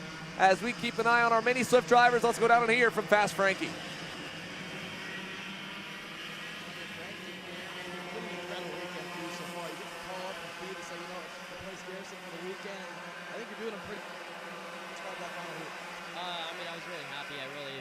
That the changes that we made to the kart after the second heat really did help. We improved a lot, and I mean, obviously, if I just minimize the mistakes, I think we're going to have a chance to win this whole thing, so I'm really excited. I got the power from Speed Lab, the team's really working hard, and it's really good to have people in my corner in both the K and X30. And I just want to say thank you to Luciano, my mechanic, for all the hard work he's done this weekend in 2 classes, because, you know, we're all sweating, it's hot here, and we're just putting in all the work that we can, and it's really looking like it's proving that it's worth it. You were joking yesterday to us, physically you were hurting. You've had a whole nother day of racing behind you now. How are you feeling? I'm definitely feeling worse. We're trying to make some improvements, tape me up a little bit. Other than that, I mean, four laps ago, I was just praying to see that 2 to go, so we'll see how it is tomorrow, but I'm really going to try to just keep getting more and more back used to the kart. Well, before we go to tomorrow, you have a shootout to go out there and run tonight. Money on the line. You feeling up for it? No, 100%. I mean, yesterday I feel like with the rain, it kind of threw us a little bit off guard. Just didn't really have the right package together. But tonight, I know we have the team behind us again, and we're just going to come and get some redemption. Thank you, Frankie. Yeah, thank you. There you have it from Fast Frankie Mossman here. Super fast on the alt layout, and well, it'll be another alternate layout tonight for the X30 Pros. When they get underway, it is a throwback layout back to the very first X30 Pro shootout from 2021, the inaugural IAME Grand National Championship race. Paulie Massimino won that shootout back 4 years ago. And, well, Caleb, he's already won 1 shootout on the weekend. We've never had someone sweep both the shootouts. It could be very fun to watch. For nothing else, though, Frankie Mossman enters with the biggest wave of momentum, at least until the KA seniors out on the racetrack. And when it comes to the mini slips, they've got a chance to make it into the shootout tonight. And I'd say it's up to anyone as to who can guess who's going to be the 5 that make it through on merit. There's battles all around. Nicholas Mose trying to go back forward. Royce Vega leads. Kaysen Hodge in third. Katowski wanting second. And Parker Ives has already climbed into the top 5. Marked the 148 at 4th. What an impressive charge for Parker Ives, and an impressive charge forward as well for Jacob Kolar on that Vice Racing Kart Republic machine. We're going to send it down and hear from him as well. Xander, Jacob, I mean, on this alternate layout, your go-kart has come to life so far. What did you guys find overnight? We just, working on pure pace, and we found the right gear. I mean, the second heat, we had the wrong gear, just a little too low, and then we finally put the right gear on, and it showed in that one. It was pretty good. Yeah, these first 2 heat races the 2 heat races today in X30 must give you some confidence heading into tonight's shootout into tomorrow as well. Sorry, can you say that again? How confident are you now heading to the shootout knowing that the pace is there? Very confident. Just, it's going to be a lot more aggressive and a lot more tension, so just got to keep my head up. What can you say about the racing out there? I know we were kind of joking before the interview with how grippy this scale line has gotten. I mean, what's the track like? It's super grippy. I mean, it's crazy. You trying to go for passes and people, don't see you, and you just catch the grip, and sometimes you just run into someone because there's just so much grip and you just can't turn. Thank you, Jacob. Thank you.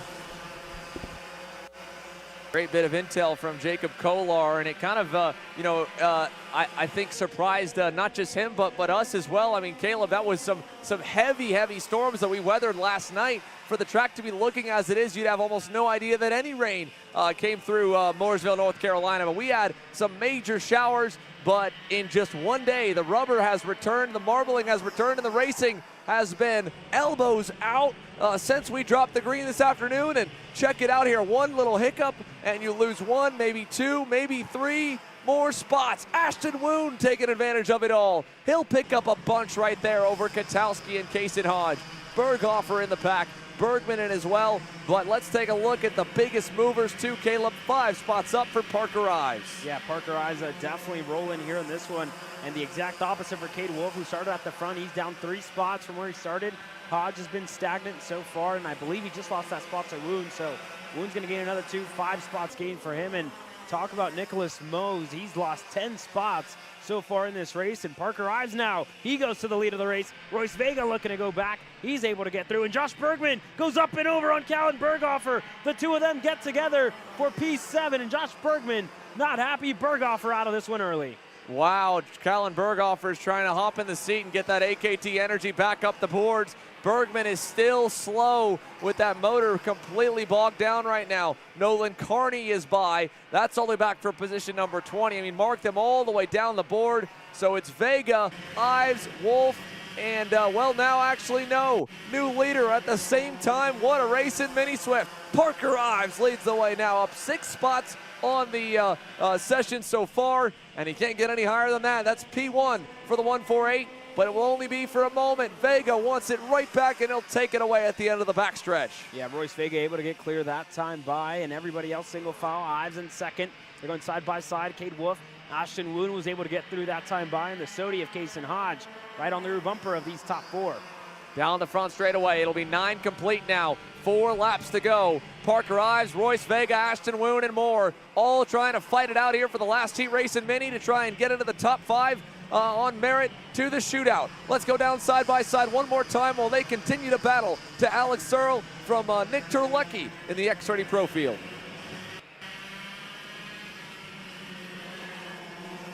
Getting hectic, but Nick, I think progressively your weekend has gotten better to this point to finalize the third and final heat there. How would you describe it?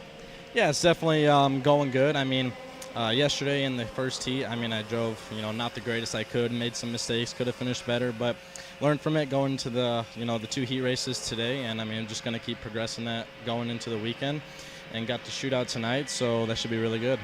Thank you, Nick. Thank you. Well, there you guys have it from Nicholas Terlecki, and he's looking forward to the KA shootout, X30 shootout, I should say, later on tonight. These drivers as well, that's what they should be looking at as well, because some of them are going to put themselves in contention, a race for $1,000 later on tonight. They just have to keep it clean. They have to keep it on the racetrack, and for Parker Ives, who gets to the lead, Ashton Woon goes in second. Royce Vega falls back to the 3rd spot, but for Woon and Parker Ives, both of those drivers have been the most dominant drivers in this mini Swift category all year long, and they find themselves up at the front once again in heat race number 3. Woon's in tow with Parker Ives. Vega has Cade Wolf and Kason Hodge in his tow. Everybody single file line. No moves being made as of yet, but when they get to the stripe the next time around, 2 sticks in the air, and officially crunch time here as we continue to go forward. And everybody going through, and now Vega losing a little bit of touch here with Ashton Woon and Parker Ives. When does Ashton Woon want to go? Marco Samet going to start to close down his gap as well in the 6th spot. He's looking to close in on the top 5 and take advantage if these drivers start to fight, and when these drivers start to fight, I should say. But still single file, about 2 car lengths in between Vega and Wolf. And then further up ahead, Ashton Woon and Parker Ives still towing each other along and pushing each other along, looking to create a cushion for themselves so they can fight comfortably as soon as that white flag comes in the air. But as I say that, Ashton Woon looked on the inside there of Parker Ives. Couldn't get that move done in turn number 4. Vega still falling under fire to Cade Wolf here, as well as Kason Hodge, who's in the 5th spot, looking to go. Vega looking to fend off Cade Wolf. White flag in the air this time by. The last time around for these Mini Swift drivers in heat race number 3, Ashton Woon goes to the lead of the race. He catches Parker Ives by surprise. Ives looking to set up that over-under. A big bumper there to the rear of Ashton Woon. They're going to get stagnated a whole lot. Kason Hodge is on his way, and so is Marco Samet. Check this out, Royce Vega now trying to go to the inside on Parker Ives. Didn't work. Now to the outside. He's got to get back down low as that Timmy Tech comp car to Cade Wolf. He does in front of Hodge. Kason Hodge was wrecked earlier. Marco Samet was nowhere near the frame, but it's Ashton Woon leading down the backstretch, and Parker Ives trying to go to the high side. Woon's going to send it deep, and Vega will take second away from Parker. Into the left-hander. Woon to the bottom. Vega to the high side. Ives will answer back for P2 as Vega goes into the grass and up the hill for the last time. Woon goes low. Parker Ives around the high side. 3 wide to the line. It'll be Cade Wolf at the checkers by 11 thousandths of a second in Mini. Absolutely insane for all of these Mini Swift drivers. Cade Wolf wins heat race number 3. Parker Ives crosses the line in second. Everybody else going side by side further back, but Kason Hodge to cross the line P3. What a move there to keep his nose clean and get it done there in the end. Ashton Woon, who looked promising as well, he's going to cross the line 4th, and Marco Samet going to round up your top 5. Unbelievable here. Cade Wolf, Kason Hodge, under 800ths of a second. Ashton Woon parked the bus on the bottom, and Parker Ives, the moment he saw him slow down, he hammered the gas, released the brake, and gave us one heck of a finish. Probably best race of this rotation of heat so far, and for sure, I think the best race really on the day when it comes to battling on this alternate layout. Wolf, Ives, Hodge, Woon, Samet up a number of spots again. Marco's been working his way forward. Katowski, Macha, Royce Vega all the way down to 8th on that last lap. in that lead group. That was insane. And then Ben Gleberman, Cameron Johnson complete your top 10. Let's go down to pit lane, though. We got a little report, I believe, from Alexander Searle trying to demonstrate to us. We've heard the drivers talk about the level of rubber that has been going down on the racetrack all weekend, and especially today. We thought that it would kind of stop a bit of that, track progression. Well, Alex, you're in the scales. What's it like down there, man? Stuck.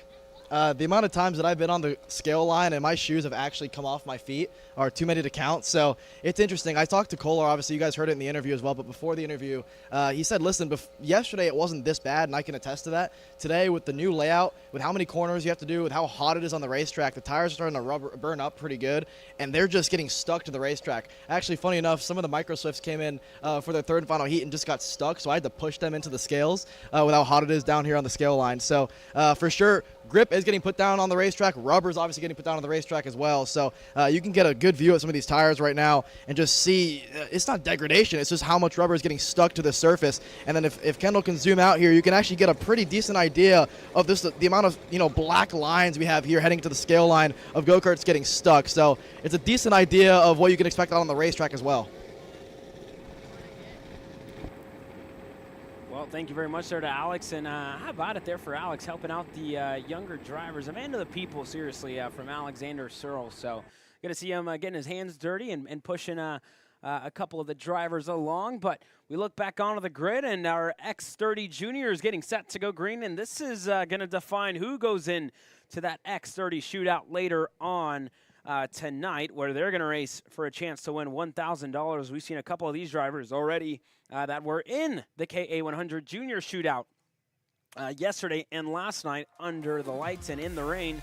Luckily, I don't want to speak too soon, but it seems to be no weather in the area, and again, that could change very quickly here for all of us. So we'll wait on all that to kind of continue to proceed. But as we continue to progress forward, we'll wait for that grid to populate for your X30 Junior drivers. And again, this class has definitely provided us with a lot of racing action. And for the kids starting at the tail end of this field, Ty Fisher, spoke to him a little bit, off air yesterday throughout the pits, and he was telling me he had to make it easy for everybody else. He had to start from the rear for all the heat races, and the first one with fresh tires, he drove his way all the way to the front from last to first. So that was a really good showing for him that time out.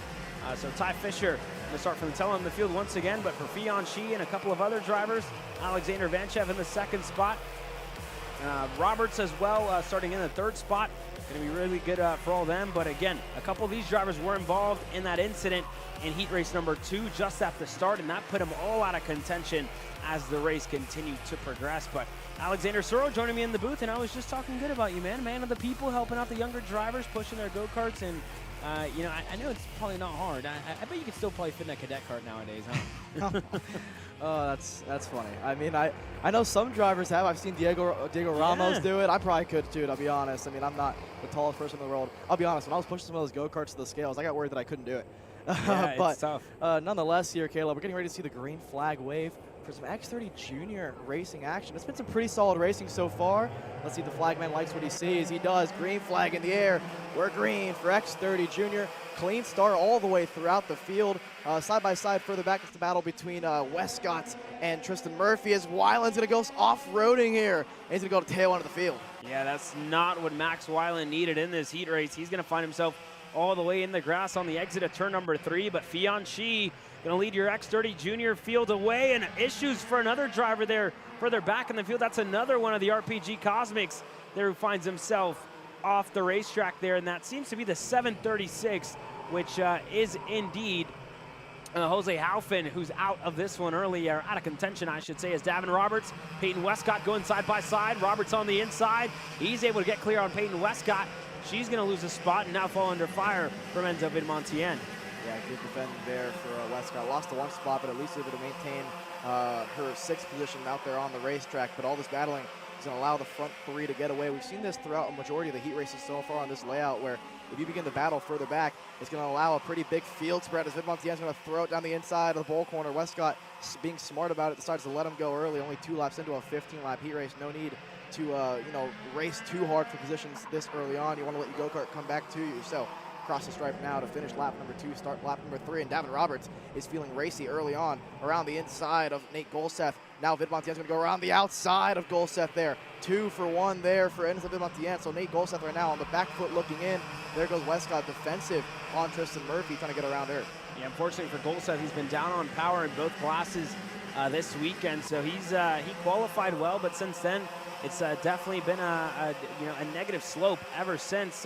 He's fallen off and outside of the top 5 ever since the start of his heat races, and now he's going to fall under fire to Peyton Westcott. She's on the inside into the bull. She's able to get clear. Tristan Murphy looking to go through as well.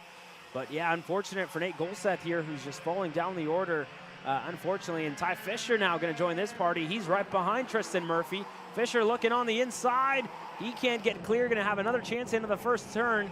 Still not close enough there for Ty Fisher to get it done. So he's going to have to wait a couple of moments. Not a lot of moments, though, because he's able to get clear now on Tristan Murphy. Ty Fisher's been an absolute rocket all weekend long in the X30 Junior class. The only session that really hasn't gone his way was qualifying, where the motor just wouldn't start. And so he had to start tail end of every single heat race. The only advantage it gives him is fresher rubber for all the heat races compared to everybody else, compared to what would have been about a 10-lap qualifying session. He didn't have to burn those tires through that session. So that's where some of this pace advantage is. But also, I will say, after speaking with him for the beginning of the weekend before he really got started for practice, he said, listen, this X30 package is finally feeling really good. He's been solid throughout the year, but as the year's gone on, they've really figured it out on board the Race Lab and TV machines. Further back, Murphy under fire now from one of the Speed Concepts drivers. That is William Kim.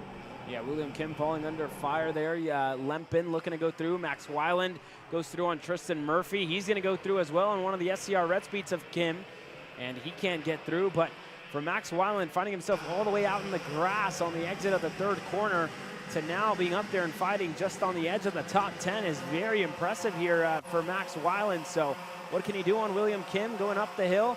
Amador Martinez as well on what I believe is his first X30 Junior start. Weiland looking to get clear in a 3. He's able to get it done and going to wash Kim out wide. But for Mad Max, he's up another spot and looking to race his way in to the Fast 5 shootout for this support category before we go into the CNCPE Performance Engineering X30 Pro shootout at the end of the night. But everybody else still cycling their way through, and Weiland looking to open up his gap, just about 2 car lengths in between himself and William Kim at this stage, Alex. Yeah, very impressive what Max Weiland's been able to do, because we've heard a lot of drivers mention that on this layout, it's been difficult to get around drivers, but he's making it look pretty easy. And who knows, he's 4.8 back from the lead. I'm not going to say it's possible to get there, but I think the difference between himself and maybe 5th or 6th is only 2 seconds, and that is doable if the drivers in front of him begin the battle. First driver up ahead is actually Yago Lempin there, who is actually fighting with Nate Golseth. So down the back straightaway here towards turn number 3. There goes Davin Roberts to the inside of Fion Shi. That was your pole sitter. He's fallen back now to the 5th position, but wow, what a late lunge in the one of the penultimate corners, and Fion Shi's going to take that spot right back. So Davin Roberts has to regroup, recharge, and figure out another way by. Yeah, and a couple of drivers have definitely moved their way up and moved their way down the field. Fion Shi, one of those, the driver who started on the pole position, he's now down in the 4th spot, or I should say 5th spot after getting passed by Davin Roberts that time around. For Alexander Vanchev, he's had to make up some spots. He's up to the lead of the race.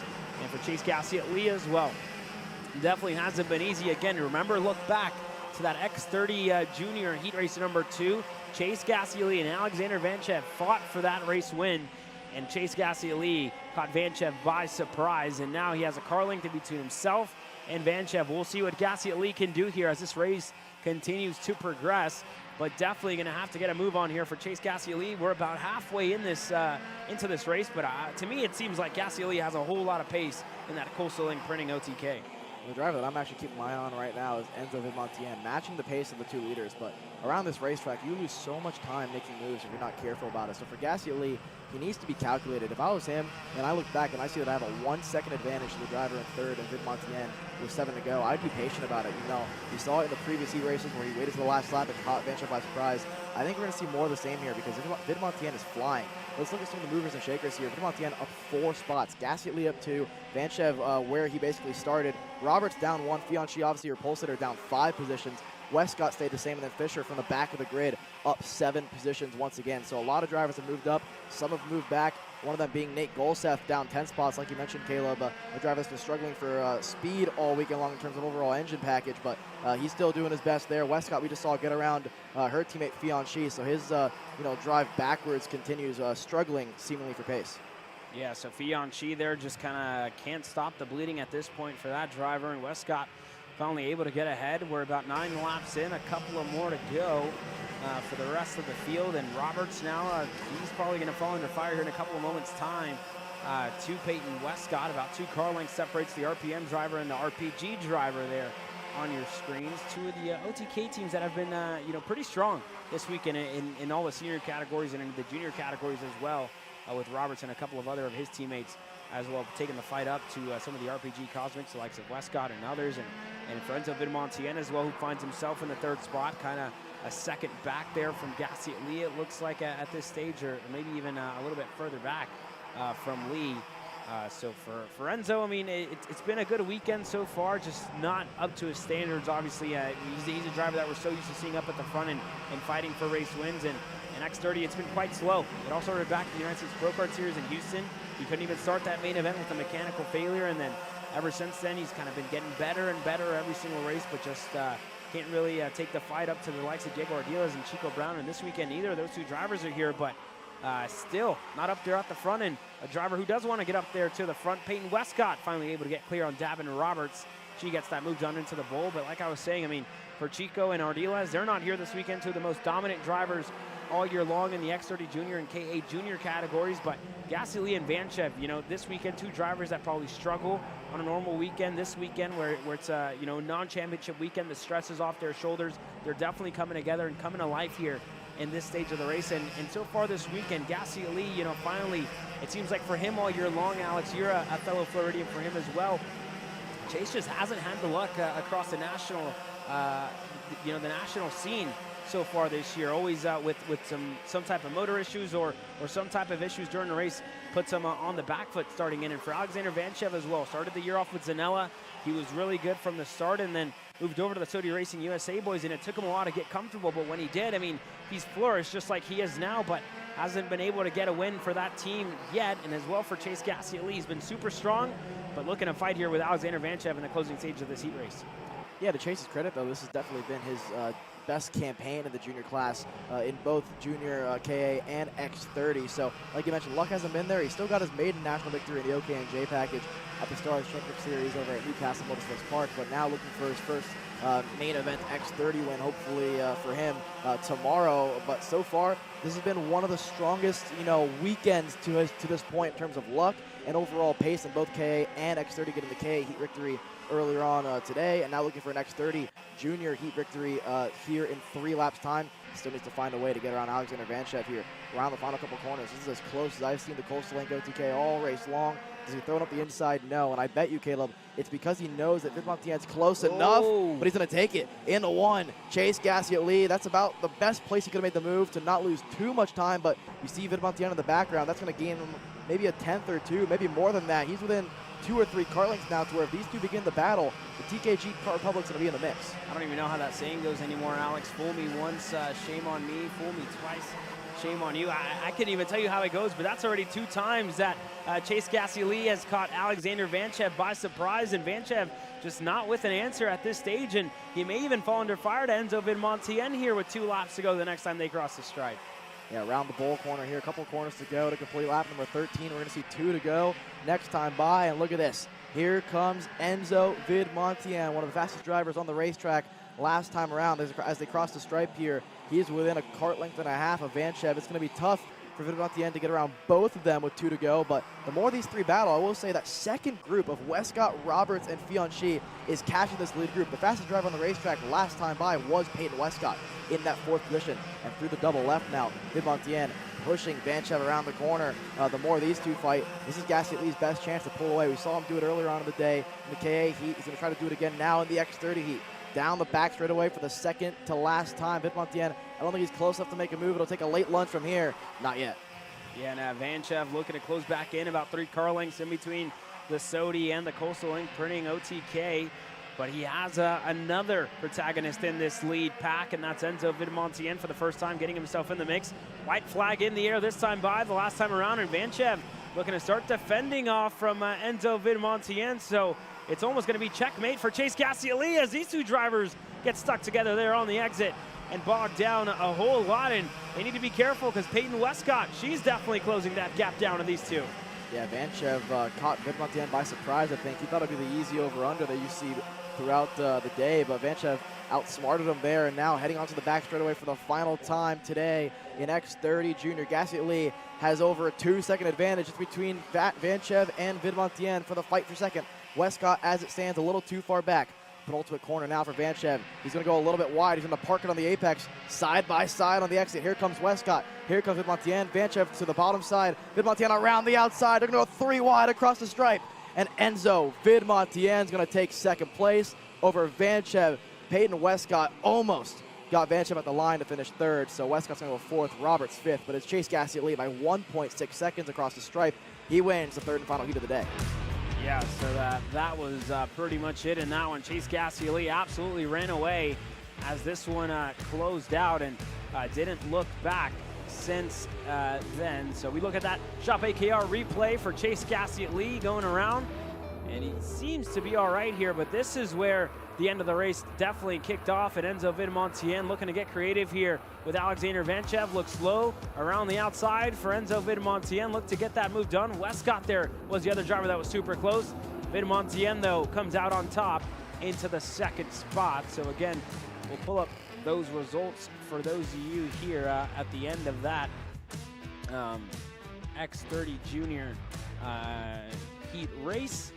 We'll wait on that shortly, but that was a very action-packed race there, to say the least, in the end for your X30 Juniors Heat race number 3. Chase Gassioli comes out on top. In a couple of moments' time, your K8 seniors getting set to go out onto the racetrack. Me and Alex will catch our breath here for just a second. We'll quiet on the airways, but your K100 seniors are getting set to roll out. Maryland USA, a top-level performance team with unmatched hospitality, offering a full-service driver development program with year-round testing available in Miami, Florida, and the official North America racing team of Parolin Racing Chassis. Chassis and parts available at ParolinUSA.com. So you finally want to get behind the wheel, huh? Yeah, I've been shooting for 3 years and I've never got to drive. Well, you're gonna need some more gear than just your helmet. Why don't you go to shopakr.com. They got their inventory online and they'll ship it the same day if you order before 5:30 p.m. Eastern. They got shoes? Yep. Gloves? Yep. Rip protectors? Got those too. Can they make me go fast? No. Here at Acceleration Kart Racing, we've got everything you need to get on track. What happens next, well, that's on you. Check us out online at shopakr.com.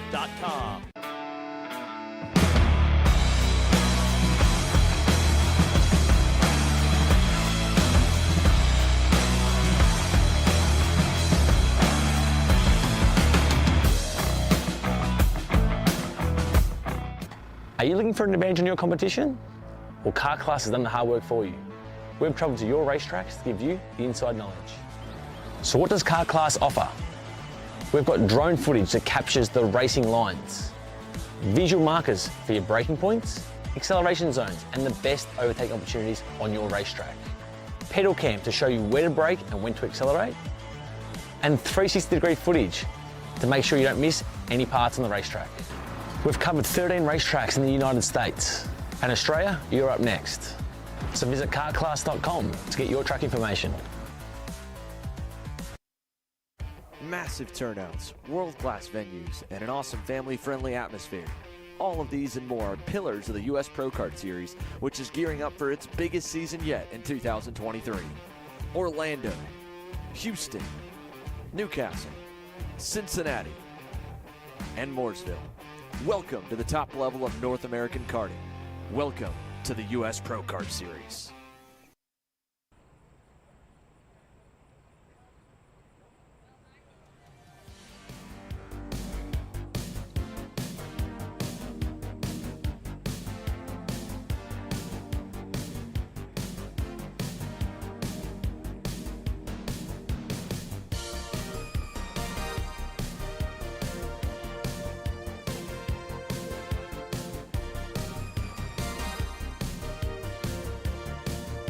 seasons come to life now for your KA100 seniors as they get set to go out onto the racetrack. Caleb Gaffera going to lead us out of the grid here alongside Frankie Mossman, if I'm not mistaken. We'll run you down that grid order. Frankie Mossman, Caleb Gaffera on row number 1. Hayden Jones and Kai Hunter in RPG lockout of row number 2. Yeah, that's Matthew Mockeby, Andrew Hamill, that's be Adam Brickley, Chase Buscalia, Mateo Pappas, James Newell. That's the top 10. We go back to Chris Harrower, Seamus McKendry on row number 6. Eli Warren and Jared Clark on row number 7. Lucas Zabo and Raheem Alabai on row number 8. Yeah, further back, rounding out the rest of your grid. We'll have to see if we can get the names for those final couple of drivers. Going to round out groups A versus B for the third and final heat race for these drivers today. And we'll obviously see groups C versus D after that as well. They work their way through. Ben Gaunt looking to close this race out as well on row number 9. Azier Torres Jr., Grayson Thorpe, and Brandon Carr was scheduled to do double duty here this weekend, but only gonna do, was scheduled to do double duty in KA and in X30 Pro, but is only gonna do that X30 Pro class after suffering a rib injury in Canada during a road tax race, and that put him out of contention for the road tax US Trophy final, I should say, last weekend at Newcastle Motorsports Park in Indiana. So this weekend, only one class for Brandon Carr for the Kart Sport North America Trinity Karting Group team here this weekend. So we look back on AA Senior Heat Race number 3, A versus B, and that's going to be all the drivers there. So we look on at this warm-up lap as they continue to go around. But so far, been a good weekend of racing. And these drivers have definitely provided us a lot of sparks on and off the track, so it's been interesting, and we'll see how interesting they keep it here in this final heat race of the evening. Yeah, well, many storylines to talk about. Obviously, we saw the shootout last night. We've seen the heat races throughout the day. I think one of the big storylines, one of the drivers that made it really fun for us in the previous heats was Kai Hunter. He was up and down all day long. The pace has been there, but his luck seemingly hasn't, and then we've seen Caleb Gaffera as well. You know, last night especially, the luck maybe wasn't there for him, but nonetheless, Frankie Mossman leads them to the green flag here, and he has been one of the, if not the driver, to beat in both KA Senior and X30 Senior. He was the super sub for Austin Garrison heading into this weekend, just like Matthew Mockeby is right now for Aiden Levy after, unfortunately, he had to retire from the weekend after being very sick yesterday and, you know, ended up in the hospital last night and into today as well. So hopefully well wishes for him. But for Matthew Mockeby, he's going to try to do him well. Green flag in the air for Mossman. Great start for him. Hayden Jones as well. Gaffera. Adam Brickley, great start. How about it for Mateo Pappas? His first start in the senior category in the national level. He's up into the top 5 early. Behind him, Kai Hunter. He's having to defend from the Brit. He's going to hold on so far. Half a lap in, half a lap to go, and then there's still 13 laps remaining in this one. Hayden Jones, he wants to lead early. He's going to take it. Yeah, Hayden Jones goes up to the front of the field early on, and Mateo Pappas, he's starting to defend from Kai Hunter, the rookie. He's definitely going to learn here pretty quickly from Hunter as Hunter looks to move him out of the way to go clear, not able to get through. And again, a lot of these drivers, a couple off the racetrack. Seamus McKendry goes off there on the back in his BJRM DRLN card. So that driver way off the racetrack, and Pappas still holding up Kai Hunter here just on the edge of the top 5. Pappas in 5th and Hunter in the 6th spot. So we'll see how Kai Hunter deals with the rookie right ahead of him, because Pappas is already defending. We'll see if he defends here up the hill into turn number 4. Out of 4, down the hill towards the bull corner. Mateo Pappas not going to defend it for too much longer. Kai Hunter at this point has a little too much pace for the Orsolano TK driver, Mateo Pappas, at this point. The best he can do is actually sit behind Kai and see, where he can learn from the veteran here in the senior class, and maybe he can pick up a few things. I know this is a track that Mateo knows and loves very well, but Kai right now seemingly has his place figured out like the back of his hand with how quick he's been in the KA senior class. Yeah, so they've all been quick, and further up in the field as well. Lucas Zabo's in this class. Chris Harrower is in this group as well. And now Kai Hunter going to set his sights forward to Caleb Gaffera, Adam Brickley, Mossman, and Hayden Jones. And again, have to look back to last night in that KA senior shootout where Gaffera and Kai Hunter, definitely no love lost in between those two. And we see issues there on the front end of Seamus McKendry. That front bumper looks to be lodged right behind that front left tire as there goes Brickley looking there on Frankie Mossman. Brickley not going to be able to get through. And again, Brickley has the DNF to his name already this weekend. He DNF'd in that second heat race earlier on today, and now going to look to set his sights on Frankie Mossman. He already faded low on the back straightaway, and now he's going to look here into turn number 1. Yeah, Adam Brickley looking to make amends for a DNF, like you mentioned. It's a point system that we use, so he needs the best finish he can get here to have a decent starting spot for tomorrow. So for Adam Brickley, this is a good start to his heat race. There's still 10 laps to go here to maybe climb up 2 more spots if possible, but the leader of this group is Hayden Jones, and he has been almost untouchable in the KA senior class. Himself and Frankie Mossman are 2 of the fastest all weekend long.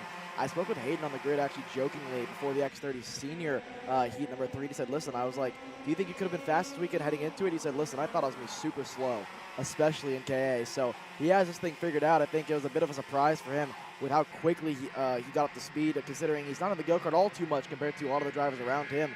One of them being Frankie Mossman. So ironically, 2 of the drivers leading this KA Senior field around the racetrack for lap number 5 of 14 are 2 drivers that don't see a go-kart track very often.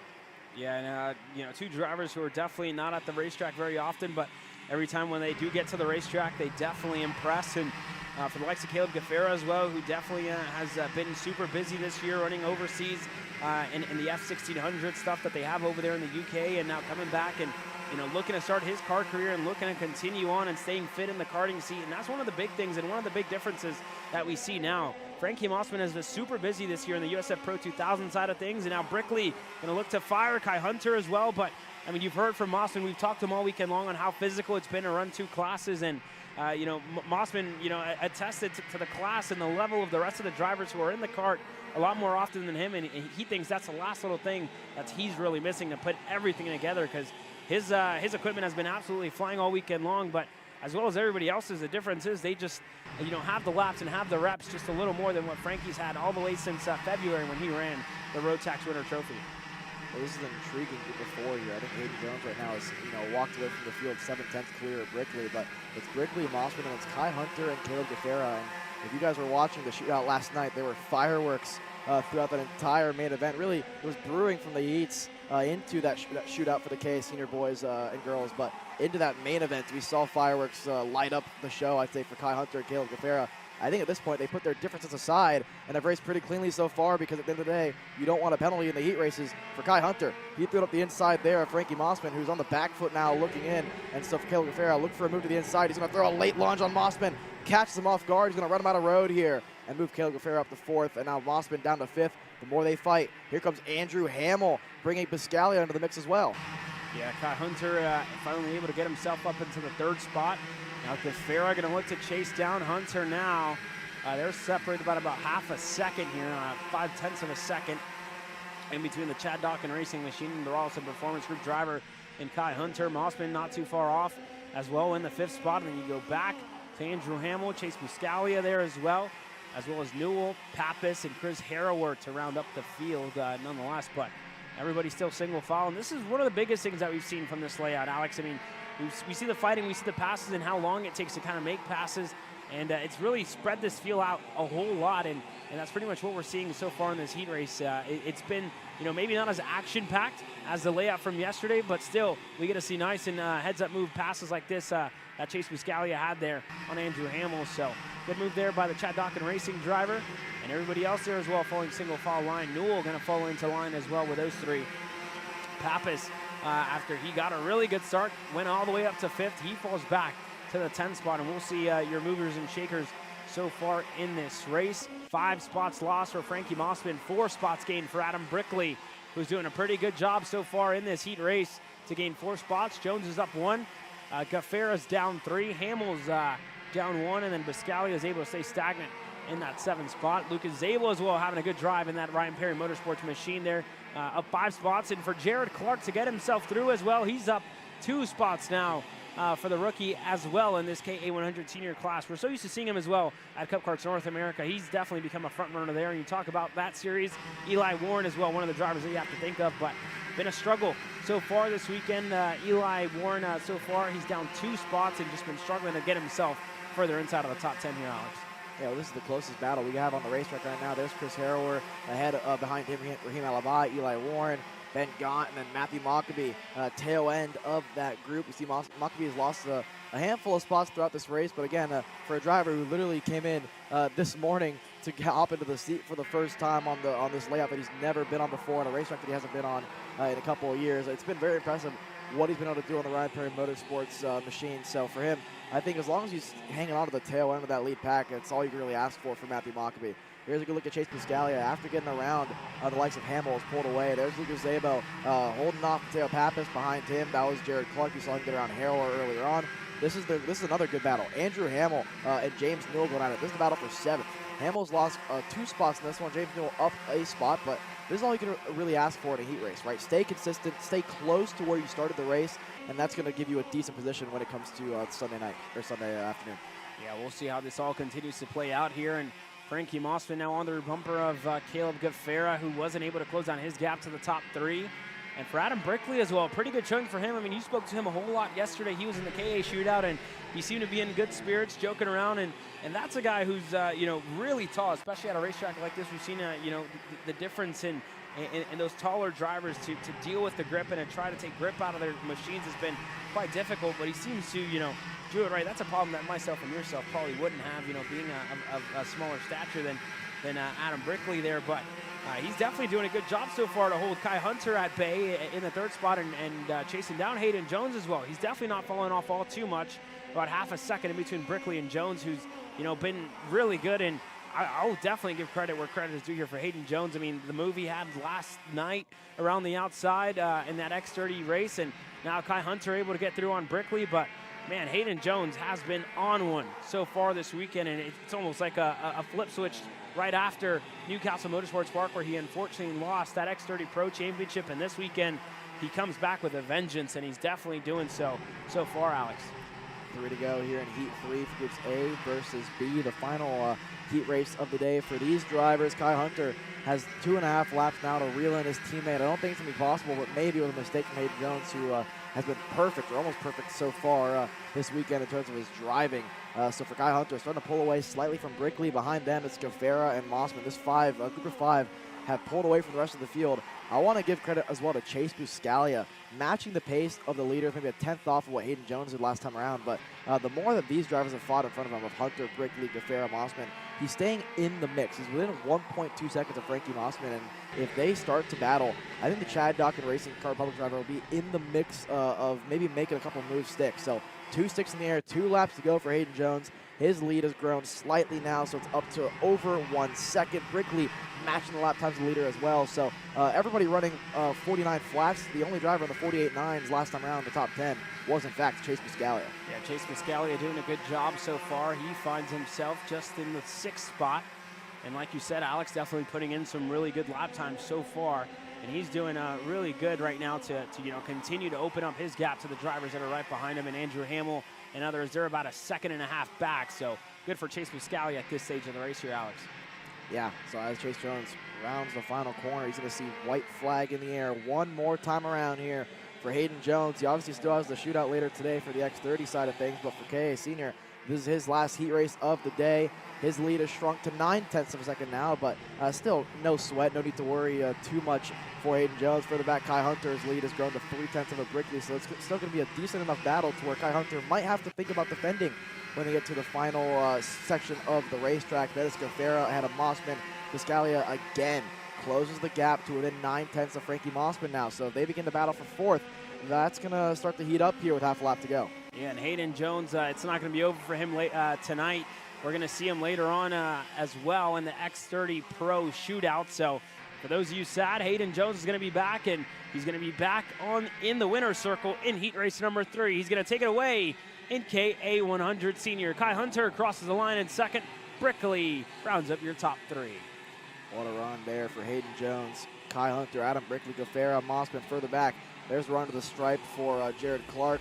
He's going to hold off Lucas Zabo there and finish 9th. But your top 5, Jones, Hunter, Brickley, Gaffera, Mossman. Piscaglia almost was able to catch up to Mossman there at the end of that one. Hamill holds off James Newell. And that second group there of Jared Clark, Zabo, Alibi, Pappas, Hauer, Mockabee gets around Warren at the end there to round out your top 15. Yeah, so that's your top 15, and then you cycle through the field as well. You go back to see Ben Gunn as your Taurus Junior, Grayson Thorpe, and Seamus McKendry, who unfortunately did not close this race out. And again, one more group of KA100 seniors about to come our way next. They're getting suited and booted now, and they're getting themselves into their cars. There's Finnegan Bailiff, the lead Trinity Karting Group Kart Republic driver here this weekend. We saw him in the shootout back with his mechanic and I guess you can say team manager as well in Jared Thompson, and then you have his dad, Sean Bailiff, looking on alongside him. So a big operation for those drivers and that team so far this weekend, and right behind him as well for Dalton Haynes and the TB Kart, the Race Lab SLA TB Kart there. And unfortunately for Dalton, he found himself off the racetrack and at the tail end of the field at the end of that one with a very and heavily damaged front end, unfortunately, in that TB Kart. So looks like they've been able to get him straightened out, and we'll be back out onto the racetrack. Last little handshakes, and we look on again. But Alex, this KA senior field has definitely provided us with some great racing action, and this class has progressed over the years. I mean, you got your hands on one of the first couple of packages that went into AMR Homestead whenever those engines, I guess, came into circulation. So what's your thought about the progression of the class and how this engine package has definitely developed and become affordable for some drivers? Well, it's awesome, right? I mean, whenever we see KA Junior, KA Senior come to town, even the KA Masters as well, it's a great engine package to get your feet wet on. You know, you don't want to go fully into the X30 side of things, but you want enough horsepower to see what it's like to, you know, run quick in a go-kart. But I think it's a good enough package to where you don't really need to have the best motor, but a good motor obviously helps in any class possible. But it's really more up to the driver, I'd say, than most packages that we see. So for KA, I think it's awesome. The racing's always good, but it's also low enough horsepower to where that's why you see the draft come to play more often than you would the X30 side of things. So that's why the races are usually very tight up front. One thing I will say though, to kind of counter that is, you know, we spoke to a bunch of drivers, team owners throughout the day and the weekend, and with this new layout, it has been tougher to stay close with other drivers just due to the fact that there's more corners. It's more technical, and as a driver, you can actually pull away if they begin to battle behind you, where on the normal Trackhouse layout, where there's really 3 straightaways, right? You have the straightaway out of the final corner to turn number 1, then you go up the hill and out of 3 towards turn 4, another long straightaway, and then out of turn 6, you go down the hill towards turn 8. But on this layout, you lose 2 of those. You really only get 1 back, so you lose 2 of the drafting opportunities. So if you're a driver that can really, you know, navigate the infield section of the racetrack and they battle behind you, I think there's not enough laps in these heats, even though they're long heat races, for drivers to catch up back up. So that's why you see such a big field spread throughout when the drivers begin to battle. But if they play it smart, we could still see the natural, you know, train style racing that we'll see in KA, you know, with how many drivers and how many top level drivers there are in this class. Yeah, no, for sure. And AJ Myers, again, we talked about his suit change, a helmet change for him as well. Sporting that Vegas helmet just a little bit early, hopefully in the spirit of winning some money tomorrow for AJ Myers and everybody else working their way out onto the racetrack. James Overbeck, Adam Fisher, the last 2 that are out on. But with that being said, let's run you down your starting lineup in KA100 Senior for the second half here. C versus D on the racetrack now. Stephen Miller starting on the pole position alongside AJ Myers, Parker DeLong, and Cameron Weinberg on row number 2. Yeah, further back, Steven Isaac, Paulie Massimino, Anthony Rivera, Peyton Phillips, then rounding out your top 10, Finn Bailiff and Emery Lida. Emery Lida there looking to get on that magic carpet once again here in this one and work his way further up the field.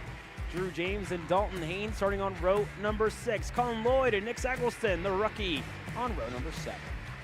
Row number 8, James Overbeck and Jordan Hernandez. Autumn Fisher, Max Saga. That's your top 18 drivers here. K100 Senior Groups C versus D, the final heat of the day here at Trackhouse Motorplex. Yeah, so they go through the cut through now, and they're going to get set to go green. Or mistaken, go through the back straightaway now, and they're going to get set to go green for Stephen Miller and AJ Myers. And again, a new look. I would say I'm a huge fan of this new suit. A little bit of orange, and I'm a fan. I must say, of this blackout glove combination as well as a helmet. Just something different for the Magic Man as well.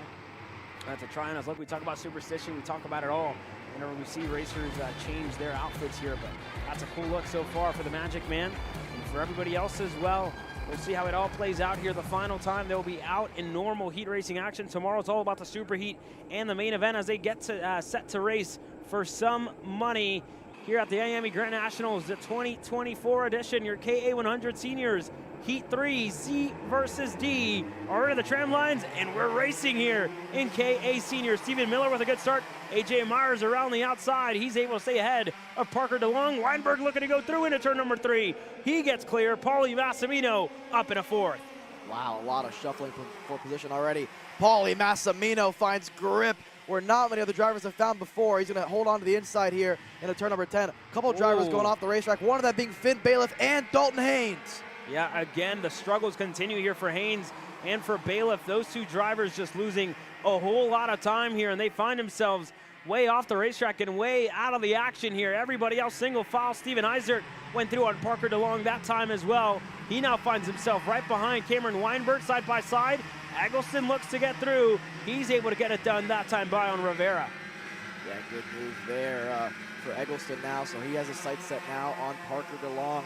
I'd say Nick Eggleston has been one of the standout drivers this weekend so far. Somebody who's really known in the Rotax Junior, the X30, maybe K Junior side of things.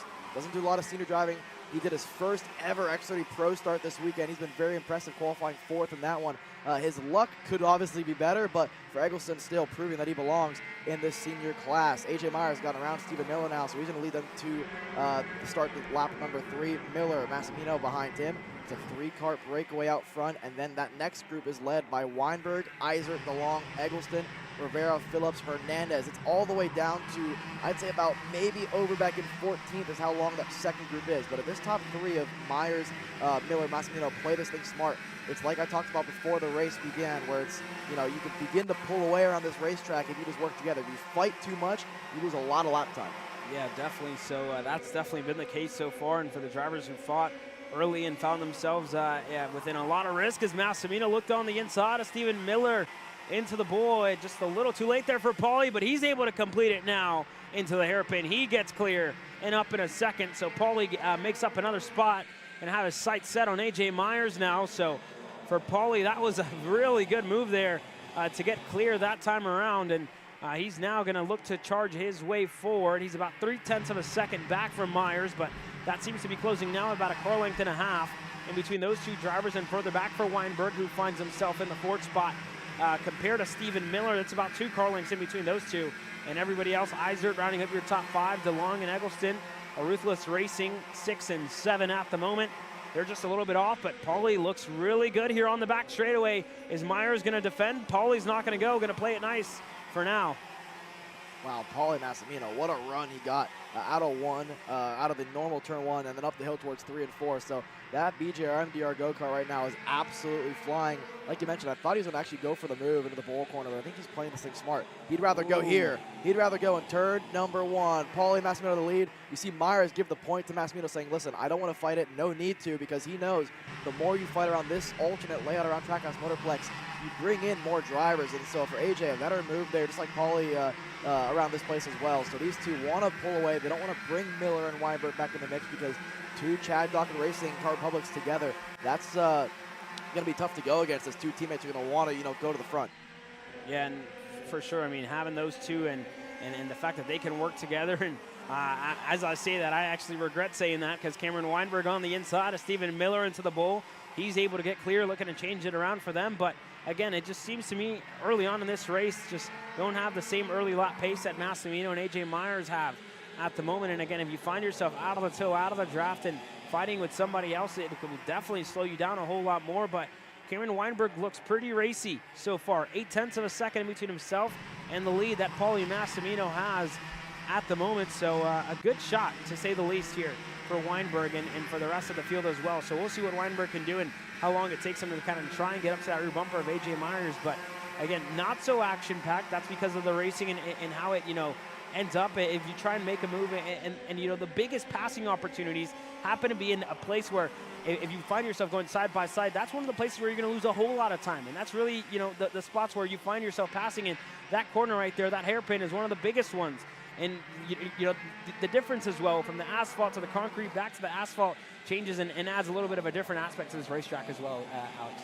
Absolutely here. So halfway in the air for the KA100 seniors. Massimino over Myers, over Cameron Weinberg. I spoke with Weinberg on the grid before the X30 senior heat race. He said, listen, the KA senior package feels great. X30, the kart feels good. Struggling a little bit to figure out, the motor stuff for him. But on the KA side of things, he feels like he's as good as anybody to go out there and become a Grand National champ tomorrow afternoon. But for today, he's looking to round off his day with a heat race victory. He needs to find 8/10 here to catch up to Paulie Massimino. Here's a good look at the Ruthless Racing boys of Parker DeLong and Nick Eggleston. They put their heads down, and they're starting to catch the rear bumper now of Stephen Miller. DeLong, Eggleston working together behind them. Peyton Phillips as well. They've left Steven Isaac behind. He's having to fend off Tony Rivera. So a decent amount of field spread going on. Not a whole lot of battles. Further back, we actually saw a good glimpse of the TV kart there, the neon green, go-kart of Dalton Haynes. We saw him fall to the tail end of the field. His charge through the field has continued. He's on the bumper now of Tony Rivera, so he fell back to 17th at one point, up to 10th. So now for Dalton Haynes, he needs to continue to keep his head down. I think at this point, with the pace that he's shown, looking at the lap times of the leaders, 49 flat for your leader. Dalton Haynes last time by, the only driver in the top 10 to be in the 48-second bracket, so he is absolutely flying. There's Stephen Miller. Further back, we saw Haynes all over the bumper of Tony Rivera for the Chad Dawkins Racing crew. Let's see if he's gotten around him. He hasn't, but through the inside of turn number 10, now he makes a stick. Dalton Haynes through in a P9. You see the hand signal there, emphatic almost in terms of saying, listen, let's work together. Let's continue to push forward. Yeah, Haynes is up to 9th now in that SLA TV kart. He's about 5 seconds off from the lead pack, which is Paulie Massimino, AJ Myers. Paulie pulling away 9 laps into this race, and he continues to do so far on lap number 10. And he continues to pull away. Weinberg looking to close in on Myers, but I don't know if it's going to be enough here. 2 car lengths. It'll definitely come into play here. We'll look at the lap times here for a second. A 48.9 for Cameron Weinberg last time by, and a 49.1 for AJ Myers. So Weinberg was 0.2 of a second quicker than AJ Myers. So expect these two to go at it here in a couple of moments' time. For Stephen Miller as well, he's just fallen off. It seems like whatever setup or whatever's going on with Stephen Miller, going to have to go back onto the drawing board. I shouldn't say that because it's going to be the normal layout tomorrow. And you see AJ Myers, again, a veteran move there, letting Weinberg through, going to let him pass. And that's what you get from a guy like AJ Myers. He wants to keep it clean, wants to get himself in a good starting spot tomorrow for the Super Heat, and then as well to end off the main event. So a veteran move there by AJ Myers, and the experience starting to flourish here for him.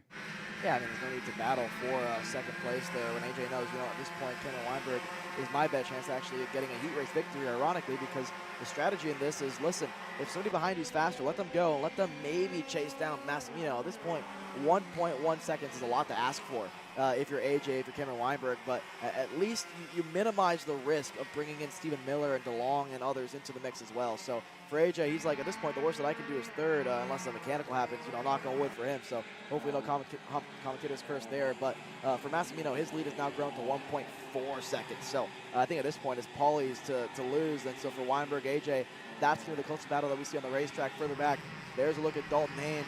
He has left Tony Rivera. He's only half second back from Steven Iser. 3.5 laps to go for Dalton Haynes to maybe get up. I'd say to 7th is about as good as he could do here if he gets around Iser quickly enough and maybe gets up to Peyton Phillips. Yeah, it just took him, it definitely took a big chunk out of his lap time there, finding himself in the grass. So unfortunate there for Haynes to find himself way back in the order, as he felt he had the pace to kind of contend up there with the front runners. His pace looking pretty promising now, a 48.8. He's running quicker than all of your top 10 at the moment. So Haynes has a lot of pace, and again, just what could have been for him after finding himself in the grass at the start of this one as well for Finnegan Bailiff. On the inside of Iser, makes that look quite easily there. Sorry, jumbling my words up here. And Haynes able to get clear on Iser now, going to have his sights set on Peyton Phillips. So we'll see how long it takes him to get back up there, as we're 12 laps into this race. And next time around, 2 laps to go left in this one, Alex. 2 to go here next time by for Massimino up front, and then for Dalton Haynes as well. His comeback drive continues up to P8 already. Further down the order, we saw Finn Bailiff get involved in that one as well. His comeback drive is stalled at about 11th. He's behind Colin Lloyd there for 10th, but I think right now Dalton Haynes is the driver we're watching because his head is down. He is trying to get every bit of power out of that TV kart machine behind Peyton Phillips. He's close enough now to where if he can get a decent run out of the final couple corners, he can make a move stick maybe in the turn number 1. Here's a good look at Finn Bailiff. Overdeck behind him through the final couple corners now for Finn. Could have made a lunge there if he wanted to on Colin Lloyd. No need to. Look at this. Parker DeLong. He's throwing Stephen Miller. Miller tried to throw it back up the inside. Couldn't make that one stick. So Parker DeLong He was a second back from Stephen Miller a couple laps ago. With the help of Nick Eggleston, they have caught up to him, and now Eggleston side by side with Miller, gonna chop the nose on him with 2 to go. Yeah, and Dalton Haynes was able to get ahead of Peyton Phillips as well. He's within a good shot to gain another 2 spots as Stephen Miller continues to fall down the order. Nick Eggleston next up on the docket here for Dalton Haynes. Is he gonna be close enough to get it done into the bull? Eggleston fades low. That's gonna slow him down just a little bit. And we'll see, and Haynes gonna go clear into the hairpin. He's able to get through on Eggleston. So now he's gonna look to work his way up and get closer to Stephen Miller as we get through it. Final lap underway. Paulie Massimino 2 seconds up the road from the rest of the field. Weinberg sits in the second spot. AJ Myers sits in the third one. And we'll see how much further up the field Dalton Haynes can get. But again, focusing back up to the front, Paulie has had a really good weekend thus far. It's been a struggle in the X30 side of things. We'll see him in the shootout later on tonight. But so far today, Paulie has been picture perfect in KA100. He won the shootout yesterday, added $4,000 into the bank account for himself and for the BJR team, and now he's absolutely running away with it here in the final heat of the day. It's been all about this driver, who was your most recent race winner at the United States Pro Kart Series. He's going to be your most recent heat race winner as well, as Dalton Haynes going side by side. Paulie Massimino wins heat race number 3, C versus D, and there's Haynes around the outside of Miller. Not going to be able to get it done there. Miller able to get him across the line to finish 5th. Haynes up to 6th. Weinberg finishing 2nd. Myers across the line in 3rd. Wow, what a run there for Paulie Massimino. Pretty much coasting to the line there. 1.6 seconds ahead of Cameron Weinberg. Myers, DeLong, Miller. Like you said, Dalton Haynes was dead last at the opening couple of laps in this one. Back up to P6. Eggleston, Phillips, Iser, Finn Bailiff, a good comeback drive for him. Gets around the likes of Colin Lloyd there to finish 10th. Overbeck, Rivera, Lloyd, James, Emery Lidar, top 15. You go back to Autumn Fisher and Jordan Hernandez, the last couple of drivers that closed out again. If you want to vote for your favorite driver to get into the X30 shootout later on tonight, make sure to go to our Facebook page and vote. Only one vote is valid per account. So again, go ahead and vote for your favorite driver, your X30 Pro driver, to get into that shootout, where they're going to fight it out as well for a couple of thousands of dollars when they get set to go into CNC Performance Engineering X30 shootout. That's all coming your way next. For now, we'll see you on that other side. We'll go to a quick break.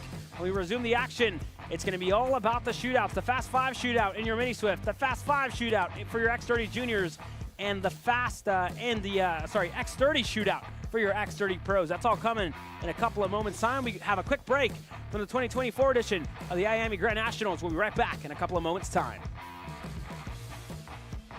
Are you ready to get behind the wheel?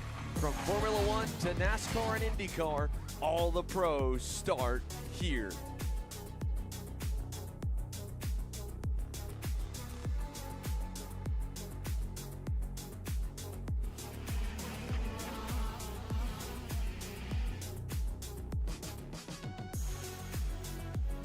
For more information, check us out online at mcckarting.com or call us and go racing today.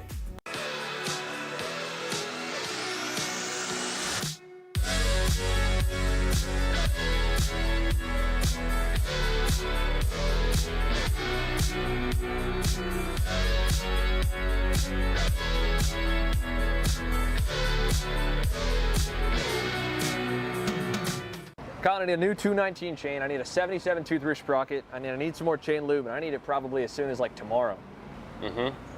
Dude, are you even listening? Like, we need this to run this weekend. Want anything else? What do you mean? I already got it in the Kart on Acceleration Kart Racing's online store, bro. All orders over $200 get free shipping. Oh, throw in a set of tires. Done. Everything you need, all in one place, and shipped to your door for free on orders of $200 or more. Exclusions apply. Shop AKR.com. I'm David Serra, 18-time Australian karting champion, and we're launching Kart Class. Kart Class is an advanced digital training program that suits a driver who's just starting out in the sport, all the way to the driver looking to win a national championship.